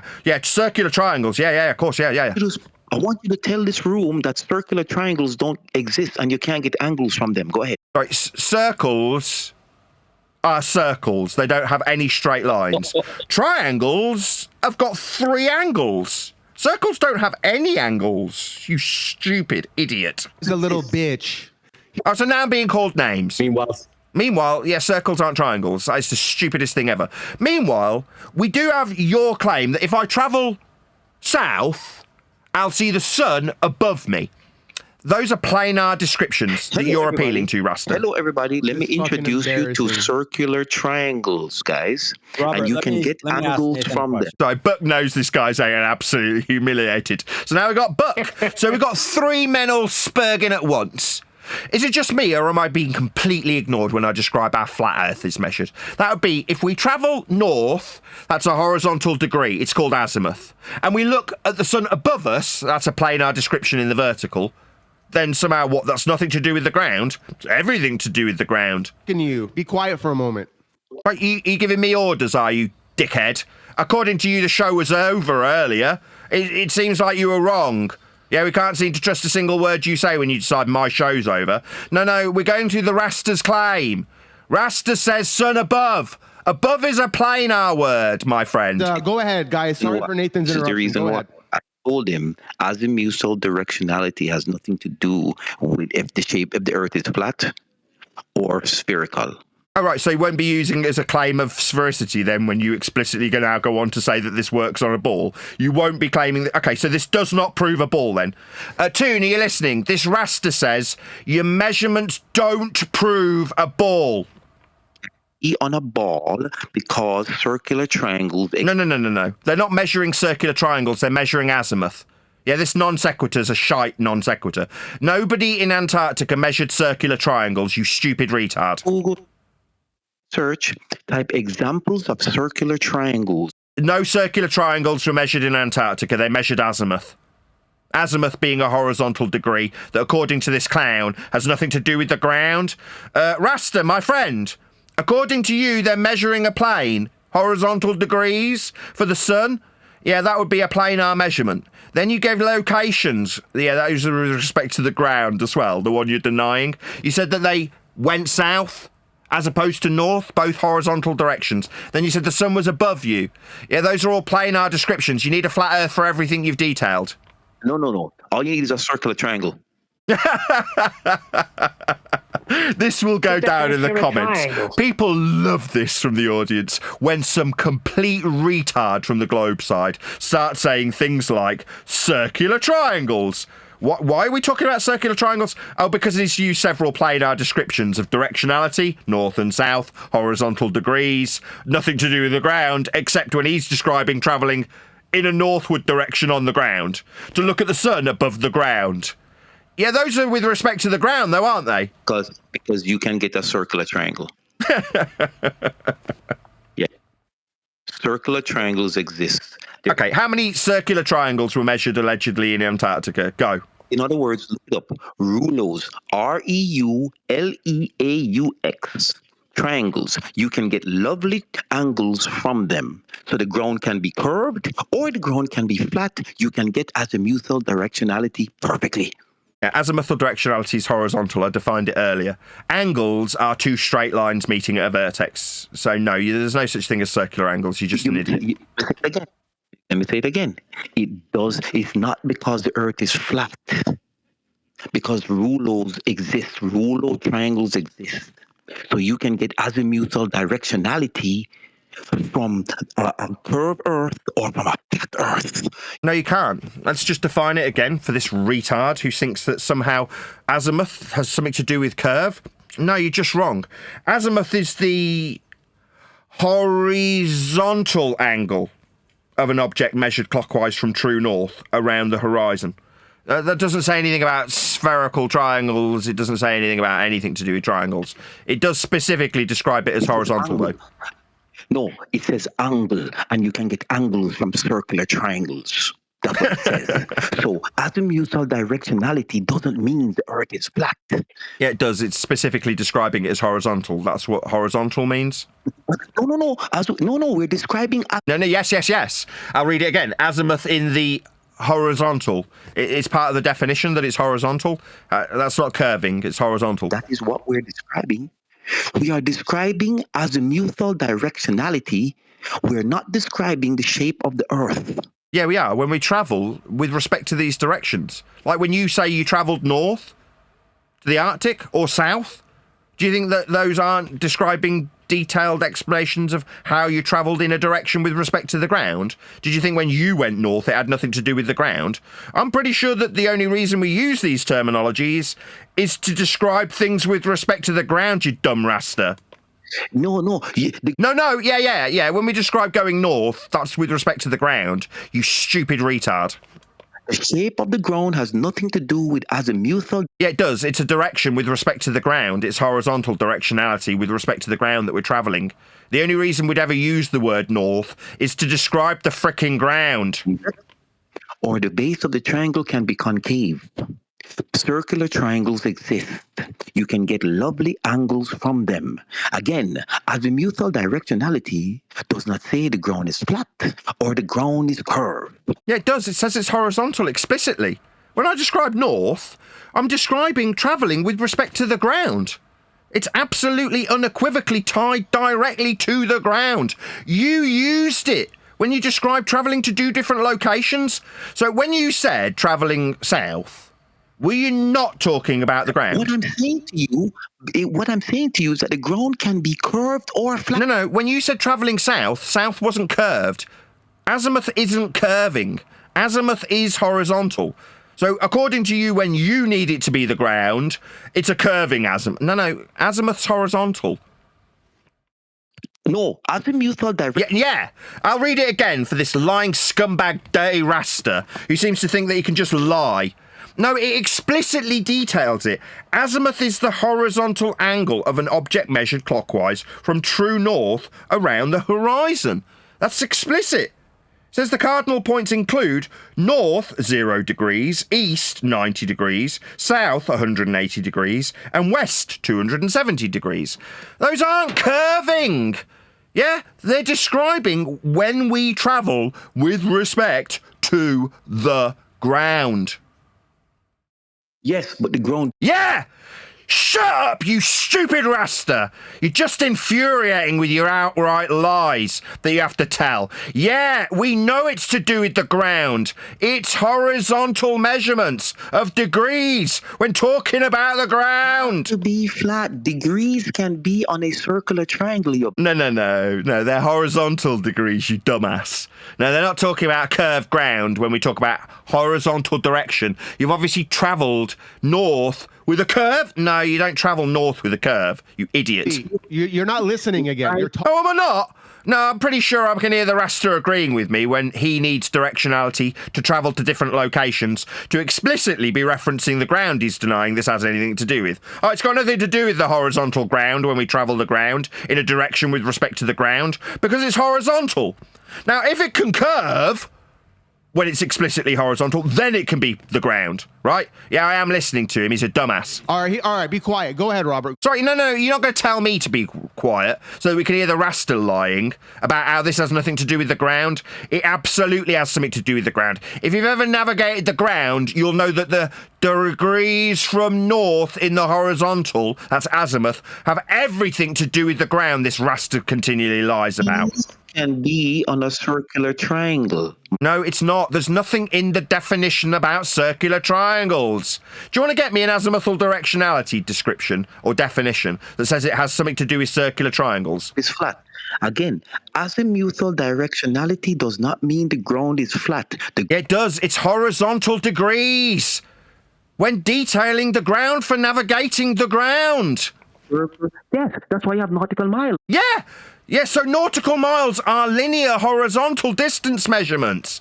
So yeah, we finally got there. Yeah, we're going to be travelling in a bearing, in a direction. Yeah, it's to do with the ground, you stupid idiot. You don't know anything. You are... Oh, now I'm being told I don't know anything. Yeah, I've just defined what azimuth is, you stupid rasta. Nautical miles is a direct reference to the curvature of the Earth. No, it's a measurement with respect to an angle. It's a derived value. Nautical miles, as per this depiction on screen, are an angle, this 40 degrees, minus from 90 and times by 60 to give you the nautical mile distance along the flat plane. Nautical miles are planar. They're horizontal mile measurements, linear, derived from an angle with respect to a plane. What kind of angle? Oh, the one that Buck had to lie about. That would be an elevation angle. This depiction on screen gives you the elevation angle. You will minus from 90 and times by 60 to give you a linear, flat nautical mile distance.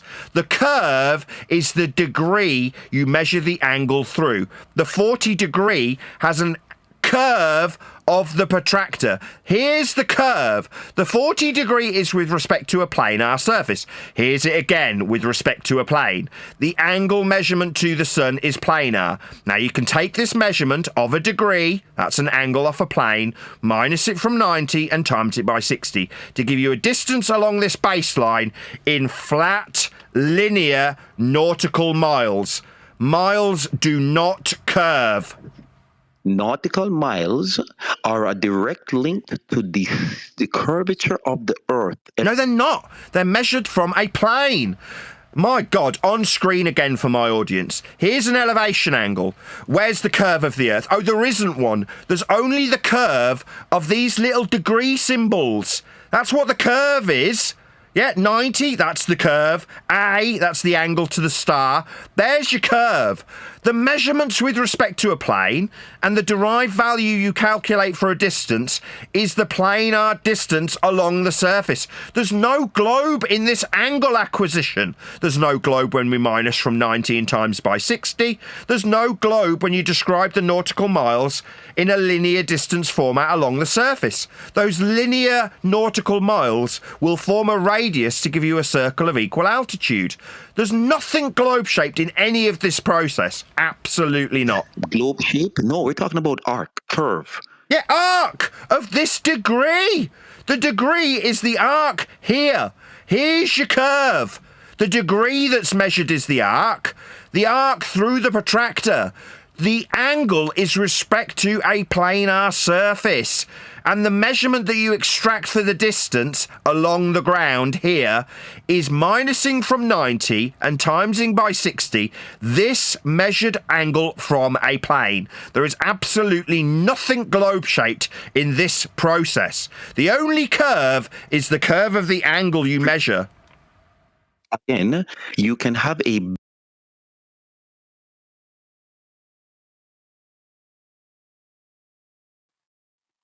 We gotta go one at a time, guys. I'm sorry, I'm mad busy at work. I didn't even have reception half that time. We gotta go one at a time. No, we can't hear anything.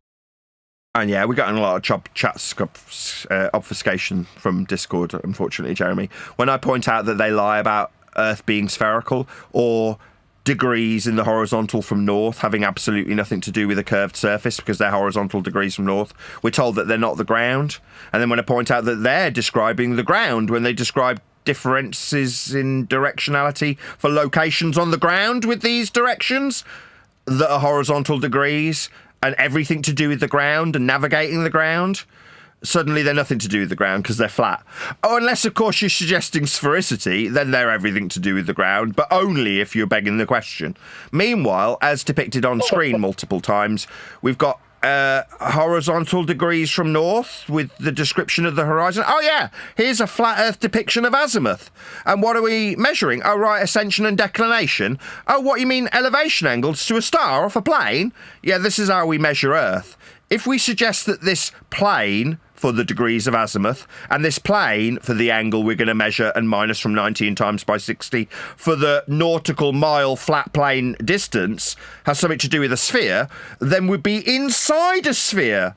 We're not inside a sphere. We're on a plane measuring angles from a plane. So we can get nautical mile distances on a plane, flat for circles of equal altitude, flat for directionalities, flat for azimuth. Everything about every measurement ever made on Earth's surface was flat. And you can have a curved baseline to get elevation angles. No, you can't. On screen now, you can see by this depiction, there is no curve in the azimuth. There is no curve in the elevation angle. Absolutely not. If it was curved, it wouldn't form an angle. An angle is two straight lines, you complete retard. Elevation angles can be derived when the base of the triangle is curved. No, angles are two straight lines. You're a moron.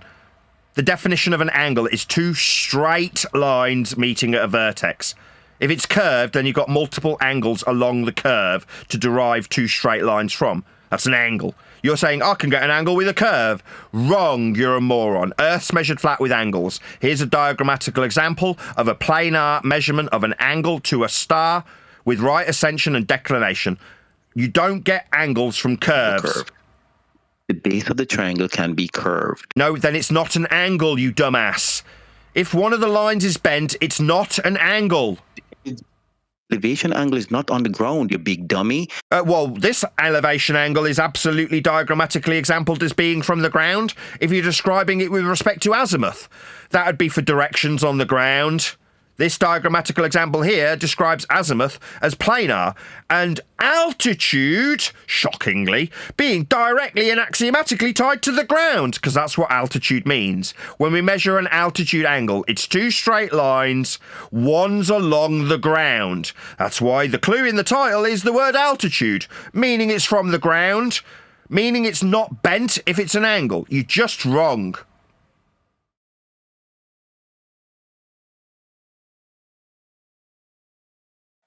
I mean, it's elevation angle. It doesn't. It's elevation angle. You're not exactly getting an elevation from it, right? Well, yeah, you're getting a degree in the vertical. Elevation meaning from surface level. Let's just start there. Do you understand what the word elevation means? The height above mean sea level.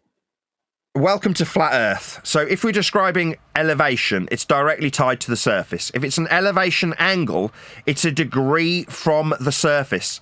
The surface being the base, the zero. Now, if by chance you're up a hill, you can establish a parallel plane with the surface. That is to say, if you establish a GP on the eye level, if you're using a bubble sextant, then it still meets below the plane you establish with the tool. Now, the reason you can call it an elevation angle is because it's parallel with surface level, like flight level or eye level, axiomatically tied horizontally to the ground if you're measuring for GPs. In this case, we're measuring the verticality of the angle from the surface. That's what an altitude angle is. If it's altitude or elevation, that's not an angle, just elevation. It's tied to sea level, like every height of everything ever. Now, just to confirm for the audience's benefit, notice he used the word sea level for altitudes, not geoid level like the lying scumbag earlier. Well, well, I mean, you said, you said. Get a grip, you stuttery twat. Yeah, sea level for measurements of altitude. Altitude angles from surface level. Get a grip. I know, but you're not getting an elevation off of this elevation angle. If you are, what's the... So you're not getting an elevation off this elevation angle? What a bloody hell are you babbling about? We're not trying to find the height of the star if we're measuring for distance in nautical miles. The purpose isn't to get the height. No one's travelling to the star. Navigation is for the ground. It's the ground that you all need to lie about. Are we suddenly trying to find our way to the frickin' star? Or are we trying to find our position on the ground? I know, but Oakley, I asked you if you get an elevation from this elevation angle, and you don't, though. Because if you did, you could tell me the elevation to these stars. And what would be the use of that if we're trying to find out where the fuck we are on the ground so we don't die at sea? Do we need the height of the star if we're trying to find out where we are on the ground? I'm just saying we're not... I know what you're just saying. I'm responding to it. You're saying you can't get the height from an elevation angle. And I replied... Are we trying to find our way to the star when we're lost at sea trying to find ground positions? Second time, you stupid idiot. Well, let's not call names and... Idiot! Retard! Dumb fuck spastic! We're not finding our way to the star. We're finding our position on the ground. The same Graham McToon had to lie about. This elevation angle, that's altitude angle, marked altitude A with an object with azimuth flat, with the observer detailed on the ground. These are measurements of the ground to find ground positions so we can navigate the frickin' ground. Third time. Do you, a retard, want to find your way to the star with this system, you stupid man? Idiot! Are you deaf? You got to relax, Oakley. I'm just saying, like, calling this an elevation angle. It's just an angle. Like, you're not getting any. No, it's not just an angle, Jeremy. It's an angle from the surface. If it was just an angle, we wouldn't be navigating the surface with it. We allow this. I'm not Jeremy. doubting you can I'm not doubting you can navigate with it. I'm just saying, calling this and this doesn't seem impossible to do off of the globe because you're not actually getting it. It would be a different elevation if we were doing it on a globe. Right, elevation is from surface level, Jeremy. Elevation means with respect to surface level, sea level, being at the altitude of everything ever measured ever. Yes. Yeah. Yes, so it's not global, you dumb fuck! Jeremy, you stupid spastic! Were you dropped on your fucking head? No, it's not from globe level then. So it couldn't work on a globe, like you retards just asserted. You could get this angle off of a globe, yeah. No, you fucking can't! It's a surface level acquisition. 2 straight lines. You're not going to get a straight line from a globe. The baseline is your line of sight. One-on-one. That 1,000 times. One-on-one. You can't get an altitude angle from a globe. The globe has no levels to get this angle from. Furthermore, if you're going to suggest, Jeremy, that this works with a globe, it wouldn't work from the global surface. It would work inside the globe on the equatorial plane. That's how it works if you suggest that this works globally. Do you not understand how this declination angle works when you're describing it from an equatorial plane inside a globe on a plane called the equatorial plane? Because it seems, Jeremy, that you've just suggested this works from the global surface. Wrong. Yeah, if you were on the surface of a globe, right? No, wrong. We're on a globe, right? No, you're not listening. Let's just pretend we're on a globe. No, you're not listening. It's just no, you're not listening, Jeremy. It doesn't work on the globe. In a globe on the equatorial plane is not on a globe. Are you deaf? Second time. You're wrong. You don't understand how this works. Right, I'm not deaf. Let's not be spastic and go. Retard! Jeremy the spastic fucktard! It does not work on the global surface if you describe this angle. It works in the globe on the equatorial plane, never on the surface. You're just wrong. Are you hearing me, Jeremy, you fucking retard? I heard, dude, you can't call names here. I'll call you a fucking retard. If you suggest that this works globally, it works in, not on, end quote you, a globe. This never works on a globe, Jeremy. You're just wrong. Names here, please. Like, that's not okay. Don't plead with me, you dumb fuck. You're just wrong, Jeremy. This does not work on a globe. It only ever gets described in a globe on the equatorial plane. You're just wrong. He was just talking the whole time. Yeah. Yeah, I don't know.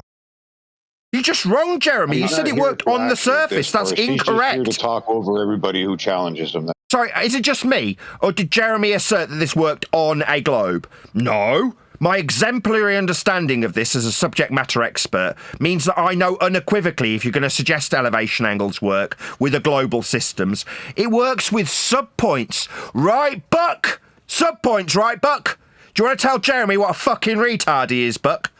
Yeah, run away. Cuck with Buck. Stuttery! I'm asking Buck to demonstrate how idiotic Jeremy has stepped in to incorrectly assert that this works from the surface. No! I think you'll find it's described with subpoints. Jeremy obviously doesn't know what the fuck I'm talking about. Jeremy is 100% correct. Oh, really? So what's a subpoint? That's your question. Okay. We measure the elevation angle from the horizontal line of sight. That's one straight line. The second straight line is the line of sight to the celestial object. The angle between those two lines meeting at your eye, the vertex, is the elevation angle. So the celestial object would be on the celestial sphere then, correct? The vertical baseline. My question in response to what is just suggested. To the celestial object, so it would be on the celestial sphere then? We could then subtract 90 from the zenith angle, and that would derive the elevation angle. So from elevation angle to a point on the celestial sphere, third time. Without using the surface. But on the celestial sphere, third time's a charm. Is it from the celestial sphere that you're getting this item? Yes or no?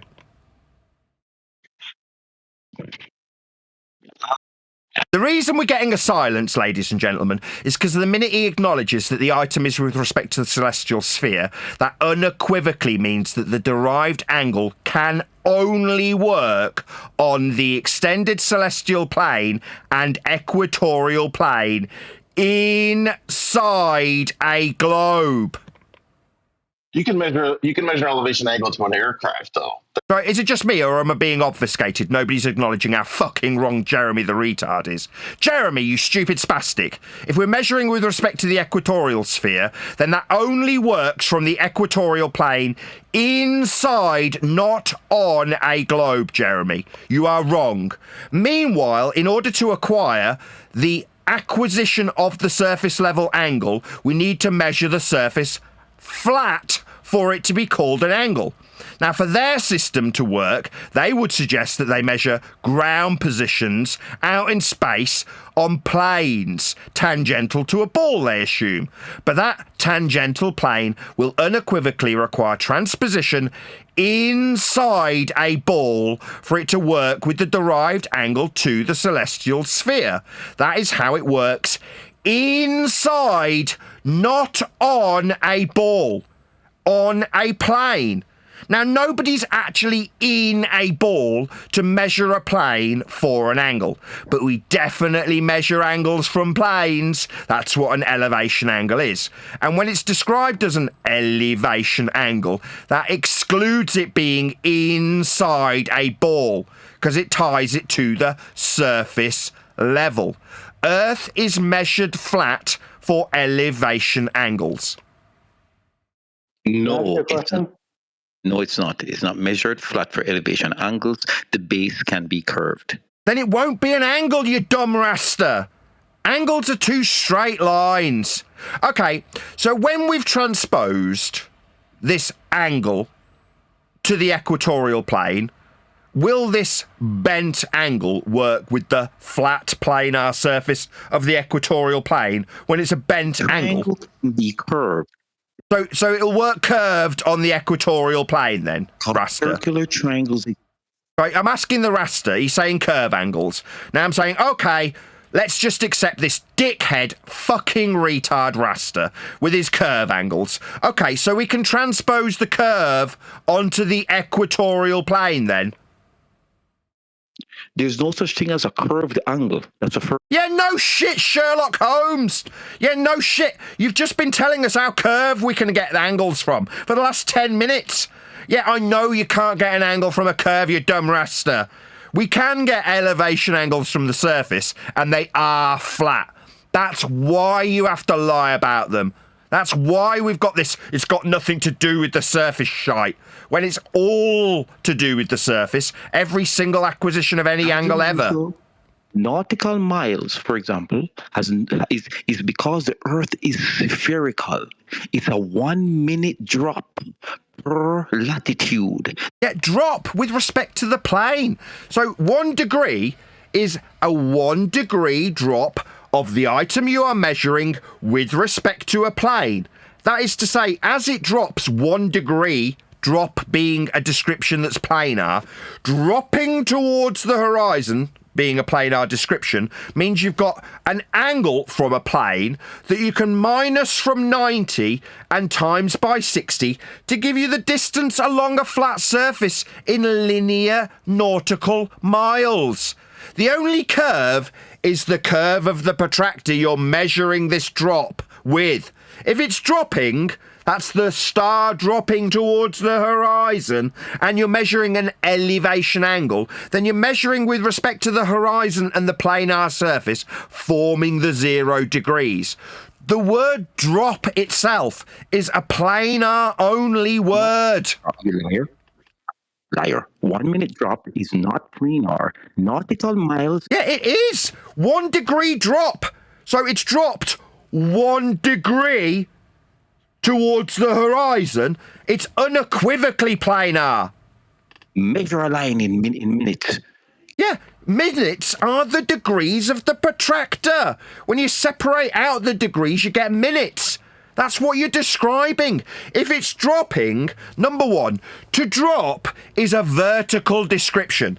Verticality is axiomatically tied at the hip to horizontality. So if something's dropping, you're using a planar word. That's what drop means. It's got subtle to do with curve when you describe dropping. It's a vertical description. Secondly, if you're describing that star dropping towards the horizon with a measured degree, then you've got a horizontal baseline, that's the surface, and the drop with respect to that surface in a measured angle giving you the degree. That's a flat Earth only measurement. That's the definition of it and usage of it in your model. No, it's not. You think elevation angles are in my model? I've defined them 20 times. That's not Nathan Oakley's elevation angle, you dumb shit. Model has a different definition than you. On the contrary, on screen now for my audience is a depictoral example of angles to stars dropping with respect to the horizon. Here's the example. Here's a star a couple of degrees above the horizon. Here's a star at zenith. That's directly above your head. As you move away from the star, the angle with respect to the horizon drops. That's two straight lines meeting at a vertex for every single one of these angles measured with respect to a plane. That's what Rasta's just described. The drop, is it going from here to here? The drop is from here to here. This is it dropping. That's moving in the vertical to give you a degree. That's what the angle from the plane is. So this is a flat Earth prerequisite angle acquisition as the star drops. The calculation is 1 degree drop is resulted in you backing away from the star 60 nautical miles. It's an extracted value based on a flat Earth prerequisite acquisition of an angle from the surface level. That's an altitude angle.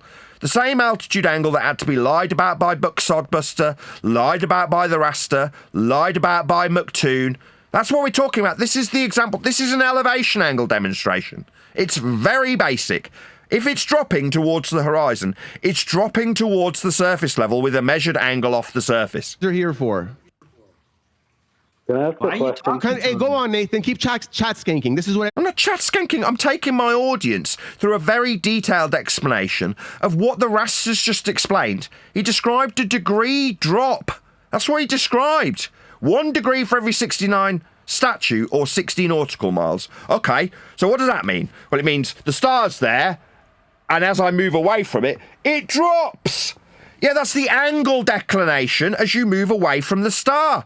Well, on screen for my audience, here's a different example. Here's where Jeremy is demonstrated a fucking retard as he interrupts and says this works on a globe. No, here's the equatorial and extended celestial plane with the celestial sphere wrapped around it. The one that Buck confirmed we were measuring lights from. Yeah, we'd have to be inside this for us to be measuring it, to describe it globally.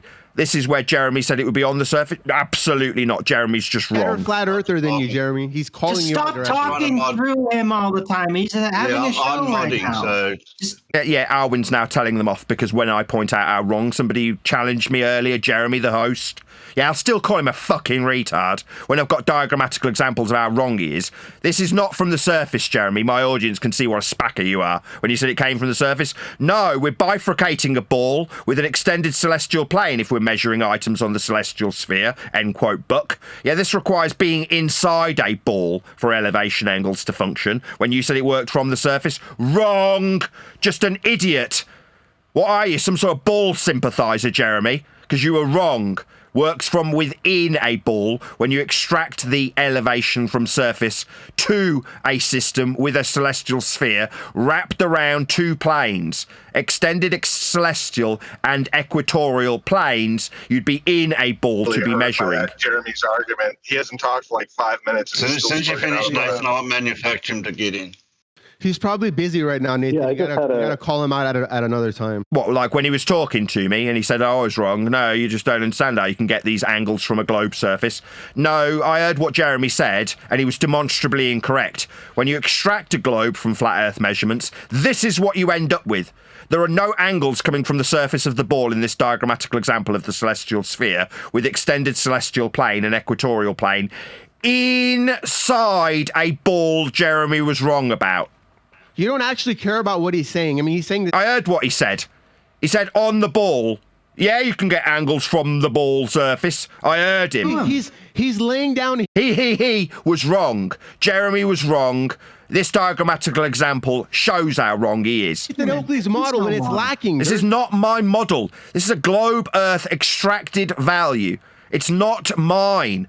The minute it's demonstrating how flat equatorial planes and celestial planes must be, doesn't make it mine. It means your globe requires you be inside a ball. Quiet, you asshat. Little has Nathan Oakley known for the past 8 years. You don't get fined other Nathan's trying to talk. Yes, I have other people trying to talk. Actually respond to what you say. We just keep talking. Nathan's trying to talk. Stop. Can I don't have to mute people just so people can get in. Yeah, it'll be quick, I'm pretty sure. So, Nathan, would you agree that north-south is perpendicular to east-west? No, you're describing azimuth, which is degrees from one true direction. You've only got one true direction. North. I'm not describing azimuth. I'm asking about north-south being perpendicular to east-west. Yeah, and I just answered no. The degree is from north only. So those change as you move your position. So to say they're perpendicular would be to suggest that east and west are absolute directions. They're not. Second time I've answered you.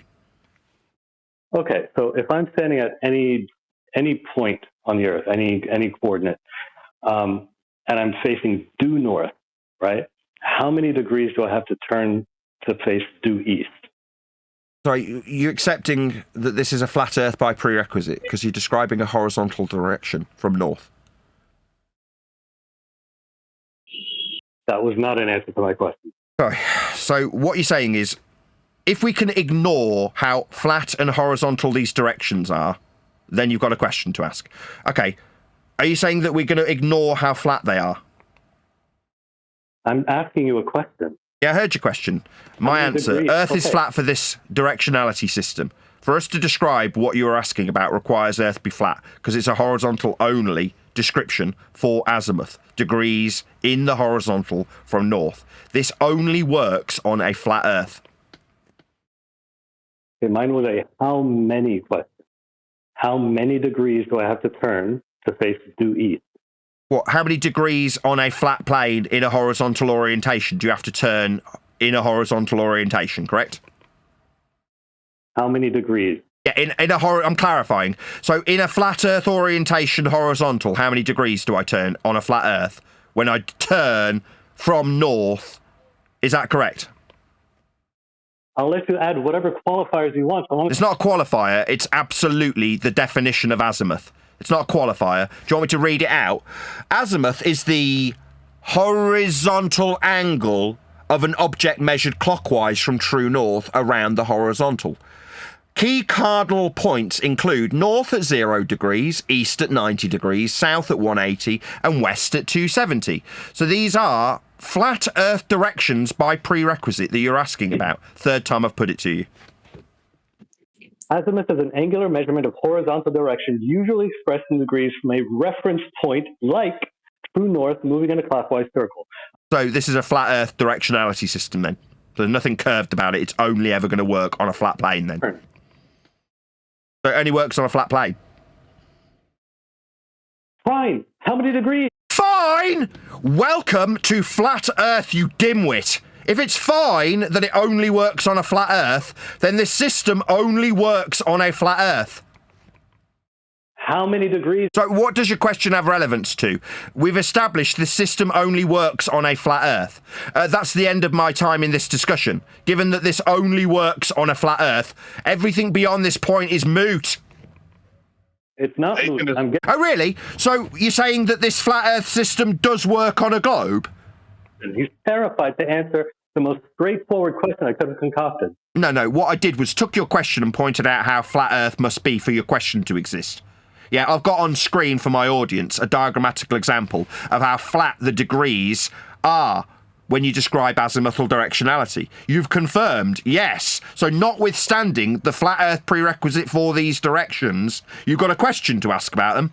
Well, I don't care about your question, because Earth's got to be flat for the question to exist. Okay, that's the end of my time in the discussion. You don't want to engage with me, that's fine. Well, I have engaged with you. You've offered me a flat Earth directionality system, and I've pointed out how flat Earth must be for it. Explaining things to you looks like punching someone who's taking shit. Oh, so now we're up to threats of physical violence? No, we've just got a flat Earth measurement system. It's called azimuth. It's flat. It's horizontal. It's degrees from north, called azimuth. It's a system that only works on a flat Earth. And in that system, how many degrees? In this flat Earth system, that's the end of the discussion. If we're arguing about whether or not Earth's flat, and this system only works flat, then that's kind of the end of the discussion, my friend. I'm not arguing whether the Earth is flat. Oh, yeah, I am. Yeah, I understand that when you need to use a flat Earth directionality system, suddenly we're not arguing about whether or not Earth's flat. What, because you want to use this flat system to ask questions? No, once we've established how flat Earth must be for this system, that's the end of all questions. Earth's measured flat for this system. So you know exactly what I was going to ask you. Doesn't matter what you're asking. Once we've got a flat Earth only system established, that's the end of the discussion. Because we've got a flat Earth only system. Flat Earth or globe Earth? No, it can't work on a globe. It's a horizontal system. You don't understand the difference between global, that's curving, and horizontal degrees from north. Now, this can only work on a flat Earth. No, because we got the Rasta come to save you, brethren. He's going to be telling us how we got curve angles from triangles, from circles, brethren. This circular triangles exist. Yeah, man, we got circle triangles and thing. Yeah, man, Rastafari. We ain't got circles from triangles, you know what I'm saying? Nathan, chill out. Circles and triangles, all right? Oh, he's spurging. All right. No, we've got a flat Earth directionality system. You didn't concede it. Rasta piped up because he sensed the blood. So he started piping up about circular triangles or some of the dumb shit that he was talking about. He won't let you talk. There's problems. Sorry, was it just me, or was about 2.5 minutes ago Arwin telling off about 4 different people for spurging through the top of me? No, we've got a horizontal system that only works on a flat Earth. Horizontal degrees from north. The guy has conceded. Yeah, but we're not talking about flat Earth now. Oh, I see. So when you've used this flat Earth system that only works on a flat Earth, later we'll be talking about the surface after we've forgotten all about how flat Earth this system is. No, I stop at the point that the measurement system only works on a flat Earth and then go, I couldn't give a tiniest of shit about your question that relies on a flat Earth only measurement system. I think you know exactly where I was headed with it. That's why you're running away from the question. If you're facing north and you want to turn east, how many degrees you got to turn? Right, in a flat Earth orientation, in a flat Earth direction, and we're turning horizontally with respect to a plane around a vertical point on a plane. So the point that we're turning around is axiomatically tied from vertical to horizontal. So we're turning around a point with respect to a plane then. Yeah, this is a flat Earth only description that you're asking me about. You understand that, right? And when you have made that 60-degree turn and you have a 90-degree angle. But who the fuck was talking to you, woman? Shut your mouth. Talking to this man. Nobody asked you. You'll know because we'll address you, woman. Shut up. Oh, that's not nice. I will do whatever I like here, and if some woman pipes up while I'm in the middle of humiliating a guy, he's talking about rotating around an axis in the vertical. That's what he's asking about. I've heard him. Now, that axis is perpendicular to a plane. Now, the definition of azimuth is horizontal degrees. So to have us rotate, to ask about the degrees of rotation, we are rotating around a vertical axis with respect to a plane. So this is a flat Earth only system. Wait, Nathan, stop speaking over the lady. I'll do whatever the fuck I like. If I want to tell this woman to shut her mouth because the men are talking, I will. Shut up, woman. I'm telling this man how flat his system of azimuth is that he's asking about. Okay. If you interrupt again, I'll tell you to shut up again. The actual question about the angle. Yeah, the degree by the angle. You mean the degree of azimuth in the by angle. You mean the degree of azimuth in the horizontal, correct? Correct. How many? Well, that's a degree in the horizontal then. So we're measuring a flat Earth in the horizontal to describe directionality. If I'm going to be going that way, because I've measured a degree from north, then ipso facto we are travelling in a direction we've established with a horizontal planar system then. And that direction is how many degrees from due north? So you're going to ignore that we're measuring Earth flat for this and just keep asking your question?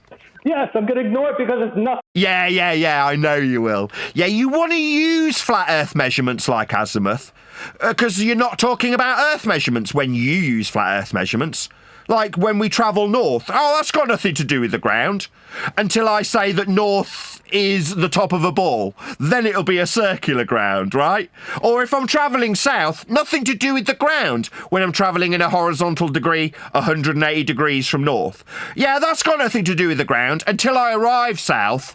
And then I'm at the bottom of a ball that the ground is suddenly. Because we've ignored the flat Earth azimuthal system that we've travelled in directions with, right up until the point that I'll assert sphericity. Then, it doesn't matter, we've whistled past our flat Earth must be measured for these degrees in the horizontal that only work on a flat Earth. Let's forget about them for now. No, I won't.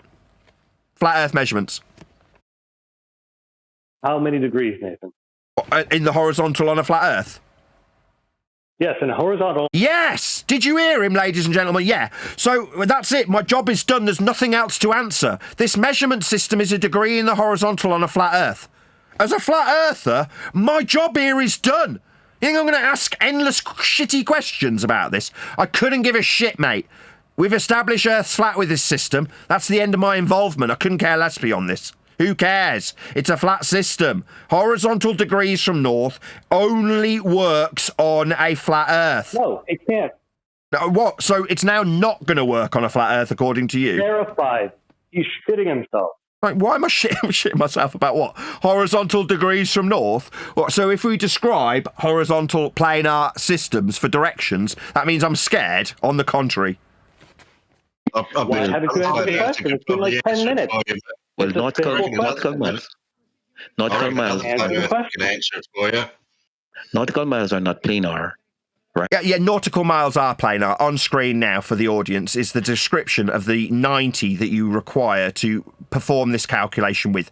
So you measure an angle from a plane. That's the degree declination Rasta was talking about earlier. Like it is dropping 1 degree for every 60 nautical miles. Yeah, that's a degree in the horizontal from a planar surface for it to be dropping a planar description. Once you've measured that angle, you then minus that angle from 90. What 90? This 90. The 90 along a planar surface to a point below the star, called a ground position. It's on the freaking ground. Once you've minused it from 90, you times it by 60. The 60 is the nautical mile linear distance. That's how it works. To get these are the radial values. These radial values are described in nautical miles. R1, R2, and R3 are all flat, linear distances. They can't bend, they're radii. Ergo, they are ipso facto straight lines in the horizontal to ground positions on a plane, acquired by measuring an angle from a plane, minusing it from 90 and timesing it by 60, to give you a flat, linear distance in nautical miles ascribed to a radii. Radii will not and cannot bend. Nautical miles. I can prove you can get. I can prove you can get angles to him. Nautical miles is because the ground is curved. No, again, for the audience's benefit, the radial value is what is ascribed the nautical mile distance. Here it is on screen. R1, R2, and R3 are not bending. He's just an idiot. Are not linear.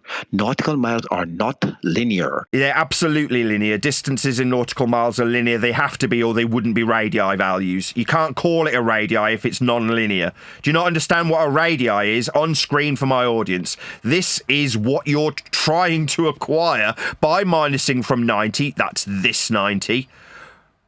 and timesing by 60, that's nautical miles, the angle you measure from a plane. Now, if you say that this distance, R1 or R2, is non-linear, then it can't be described as a radius value, you stupid raster. What are you babbling about? It has to be straight or it can't be called a radius.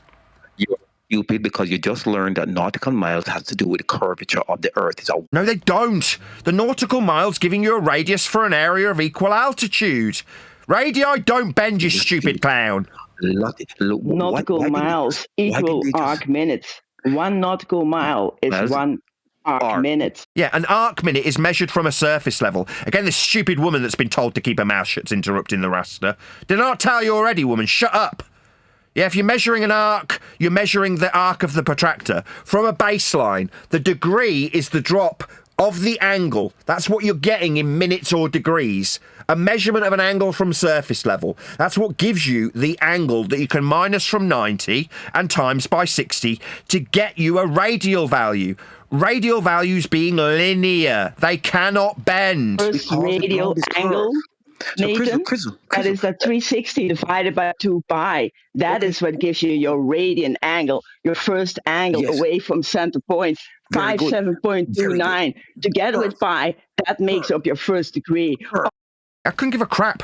The angle is measured from surface level. It's an elevation or altitude angle, measured from a flat plane. The Earth is curved. Crystal is telling you the Earth is curved. No, it isn't. The altitude angle's measured from surface level. Does Crystal understand how we acquire an altitude angle? A linear measurement, Robert, in a straight line on your meridian. 1 arc minute, because of the meridian is a curve. 1 arc minute. Why you can use that same thing on your arc is because in a radian angle, your radius and your arc length are equal. You got the 60-60 there. Good. 60 arc minutes to 60 nautical miles. Because it's an arc. The Earth is curved. No, the arc is the arc of the protractor you measure the angle through. If you're measuring a star, you measure from the baseline to the star. Those are your 2 straight lines. One is the 0 degree of the baseline. The other is the angle to the star. If it declines, that's going down. It's declining in angular terminology towards the horizon from a flat baseline. That's the acquisition of the angle. The curve is the curve of the protractor, not the curve of the globe surface. The protractor's the curve. That's when you're describing being in a ball, not on the surface. You're not on the surface of the protractor you measure the degrees with. You'd be in it if you're describing it from the plane to give you these angles. These angles being what you use to find the radius by minusing from 90 and timesing by 60 the measured angle from a plane. Then they would have used just How many degrees are those angles? Then they would have used just miles, Nathan. Yeah, they do. They use nautical miles, and you acquire them for the radial value by minusing the measured angle from 90 and timesing it by 60. That's how you acquire the nautical miles along the surface for the radius. It has to be linear or it won't be a radius. Nautical miles because the ground is curved. No, you can't have a non-linear radial value for a circle of equal altitude. It can't be curved or it won't be a radius. Keep saying it, you're just ignoring me. 1 arc minute between each. Yeah, 1 arc minute. That's a measurement on the surface. 1 arc minute. That's an angle from the surface. That's what you're describing, you dumbass. Robert, it is the angle in between your degrees, not on your degree. So it's measured that 57.29 is the measurement in between 1 and 2 degrees, between 0 and 1 degree. Yeah, and 0 is the baseline as depicted on screen. On screen now, elevation angle. The angle is this degree from the surface. That's what we're measuring. If the sun moves towards the horizon, that's the declining angle that we're measuring, that you can measure in degrees or minutes. That's what you're describing from a planar surface. It's an altitude angle, meaning it comes from the surface. Elevation means from surface. Elevation angle means degree from the surface in the horizontal. That's what this angle on screen is. The sun approaches the horizon because your ground is curved. No, it doesn't. The angle that you measure is from the surface. If it was curved, oh my God, how many times do I have to go through the exact same thing? This is the example. It's an angle from a plane. You can't get an angle from a curve. There's no such thing as curve angles. If you're measuring, it's from a plane. Yes. No. Your ruler triangles, circular triangles exist. Oh my God, we've got this brethren talking about circular bloody triangles again. No, that's the stupidest thing ever. He's just a retard, Nathan. He's doing it on purpose, and it's a good for the audience to hear what has happened to these globers now in this psychological dilemma with the things they're saying. They're in total retardation. I agree. Let's shout out a couple of super chats. So, shout out to Unitox Femu, who says, when you navigate with boat, don't use water surface. Thank you very much indeed for the super chat. Also, shout out to Andy78807, who joined as a penguin. Thank you very much for joining as a member. However, I will say, if you are watching this on either Nathan Oakley 1980 or Nathan Oakley Premium streams, then stay tuned, as there will be an after show to follow. This by the audience members today. Absolute retards, globe retards all over the gaff. I think they're just addicted, kind of like we're addicted, you know, but we're like addicted to like seeing the truth and seeing the liars. Well, they're addicted to lying for us. The only one that pissed me off was Jeremy. Up until that point, I generally kept my cool. It's when someone on your own side starts fighting for the opposing side that it really pisses me off. Like, what the fuck are you doing?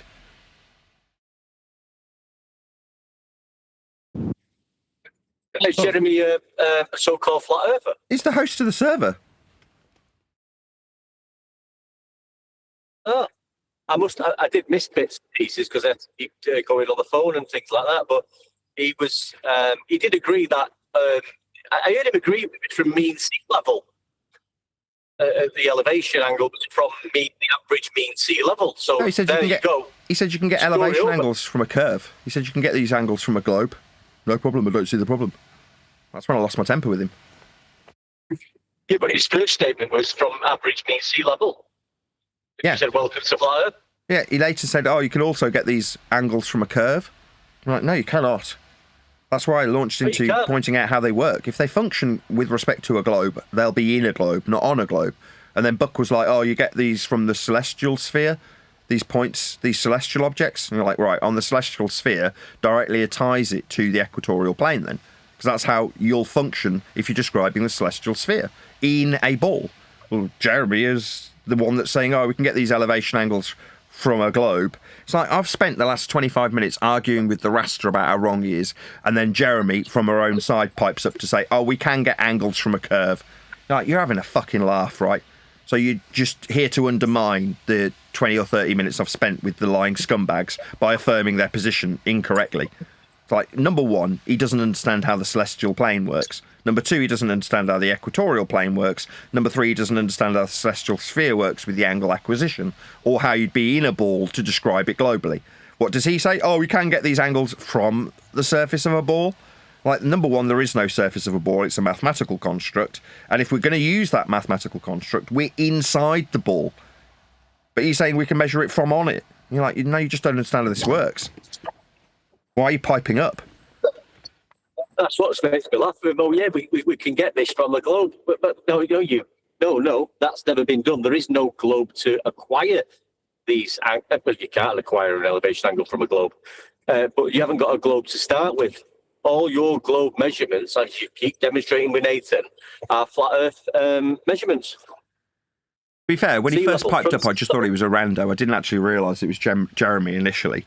And then when I figured out that it was, like I say, I lost my temper. And throughout the rest of the live show, I'd kept my cool pretty well. You know, obviously I'm just demonstrating my disdain. Yeah. But at any point, I can just turn that off if I choose to. You know, the disdain is designed to let the opponent know that I'm not pleased when they're lying. But when somebody from your own side does it, then it genuinely does infuriate me. Like, what are you doing? Number one, if you don't understand this stuff, if you don't understand the derived value on the equatorial plane inside a ball, don't pipe up. Especially don't pipe up in opposition to somebody on your own side. It's like, you freaking turncoat. What are you doing? Well, I mean, if he's suggesting you can obtain an elevation angle from a curved surface, yes. What tool is he using? What tool is he using? Is he using a sextant, which only measures angles, which is two straight lines? Is he using a theodolite, which is an angle measuring piece of equipment, 2 straight lines in the vertical, horizontal angles. I mean, I don't know how long Jeremy's been into this or how long he's been listening to you and us and 10th Man about elevation angles and don't mention the 90. I mean, has he not taken any of this on board? Obviously not. Like I say, if you're standing in opposition to somebody who's having to defend themselves against about 5 spurgy opponents all at once, okay, you're running the server and you're at work, fair enough. Like, you do run a server when you've got a job to do. I totally get it. But if you're going to come in, take charge. Like, bring it back on track. Don't offer your 2 pennyworth, especially if you're wrong. Yeah. Like I say, they keep saying these things. They can't demonstrate. There's no way anybody can demonstrate anywhere acquiring an elevation angle from a curve. I mean, that's where they get, well, we can climb up a mountain or a hill. Yeah, but you'd be using a bubble sextant then. Yeah. It's horizontal parallel to the plane. Yeah. At sea level. Yeah. You can't demonstrate anything they say. And raster, I mean, I know you kept on with him, but it's good for the audience, like you say, Nathan, just to listen to the apps. But I start getting like, oh my God, this is just pathetic. But you know he's doing it on purpose, obviously. No, I don't think he is. I think he's just genuinely stupid, actually. I don't think he's like smart and intentionally just trying to wind me up. I just think he's stupid. I keep thinking they're just doing it because they can't go now they can't have a serious conversation about measurements and giving you some globe measurements and proving how you're wrong with all your flat earth prerequisites. So I just feel that they come in to just talk nonsense about, circular triangles, which is absolutely pathetic. I mean, it's just insane. So I feel it's like a bit of we're just going to try and wind Nathan up and the crew. And just pick out nonsense. So we're not actually talking about Earth. We're going to talk about circular triangles or a definition of this. It's just anything to talk nonsense away from the actual topic, which is Earth measurements. They never seem to want to talk about.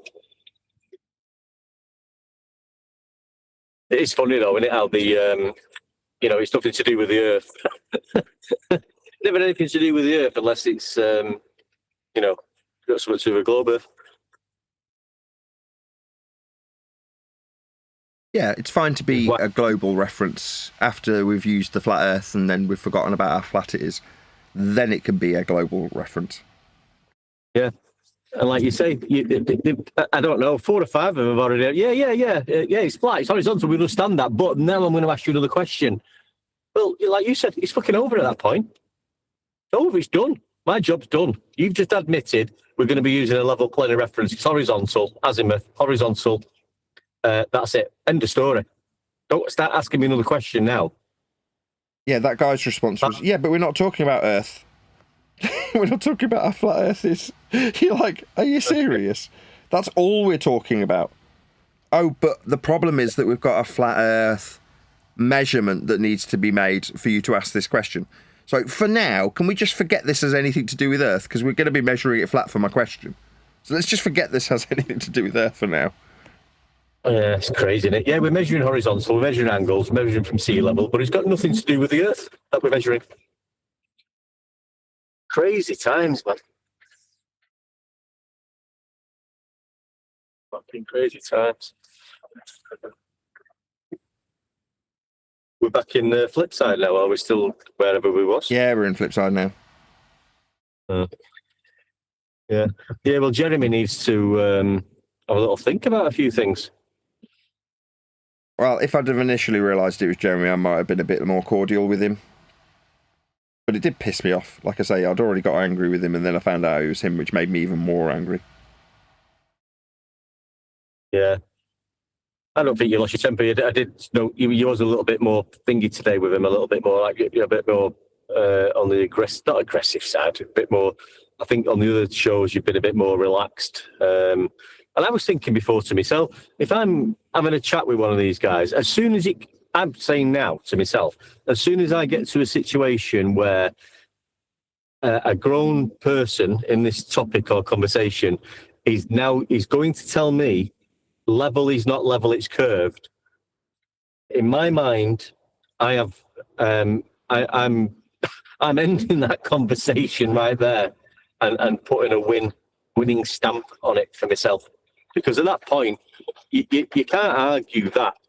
It's not an argument. But that's what it's come down to. So as soon as they say level is not level, it's curved, I mean, that's like bang, well, see you later, mate. We can't go any further now. That's where I'm going with this now. But it is good for the audience, though, to see that what they're saying about level being curved, because it's just highlighting it. I mean,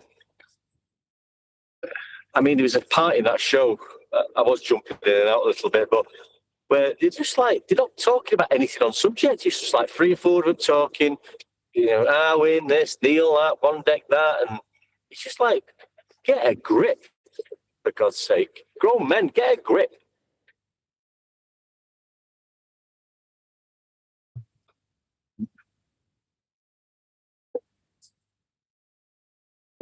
There's everyone else. Where are you, Neil? Are you about or what? Well, it was an epic demonstration of what the flat Earth community is going to go up against from here on out. Because when they ask for definitions and you give them definitions, and then they don't accept those definitions, that's the definition of insanity. It's just they're not reasonable, they're not logical, they are lost in their heliocentric world. It doesn't comply or comport with the measurements or natural observations we make. So they have to do those things. They have to change the definitions. They have to. Otherwise, their whole world just disintegrates around them. It was tough to listen to 2 hours plus of that, Nathan. But my God, it was certainly worth it. Thank you. I think I cocked up a bit, though. Well said, Bill, mate. Because I was saying, I think Nathan was bringing citations up with definitions, which was correct what he was doing, and he just tore them apart. But I just jumped in unnecessarily, saying, that's all you can talk about, definitions, where it's down to measurements. So I did cock up a bit there. Sorry, Nathan.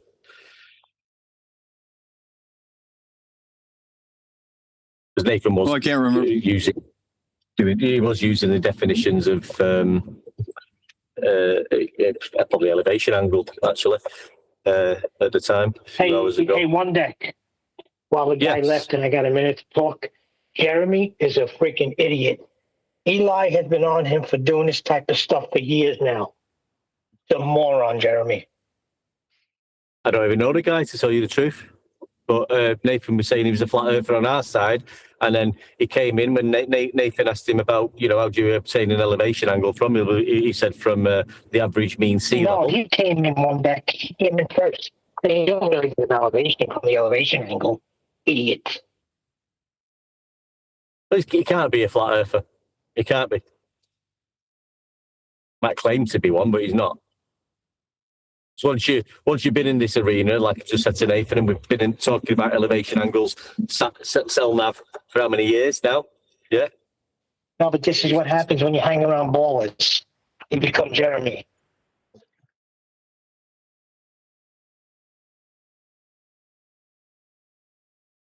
Well, he's weak-minded. I mean, he's probably getting ballers coming up. Look, guy, listen, Jeremy. Yeah, you can. Okay, yeah, Jeremy. You do need a horizontal for the baseline of the elevation angle. But, Jeremy, we're just saying, and this is what Nathan and the crew doesn't understand, you can also obtain an elevation angle from a curved surface. Because, look, and he's been he's been mugged over. But he should. You can't do that. It's impossible. It's just like, it's not. It's a stupid fucking question. We used to ask it on the housekeeping questions, and it's a stupid question to ask. Can you obtain an elevation angle from a curved baseline? I mean, it just sounds ridiculous asking that question, because no, you can't. It's axiomatically tied to the horizontal baseline. If you didn't have the horizontal baseline, whether it be a bubble sextant or sea level, you wouldn't be obtaining an elevation angle. So to ask the question is fucking, sorry, Lathan, ludicrous. when they start asking if you imagine you're on a globe or believe you're on a globe, as soon as they say that, then every time they say, well, you could get an angle from a curve, then just ask them, are we imagining this curve? Are you imagining this curve? Yeah. Just imagine. You've got to imagine. You've got to go into Narnia, Cuckoo Land. Well, and it's implied when they say you can get an angle, you can do this, or we can do this. It doesn't mean that's what you do. You can only do it if you imagine it. Well, I mean, why on a globe would you want to be measuring an elevation angle anyway?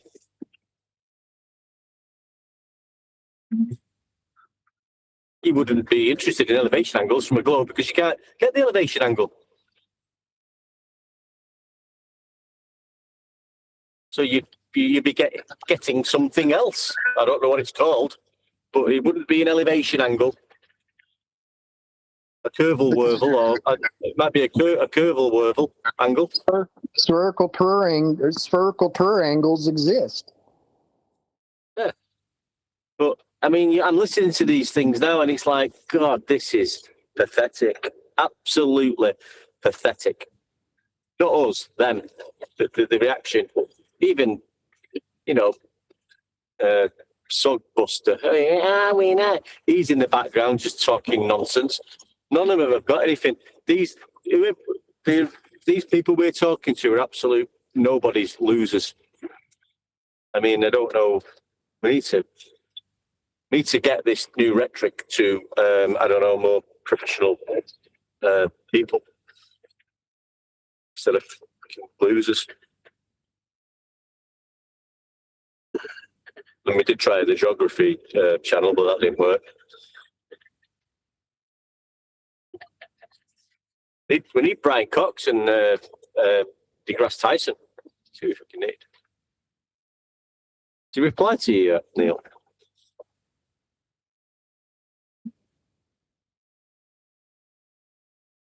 At this point now, we need to be going up against the highest level, above sea level. One deck. Neil's working, so he probably can't chime in. No worries, pal. Oh, thank you for the PayPal, Len. Really appreciate it. You're more than welcome.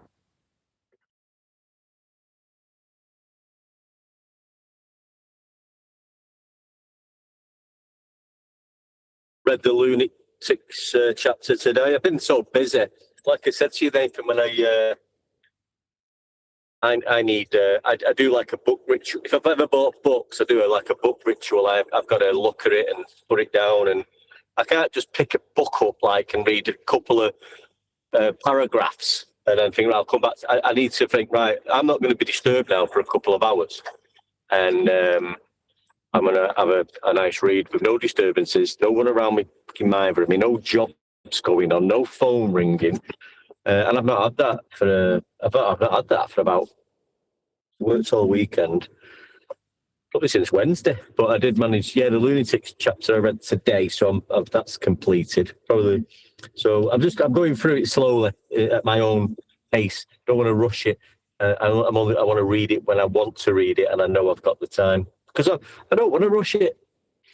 I think I know you're eager for some feedback, and I don't know if you've got any feedback off anybody else, but. I need to read books at my own pace, on my own leisure. That's just the way I've always been. But yeah, I am enjoying it. And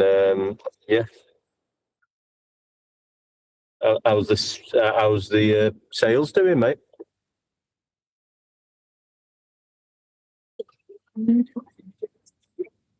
Just wondering if they continued in the initial 24-hour slots, or maybe that altered. And like I say, I don't know. I was struggling to find the book as a normal person, getting into flat Earth and googling flat Earth books.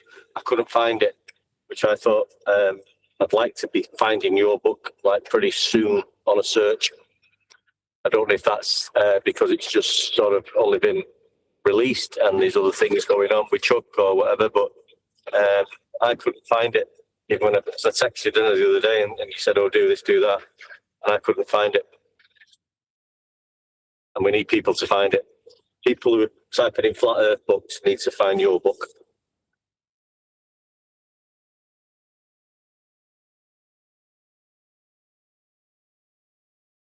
Don't know if you know anything about that, Len.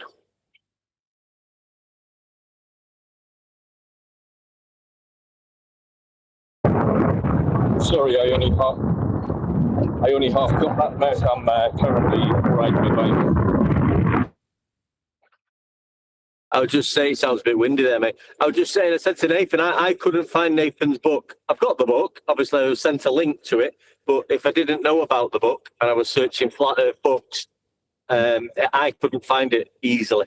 It wasn't coming up in a lot of searches on ebook apps or just Google searches. I wasn't coming across it, and I think that I was pissed off about that because people are searching for a good Flat Earth book. Nathan's needs to be popping up. It's got to be in the fucking search engine. Yeah. Well, I think at the moment, One Deck, it's only hosted on one website. So whatever metadata are logged on that site. But as he gets interviews and reviews and stuff, it will start spreading out and there'll be more hits to the book. But yeah, Nathan doesn't run the website, so he hasn't got any control of the search engine optimization functionality for the page. But it will get out there. It'll find so it. It's just, yeah, it's only been a has it been a week nearly, probably. But yeah, so it's early days, and as things move forward in a horizontal direction, things will get better. Ben? I was thinking maybe we need to advertise a special educational session where we can educate people on how to measure things properly. Educational. What do you mean, on a show? Yeah. So it's today we're teaching you all how to learn how to measure things and just show you the measurements and how they work properly. Such as basketballs measured with tailor's tape, sir? Yeah, we can measure some basketballs, but obviously the idea is that even to measure the basketball, to make it relevant to the ground you stand on, we need to know its elevation from the ground, and then we can work the rest of it out. Yeah. Oh, yeah. You mean you could work? You mean you could use the basketball example and say and show people, you know, how would you measure the circumference of a basketball? You'd use a tailor's tape. Yeah. You'd wrap it round it, and you'd get so many inches. And then you could show them how you lay out the piece of string you put round the ball, and we can put it on a flat surface, and then we can measure it. Yeah, but we shouldn't entertain that because it's a ridiculous reification fallacy. We do not live on a basketball, so it's irrelevant. Yeah, I agree, but I think you could then move on and say, well, that's how you measure a basketball. However, this is not how the Earth is measured. This is how the Earth is measured. Yeah, well, the lesson is on measurements and where they come from and how you use them properly. I mean, we have touched on it on a few shows in the past, haven't we? With surveyors, the mapping company, Wayne. We've also done a video on GPS, which uses a 2D grid system and circles of equal radii values from circles of equal what do you call it, altitude on that, but they do use circles and radii from a transmitter and receiver to pinpoint your position of where you are. So we have done that in that way, Click. Yeah, Yeah, I'm just thinking maybe we should get a special guest star, some surveyor, and have an open question for him while he's talking to us to just ask questions about where he gets his measurements from. Maybe Wayne would be inclined if he finds out he's featured in the chapter on the molten iron core. I had to check with Chuck because someone had asked me how many copies, and I, in all sincerity, although I gave a number, didn't actually know. So I had a vague idea because Paula can see her stats as an affiliate. So I've been using her affiliate link in the link below the video, and I knew that up until this morning she'd sold 75 copies. So I'm like, it's got to be 100, right? Because there's obviously other affiliates and the website itself that are generating sales on top of the affiliate sales, right? So I guessed that it was edging its way up to 100. So I think last time John asked on Friday, I was like, yeah, it's edging its way up to 100, but with Weasley words. So I thought I'd better check. So I asked Chuck, has the book hit 100 sales? And he contacted me this morning. He was like, just to confirm, the book did hit 100 sales. So I was like, yes. So I'm not lying. Good. Nice one. Just say there, don't Nathan, that we need to, you know, I don't know if you heard me, I did text you anyway. Yeah, I think as I've just been explained that moving forward as it's more promoted, maybe the searches will get easier because I thought, well, I'm just going to search for your book as a normie Joe, and I couldn't bloody find it. You said Chuck's got this thing, the driver thing, whatever it was, and do a Google search, and your book still didn't come up. So maybe I mean, it's just too early doors. So in terms of, well, what Chuck told me 3 years ago was he's pretty good at search engine optimization, and therefore, in terms of finding books via the search, you'll find it. And he gave me tips in terms of what to name the book. So a lot of the naming of the book was specifically to do with search engine optimization. I mean, it's not a conversation I've had with him recently, but when he said it, I understand what search engines are and what optimization is, and therefore, when asked about it, I'm like, yeah, it should definitely appear in the lists, but it could just be that it's too early doors. But upon a few hopefully weeks, if not months, elapsing, you would hope it would work its way into the algorithm on Google or whatever search engine. When you type in Flat Earth book, you'd hope that it would come up. But like I say, it's only been out 4 days, so that's not exactly too much of a concern. But I think once it is linked in lots of affiliates links under their videos, and I've gone out and done a few shows to promote it, that should make a difference. Do you want it? Paul actually sent me the draft of the press release. Did you want to hear it? I haven't actually read it yet. Like, I've had it read to me, but I haven't actually read it. Do you want to hear it? Yeah. I'll dig it out. Yeah, definitely. Give me a second. Yeah. It makes sense that what Nathan's saying. I'm just like I overthink things sometimes. I think, well, I can't find this book, but it's going to take time. It's only been out 4 days. Like exactly. You say, it's got to go through searches and sorry, mate, go on. Measured Flat, All Roads Lead to Flat Earth. Available now. Nathan Oakley has written and published a book as a subject matter expert on the subject of Flat Earth. The book, Measured Flat, All Roads Lead to a Flat Earth, hits hard and challenges everything you thought you knew about the world beneath your feet. Nathan Oakley details 10 years of fiery debate into a... Oh, sorry. Nathan Oakley distills... Sorry. Small text. Nathan Oakley distills 10 years of fiery debate into a bold, fast-moving read that pushes you to rethink the measurements you've always taken for granted. If you're ready for a perspective that refuses to play by the old rules, this ebook delivers. Available to the public now for $14.97 to dive into the argument that sparked a decade of conversation. This unprecedented new book takes the reader from the fantasy of living on a globe to the realization that the world they live on was, is, and always will be measured flat.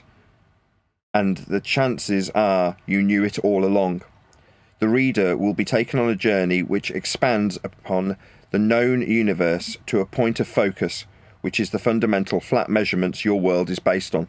Drawing on a decade of daily debate and discussion, Nathan Oakley outlines how controversial measurements practices from the foundation of his argument and invites readers to examine familiar concepts from a different vantage point. Measured Flat guides the reader through measurement techniques and how they relate to the shape of the Earth we live on, encouraging them to reconsider assumptions and engage in with the material critically. Let's just read that again.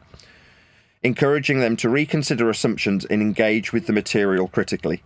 After 10 years of intense daily debate, explained in the contents of the book, readers are left with the knowledge of a whole new world formerly concealed in plain view, with plain spelt Plane. My ambition with this book is to bring the reader to the realization that the earth is measured flat in all circumstances and you knew it all along, end quote. Nathan Oakley has run a publicly accessible debate show for 10 years and has, as you will the reader, come to the realization that the globe world is built upon measurements of a flat plane. Book details. Title: Measured Flat, All Roads Lead to a Flat Earth. Author Nathan Oakley. Publisher Books Online. Publication date 29th of July 26. Format ebook. Price $14.97. Link to the book. Nathan Oakley is ready to bring this conversation to your show to expand the conversation around Earth's measurement methodologies, offering a decade of debate experience and a fresh angle your audience will remember. Media outlets interested in featuring Nathan Oakley or covering Measured Flat can request interviews through the contact information below. And the email address is oakleypr@yahoo.com. That's Nice. excellent. That is just excellent. So yeah, it sums it up nicely. Where you're at with it, it's exactly where you are with it. It's and it's demonstrated in the book when you're reading the book. Everything's you're telling the story of a little bit of the past, the stories that where you was and how your head was thinking, and now you've realised that that was a flat earth prerequisite, of course, and you didn't realise that then, and that's part of the journey. But you've stamped that all the way along the book up to now, up to the chapters I'm up to. That it was always a flat earth prerequisite. What you was talking about, distances to this, distances to that. When you first got into this, measuring that, we all skip past it. You skip past it. And I think it reads well because I've read it and I can understand, even if it was somebody not on the panel or just getting into it, where it might not become apparent in the first couple of chapters, but as you're going on, you're always saying it. This is it's a flat earth prerequisite, from sea level. It was measured flat. It's always been measured flat and always will be. But this is how we used to think. And this is what we missed. So, you're repeating it and it keeps popping up. And I think eventually the person who's reading it, who's maybe not been involved as much as we have, will think, yeah, it was just all about measurements. Because that's all it's about, the measurement. And that's why they're running scared. We've tied them down to the measurement because that's all it's to do with. Nothing else. They brought the sun up today, haven't they? Do you like the title? Yeah. Anybody else started reading it by any chance? I don't obviously expect you to have all read it through already, but I probably would have read it through already. I've explained it a few times, Nathan, but I'm at my time this last 4 days has been absolutely no time. But like I say, I did explain even before I bought the book. Not that I'm making excuses or giving you whatever, I don't need to. But what I'm saying is, I need to.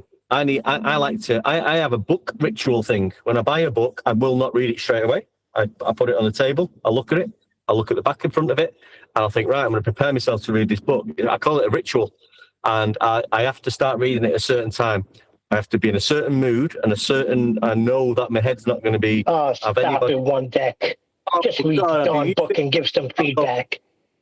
I'm the only one giving feedback with you at work there. Anyway, so I am giving feedback and I'm loving it. Absolutely loving it. And I started the feedback now on this Lunatics chapter. Yeah, One Deck was the first person to purchase it. One Deck that heard from somebody in chat that it's a great read because it's telling a story along with details, and they love it. I just said that. I'm really pleased that you've read it at all, to be honest, One Deck, because like I say, I didn't expect it to be immediate, that people would read it and give feedback. Now, obviously, there's a certain amount of trolls. They're more keen to read it, but that tells you more about them and their concerns with their own position than anything else, if you know what I mean. Like, they're very keen to read it because their worldview's challenged by it. But it's funny me reading it because I've obviously been involved with it, and I'm involved with the panel. I'm on the panel and talk to you guys every day, and I've done for years, and I know about the book story. So I knew what was going to be in the book, really. Yeah. One day. But, you are the panel one day. You not you finished work now, mate, or what? So, no, but I get. He went to his truck so I can get a few words in. Yeah.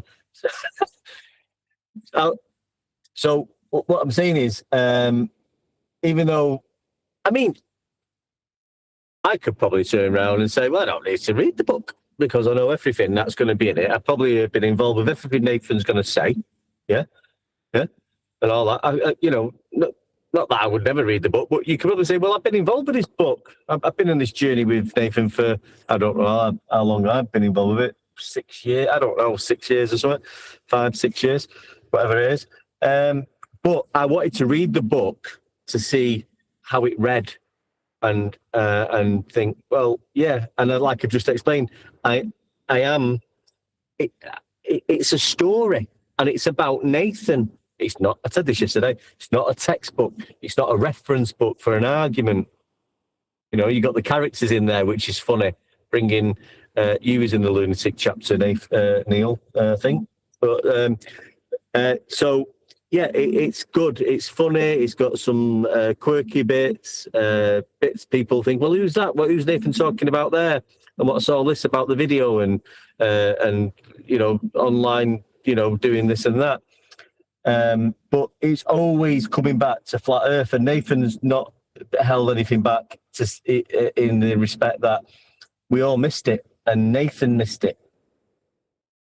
Now it's all come down to the measurements, and look what it's doing to these guys. You witnessed it today. They've got to act like lunatics. There's no way out of it. I'm enjoying the book anyway.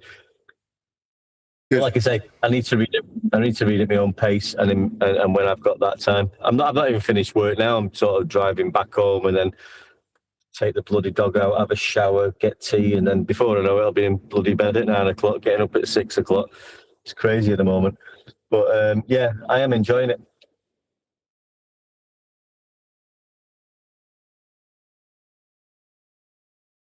Don't know what the next chapter is called. Let's have a look. Where am I up to? Rotation is the next chapter. Chapter 11, rotation. So that's where I'm up to. I've read 110 pages of 382. How many pages has your ebook got? Obviously, it varies massively depending on font type, size, page.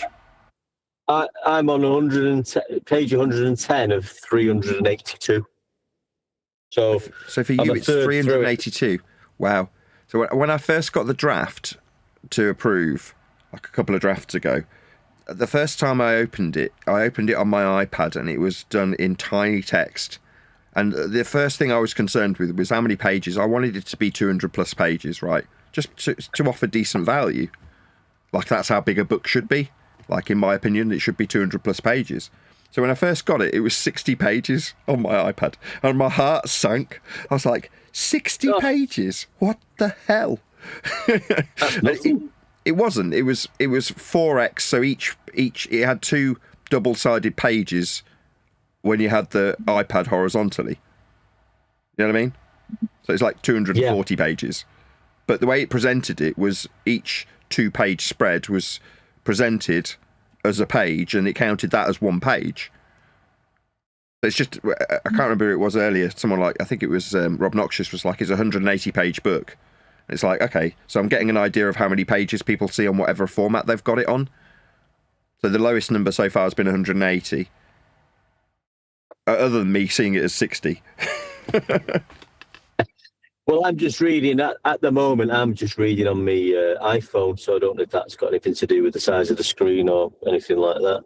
Yeah. The typeface will be bigger because it's on a smaller screen, and it's an overall smaller size area to put the pages on. So you're going to end up with more pages. So you're going to be right at the top end of how many pages it's got. So 300 plus if you're reading it on iBooks on an iPhone, but it might be as low as 60 if you're reading it with 2 double-page spreads on an iPad. You know what I mean? So the range is 60 to 300 and something. Whatever yours was, 3 what? Let's have a look. 382. Oh, so almost 400. Wow. Yeah. It's a lot of pages. Like I say, I'm not going to read all this, but like I say, it keeps even in the first. This is a page. I'll read a page, and I won't read any more.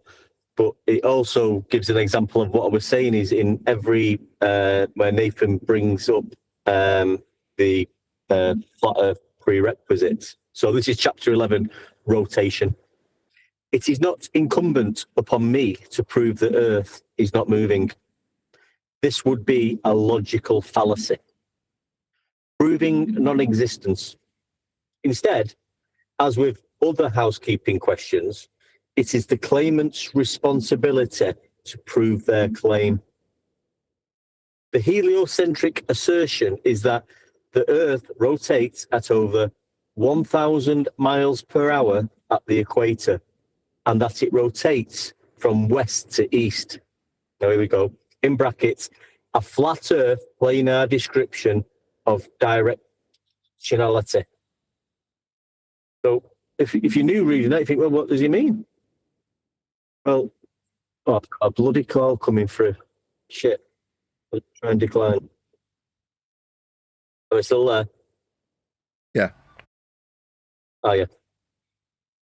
Sorry, I had a bloody call. Yeah, so you're pointing out on that thing that it's a planar description of directionality.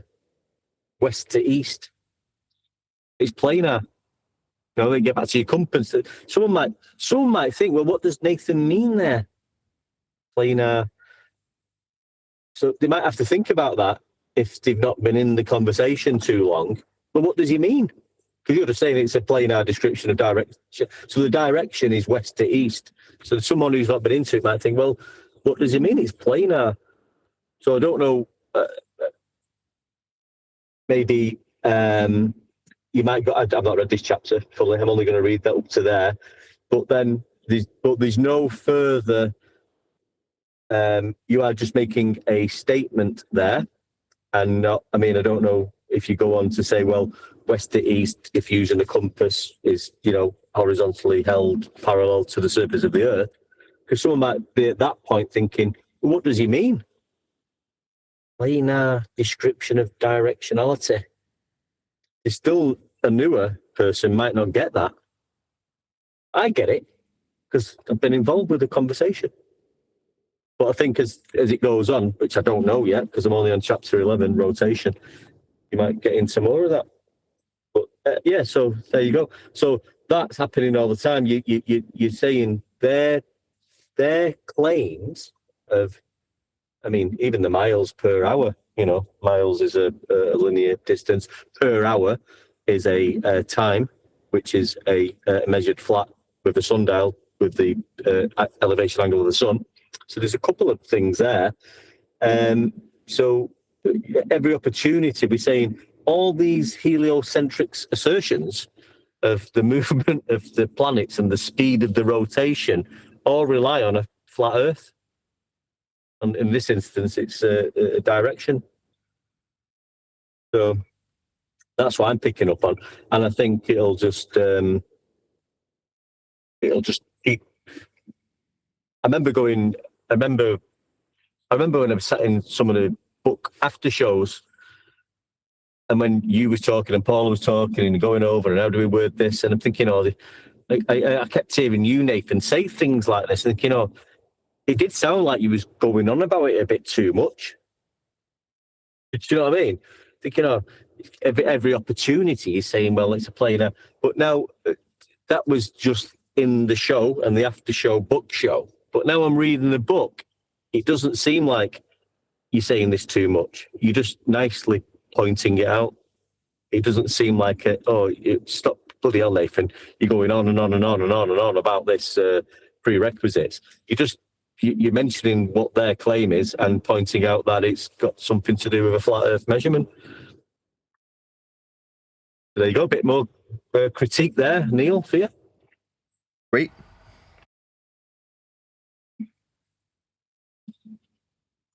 Well, I did want to say, Nathan, it brought a smile and a giggle to my heart when I did buy the book the second day it was out, and then I wanted to take a look at the cover, at least what the ebook cover was. And when I saw the cows on it immediately, I thought, well, I knew what it was in reference to, and I thought, well, this is going to confuse a lot of people. These cows are close. These cows are close. These cows are far away. What is the meaning of the cows, by the way? People keep bringing that up. I don't get the Well, you'll get that on... It's I rest my case. I think it's on chapter 16. I think the chapters... I can't remember what the chapter's called now. It's about perspective specifically. It might be Earth Curve Calculations chapter. I forget which. But there's a picture of it. So there's a picture of a field near me that I've had cartoonified that's got cows on it. And there's a building in the distance, and there's a trough that the cows are drinking out of. And in the book, it's explaining specifically how if you take a brick that's in front of you and then take it a mile into the distance, it'll disappear on the horizon because of the angular resolution limit. Whereas if you build a building on top of the brick, you can still see the building on top of the brick, but the brick at the base is obscured by its angular resolution limit. Ergo, you're seeing one brick missing of the building, right? In other words, I'm taking the reader through the concept of bottom-up obstruction employed by a curve calculator, right? And then I cite the examples from Father Ted. So Father Ted was a show back in the early 2000s where there's two Catholic priests that live on an island called Craggy Island, and they go on holiday, and they're in a caravan whilst on holiday, and the scene opens with Father Ted talking to Father Dougal, and he's holding up a toy cow, and he says, "Now, I'll try again, Dougal. These cows are close. These cows are small."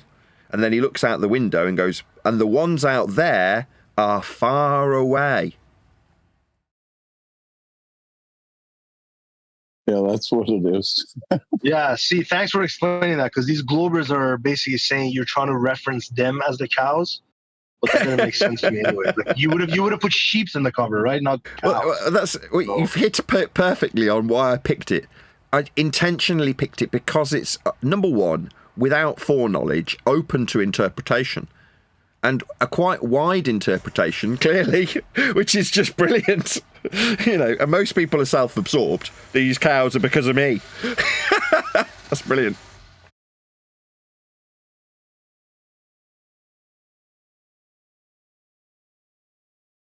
Well, and congratulations. Like the other guys, Nathan, I've been working like crazy.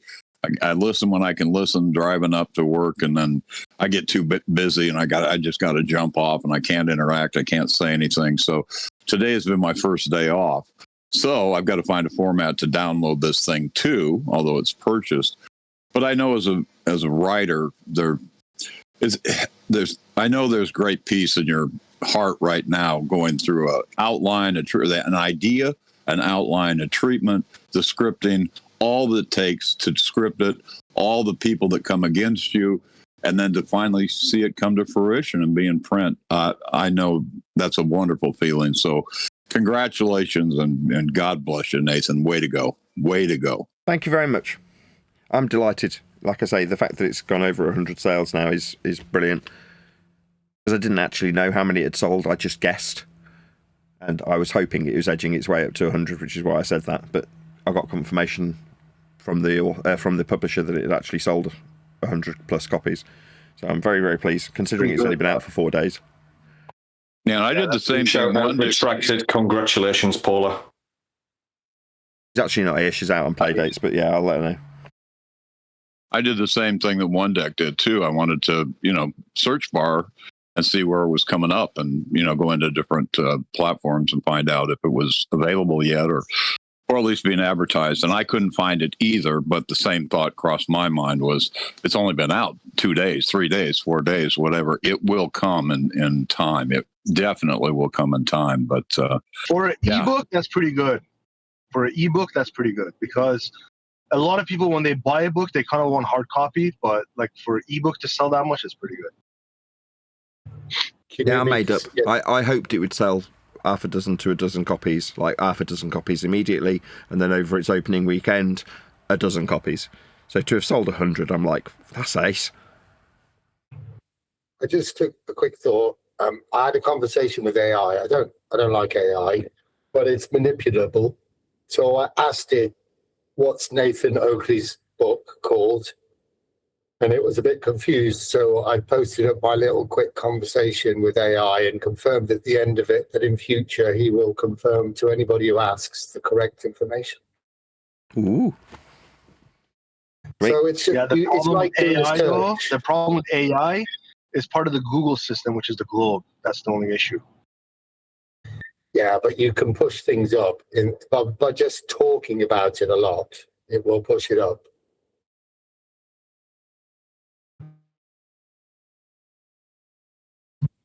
Ask AI the question, and often enough, it'll put it in the top of its list. It can't help it. It's just the way algorithms work.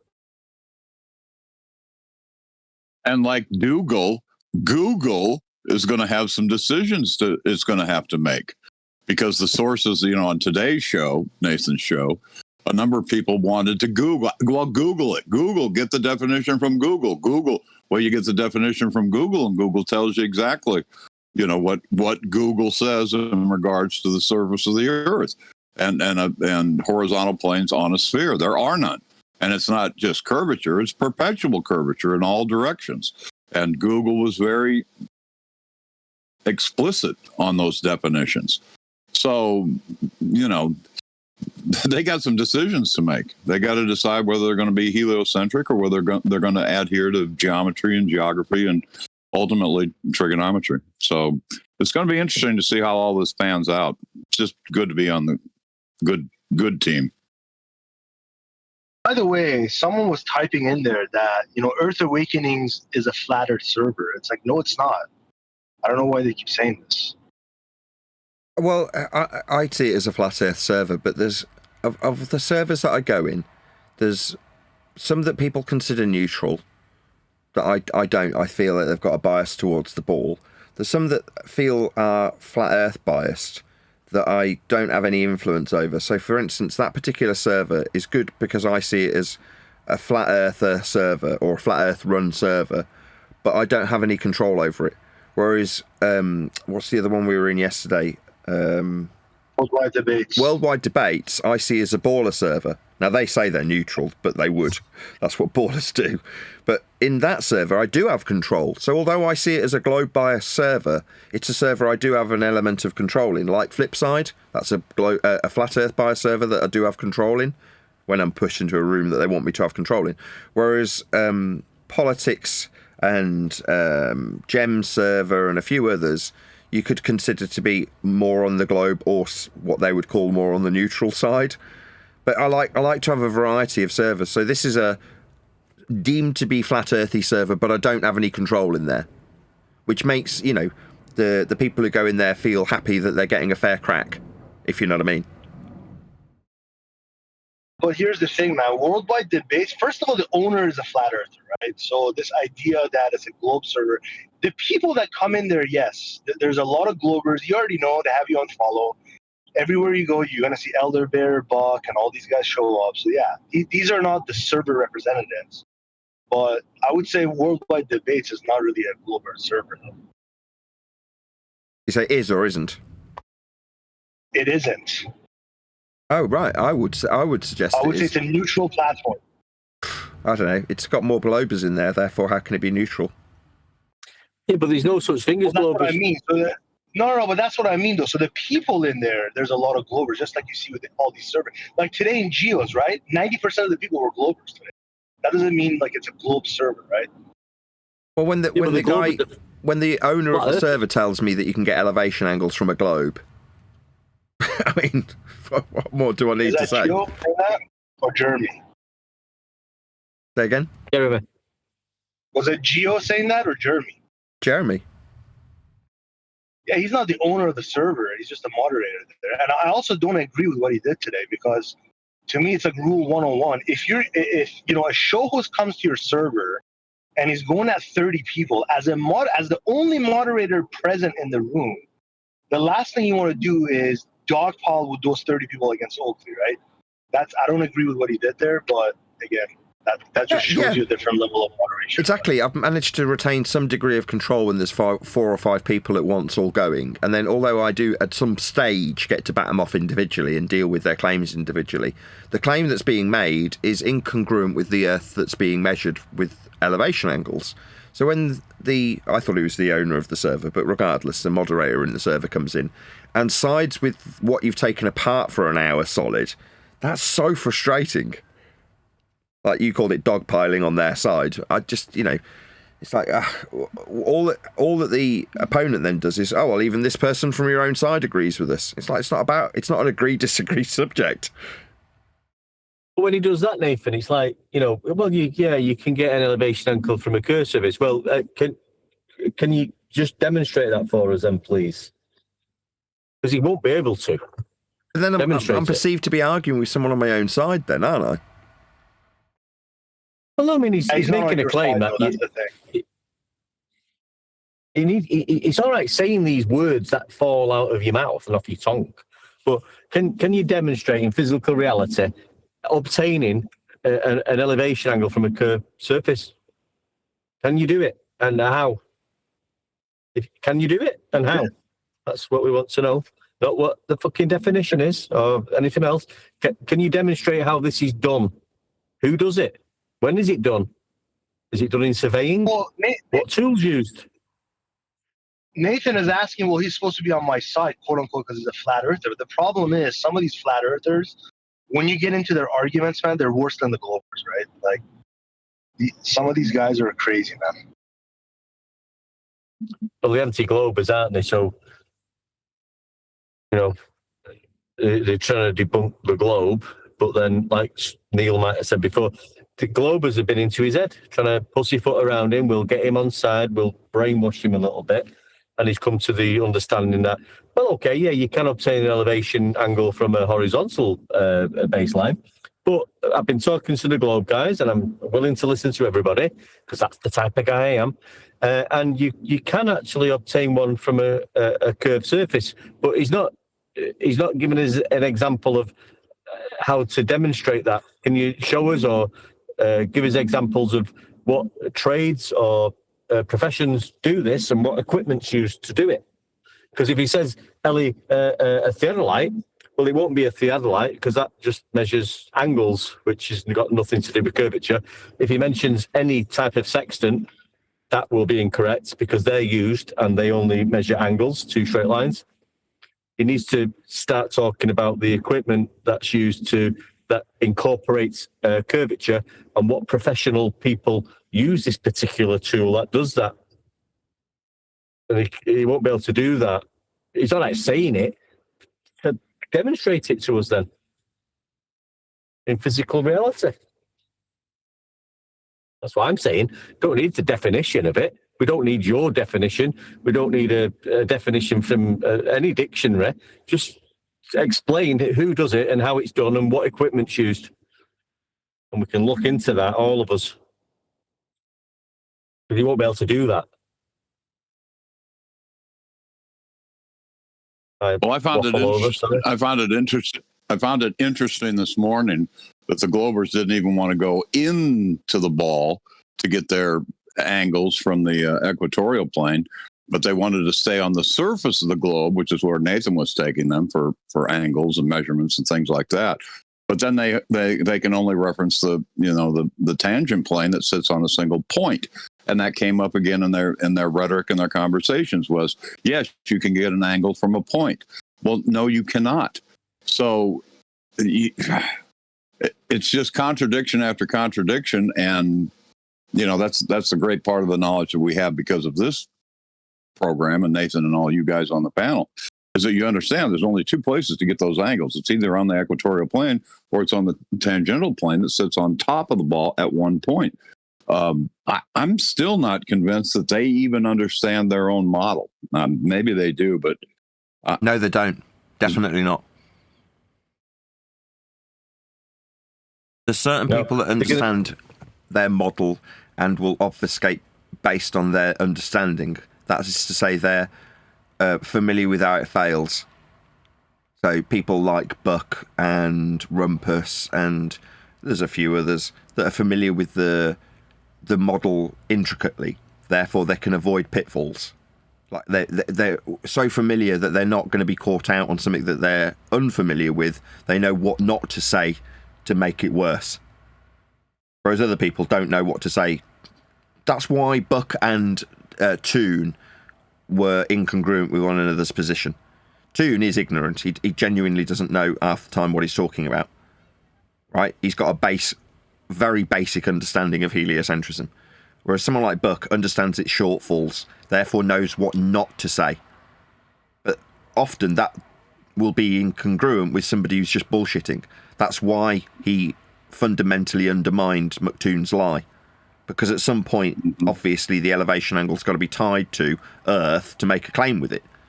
Right? Right. Well, that base is covered if you understand the transition from equatorial plane touching Earth at a tangent point into the tangent plane touching the globe Earth at an exterior point to the interior equatorial and extended celestial planes. Now, I get the impression, although I can never lead Buck into it, he knows not to go there. Again, to me, demonstration of his understanding, right? I can't lead him there because he knows where not to go, right? Right. Well, that's what, in my humble opinion, demonstrates understanding. Like, what you don't say demonstrates how much you know. Whereas if you make a balls up of it, like Toon did, you go, okay, so you're just stupid then. That is ignorance. Or you know what not to say. Wow. You know, before I even met you or even Pastor Dean Odell, in the first, I'm going to say maybe 2 or 3 months of, this awakening, this epiphany of a flat Earth, I found a guy named Bill Gates. And Bill Gates had a series, he was a physicist and a lecturer, a professor, I believe. And he was questioning the geometry and how these guys couldn't agree on what a point was. And that if they couldn't agree what a point was, then how could they agree what a line was between 2 points? And he did a whole series on this called Einstein's Idiots. Now, since then, it's been 10 years now, or close to 10 years, or 9 for myself. I've gone back and tried to find Bill Gates' Einstein's Idiots on YouTube. I can't find it, which doesn't surprise me at all.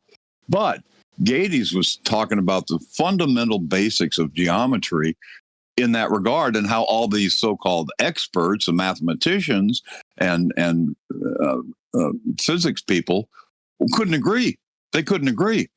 And that was because, and he said it in a roundabout way, he wasn't as to the point as you've been, Nathan, but he said it in a roundabout way, was because the two geometries or multiple geometries were contradicting each other. And that's where their struggle was. And when I went through his whole series, it was about a 7 video series, and they were about maybe 45 minutes to an hour long each. And I went, oh my God, these are supposed to be the experts, and they can't even agree on what a point is.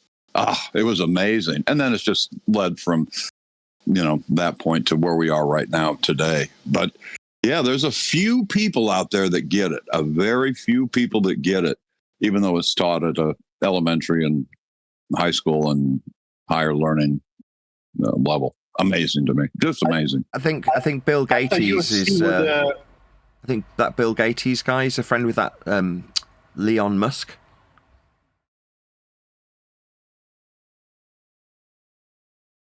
I don't know who he runs with. I thought Fisherman and Steve were the same person for a second. Well, let's stay on Gates.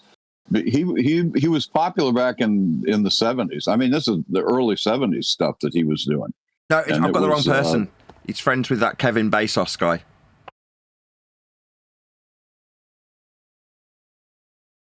I have no idea what you're talking about. Nathan, when you get up in the morning, right, do you randomly decide that day which server you're going to go to, or do you pre-plan these? No, just see who's in what server. If there's somebody in a server, I'll go in there. So I try and go in ones I haven't been in. So I went into Jenna's server, nobody in there. 24/7, nobody in there. And then I got to wherever we went today, and there was people in there. So I'm like, okay, I'll go in here. Yeah, but if you let me know where you're going to go, I can get people in there. That's the thing. A lot of people don't know where you're going to go, so... Yeah, it's random. Yeah, I mean, I don't decide where I'm going to go. Like I say, I just look who's in where and then just join. I've said this publicly all again.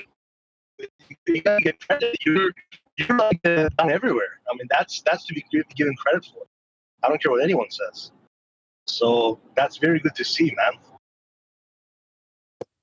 The only thing I can say about today is even though it was in and out, like it was a little bit more sounding like an argument sort of situation where I think on previous ones prior to the book coming out, it was like more of like, yeah, you just talk about how Earth's measured flat and we'll just point out really relaxed how you're measuring a flat.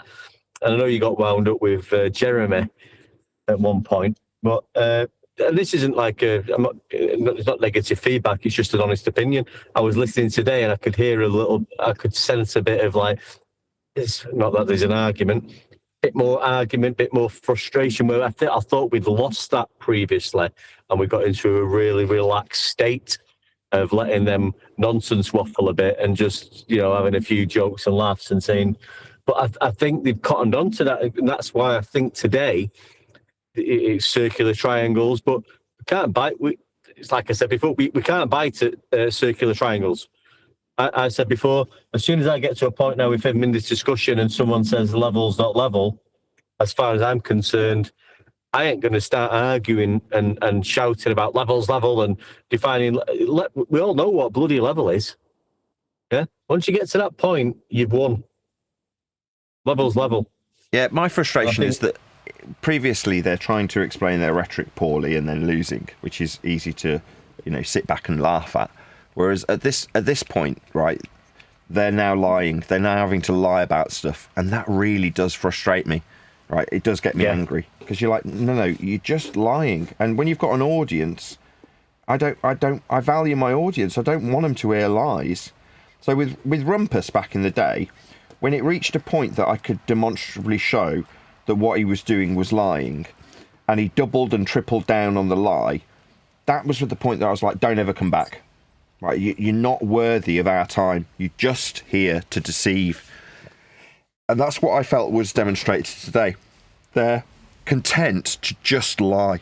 Just, I don't know, well, I've got a citation. What's your citation say? Blah, blah, blah, blah, blah. Does it? Yeah. Well, go and get it then.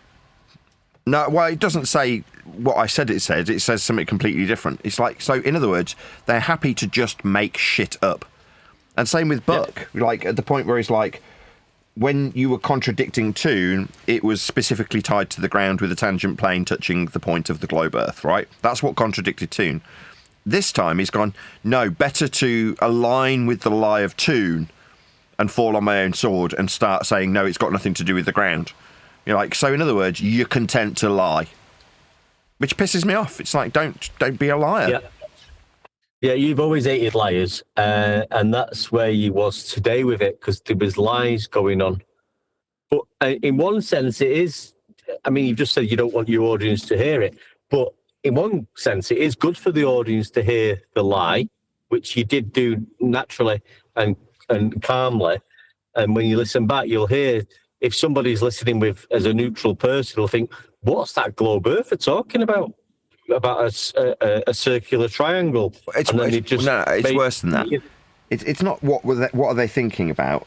It's this person's telling the truth. That's the assumption, right? People's default position is that people don't lie. That's people's assumption. Now, there's a certain type of person that knows everybody lies because they lie and they are projecting it onto everybody else around them most of the time. But that's maybe 5% of the population. The rest of the people generally are quite trusting. That is to say, you'll instinctively take the word of next man to be true. You won't automatically assume that it's complete bullshit. Therefore, when somebody lies, I know that there's a fair chunk of the audience, doesn't matter which side they're on, that go, well, that's been said, therefore that is true. Like, you can get an elevation angle from a curve. When those words come out of a baller's mouth, it drives me mad. Because it's like, that's complete bullshit. And they'll say it over, they'll double and triple down on it. And it's like, you clearly know it's not true. It's been explained why it's not true. There's, right now, a diagrammatical example of how it's not true, but yet they'll double and triple down on it. Like, at that point, you're just dealing with scum. And that's how I saw them in that server today. Like, they've all become very scummy. And when it gets to the point that they can't overcome the argument on the table, it's shut the fuck up and end the show. That was the attitude I was getting back. And when somebody's demonstrably proven to be a liar, that guy, at the point he admitted, okay, it's not verbatim, in other words, yes, I've lied, that was when I started hearing 5 different people go, you're a liar, you're a liar, you're a liar. And again, very infuriating. So the fact that I've demonstrated this guy a liar means I'm going to get 5 different guys accusing it. Well, there's a type of person in the audience that hears that and goes, well, Nathan must be the liar then. Like, what? So ignore the half an hour of me demonstrating why this guy's a liar in favour of the, well, I can hear 5 voices saying you are. No example, complete baseless assertion. But that's what people will take. People are stupid. Now, that frustrates me for my audience. I appeal to the lowest common denominator. Good. Just let me go 1 minute. Just let me say 1 minute, mate.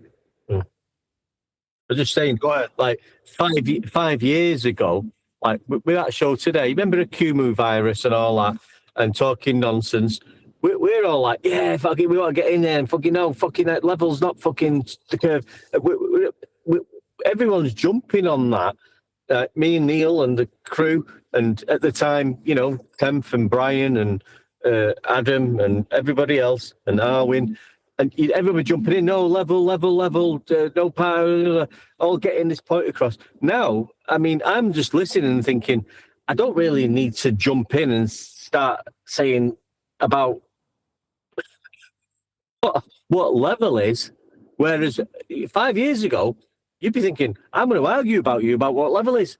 I think we've come to a point now where, me personally, I don't really want to. I hope I don't come to a point like my friend John when I wrote sea level. I mean sea level. That we don't really want to go any further, John, about arguing about what level is. Now, and I think you are also like that, Nathan. But I also appreciate you've got to demonstrate to the audience, your audience, that this is what you're dealing with. So you do have to maybe go down that road a little bit. And let them keep repeating how level's not level, just for the audience to demonstrate the Glober's retardation. Gakushi. Yeah, I was gonna say, so in one hand, what he's saying is correct as far as like the format of talking to these people. Oakley's right in the sense that when you're talking to somebody, you expect them to be genuine and, you know, tell the truth. The problem with that is these guys are not there for that. These guys are trying to ask you stuff to do a gotcha moment so they can get one up on you, right? That's what they're debating, right? They're not there for a genuine conversation. And that is frustrating. I understand that, man, because that has happened to me. And yeah, like all these guys that, you know, the regulars, Buck, Elder Bear, and all these guys, they're just there to do a gotcha moment. Yeah. Yeah, so I mean, we're in an arena where we're just talking to retards, basically, like your Sogs, your Elder Bears, your Bevs, Elder Bevs. They're all retards. They're not here for discussion. They're here for disturbance, ad hominem attacks, disturbing the show, just talking nonsense, bringing past things up, just absolute idiotic things. But I think we've come to a stage now in this discussion where. And Nathan Books describes it all, and if you read Nathan's book, it'll describe it, that Earth is measured flat. Yeah, that's all there is to it. So these clowns that we're dealing with are clowns. Yeah, I don't know. We need to step up to not we don't want to be talking to clowns anymore, because now we've got the real proof. Yeah, not and that's always been the real proof for anybody at any time that Earth is measured flat from sea level. You know, you can talk to Brian Cox if you want, or DeGrasse Tyson. If they come on the show, and we could do it in a professional manner, we would be talking to these people and telling them, well, this is azimuth, this is sea level, this is height above sea level. These are your elevation profiles from a 0 degree baseline. You know, we're talking to knuckleheads at the moment. And I think now the book's out, I think we need to try and step the game. I don't know how we get into, because at the moment we're keeping on a low level with these knuckleheads. We need to up our game.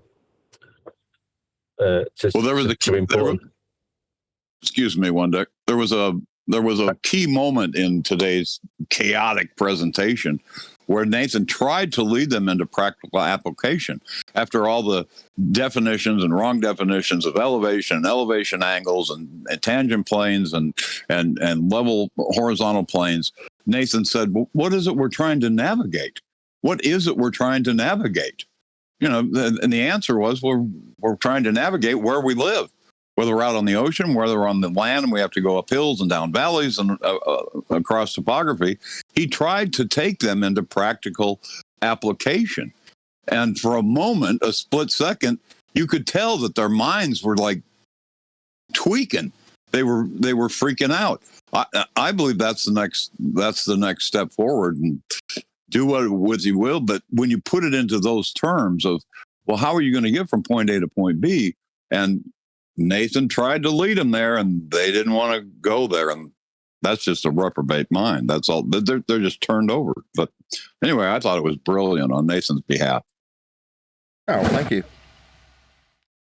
Yeah, I need to temper. I think to take on board what Wondek's saying, though, I do need to temper my frustration with liars. It's like school teachers. About 5 years ago, I just couldn't cope when I was confronted with a school teacher on the subject. It drove me bonkers. Well, I've always had the same sort of disdain for people who are lying to the audience. Now, in reality, it's their pain. They're lying to themselves. Whatever you want to, use as justification for it. But it's like, no. At the point that you have to literally make stuff up, like lie about having a citation, deceive the world about what you're actually doing this for, like your references to Burke. No, I can go and measure an angle to Polaris. Well, what for? Well, for many things. Yeah, like what? It's like, this is only done for navigation. That's the purpose of it, isn't it? That's what we're doing. But they don't want it to be in association with the ground when it's a flat Earth measurement. So suddenly it's not to do with the ground. When you go, well, why would we do it then? Silence. There isn't an answer. So it sends them into brain overload. They have a brain fart because they go, well, if I accept that this is being done for a navigation reason, then it's done with respect to a flat Earth. So I need to find a way where this is disassociated from the flat Earth it's being used for and with. And when it can't be, it's like, well, why are we doing this? They have a little brain fart. They don't know how to cope. Well, what happens also is a lot of these people, like when they go to a room, when, the owner or the mod says something, they kind of back down. And that's why a lot of people like you, is because you don't give a shit who it is. If you say the wrong thing, like today, it doesn't matter if you're a mod or not. He's going to correct you, right? And I couldn't care less. My primary concern is always the audience. There's always going to be another Discord server. No offense to Flipside. No offense to Jeremy or who's the guy who actually runs Earth Awakenings then? Geo's. Geo. Okay, of course. They were in there when I first got in there this morning. It was Geo and Jeremy. Anyway. No disrespect to anybody who runs a server, and it's a lot of work, right, to run a server, but there's always going to be another server. My main and primary focus is the audience. That's it. That's who I'm appealing to every second of every show. When someone's like, no, you must listen to me, I'm like, no, I'm not going to. You are so low down the priority list. You're a means to an end. Someone summarised it about a week ago. They're like, I think it might have been Elderbev. It's like, he needs us to produce his material. I'm like, yeah, that's right, you're a means to an end. Like, in other words, I don't actually care about you. There's always going to be someone else there to talk about this subject. If you're not talking about it, someone else will. Or they'll demonstrate that they can't cope and they'll just eject me, like happened in the geography server. Like, that will always be the case. There will always be another server.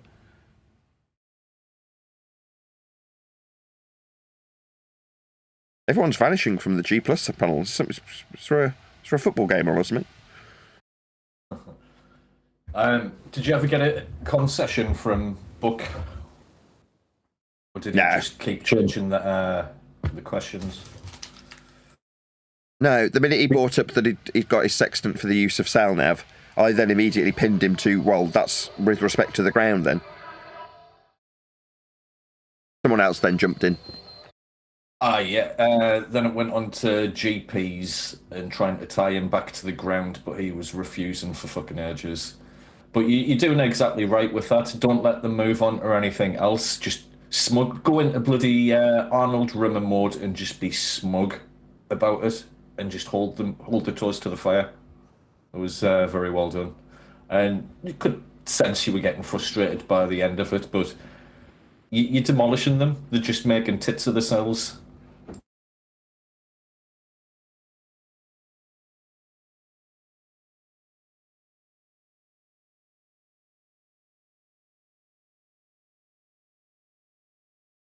You've taken their lollipop away from them, Nathan, and they want to suck on their lollipop, and you've taken it away from them.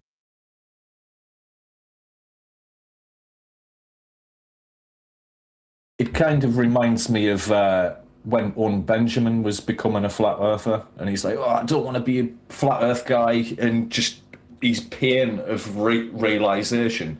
That is what's playing out with these.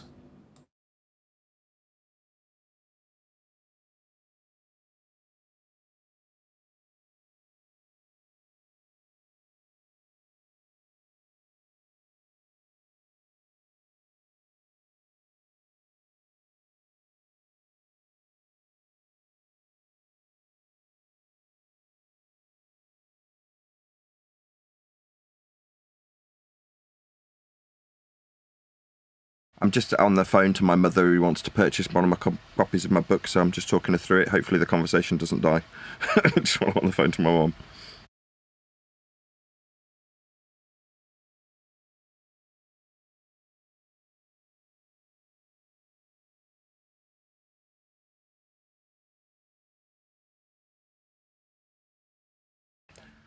Right, I'll just cut my mother off, because obviously everyone's talking. Round out. Bloody hell. Sorry about that. That's all right. It's an opportunity to round out, isn't it? Right, with that, I'm going to say a huge, massive, enormous thank you to both Discord and G Plus panels for making today's after show possible. And of course, a massive thank you to all of you for liking, commenting, sharing, subscribing, joining as a Nathan Oakley 1980 channel member. Hit me up on PayPal, Patreon, using the Ko-Fi link, all that good stuff.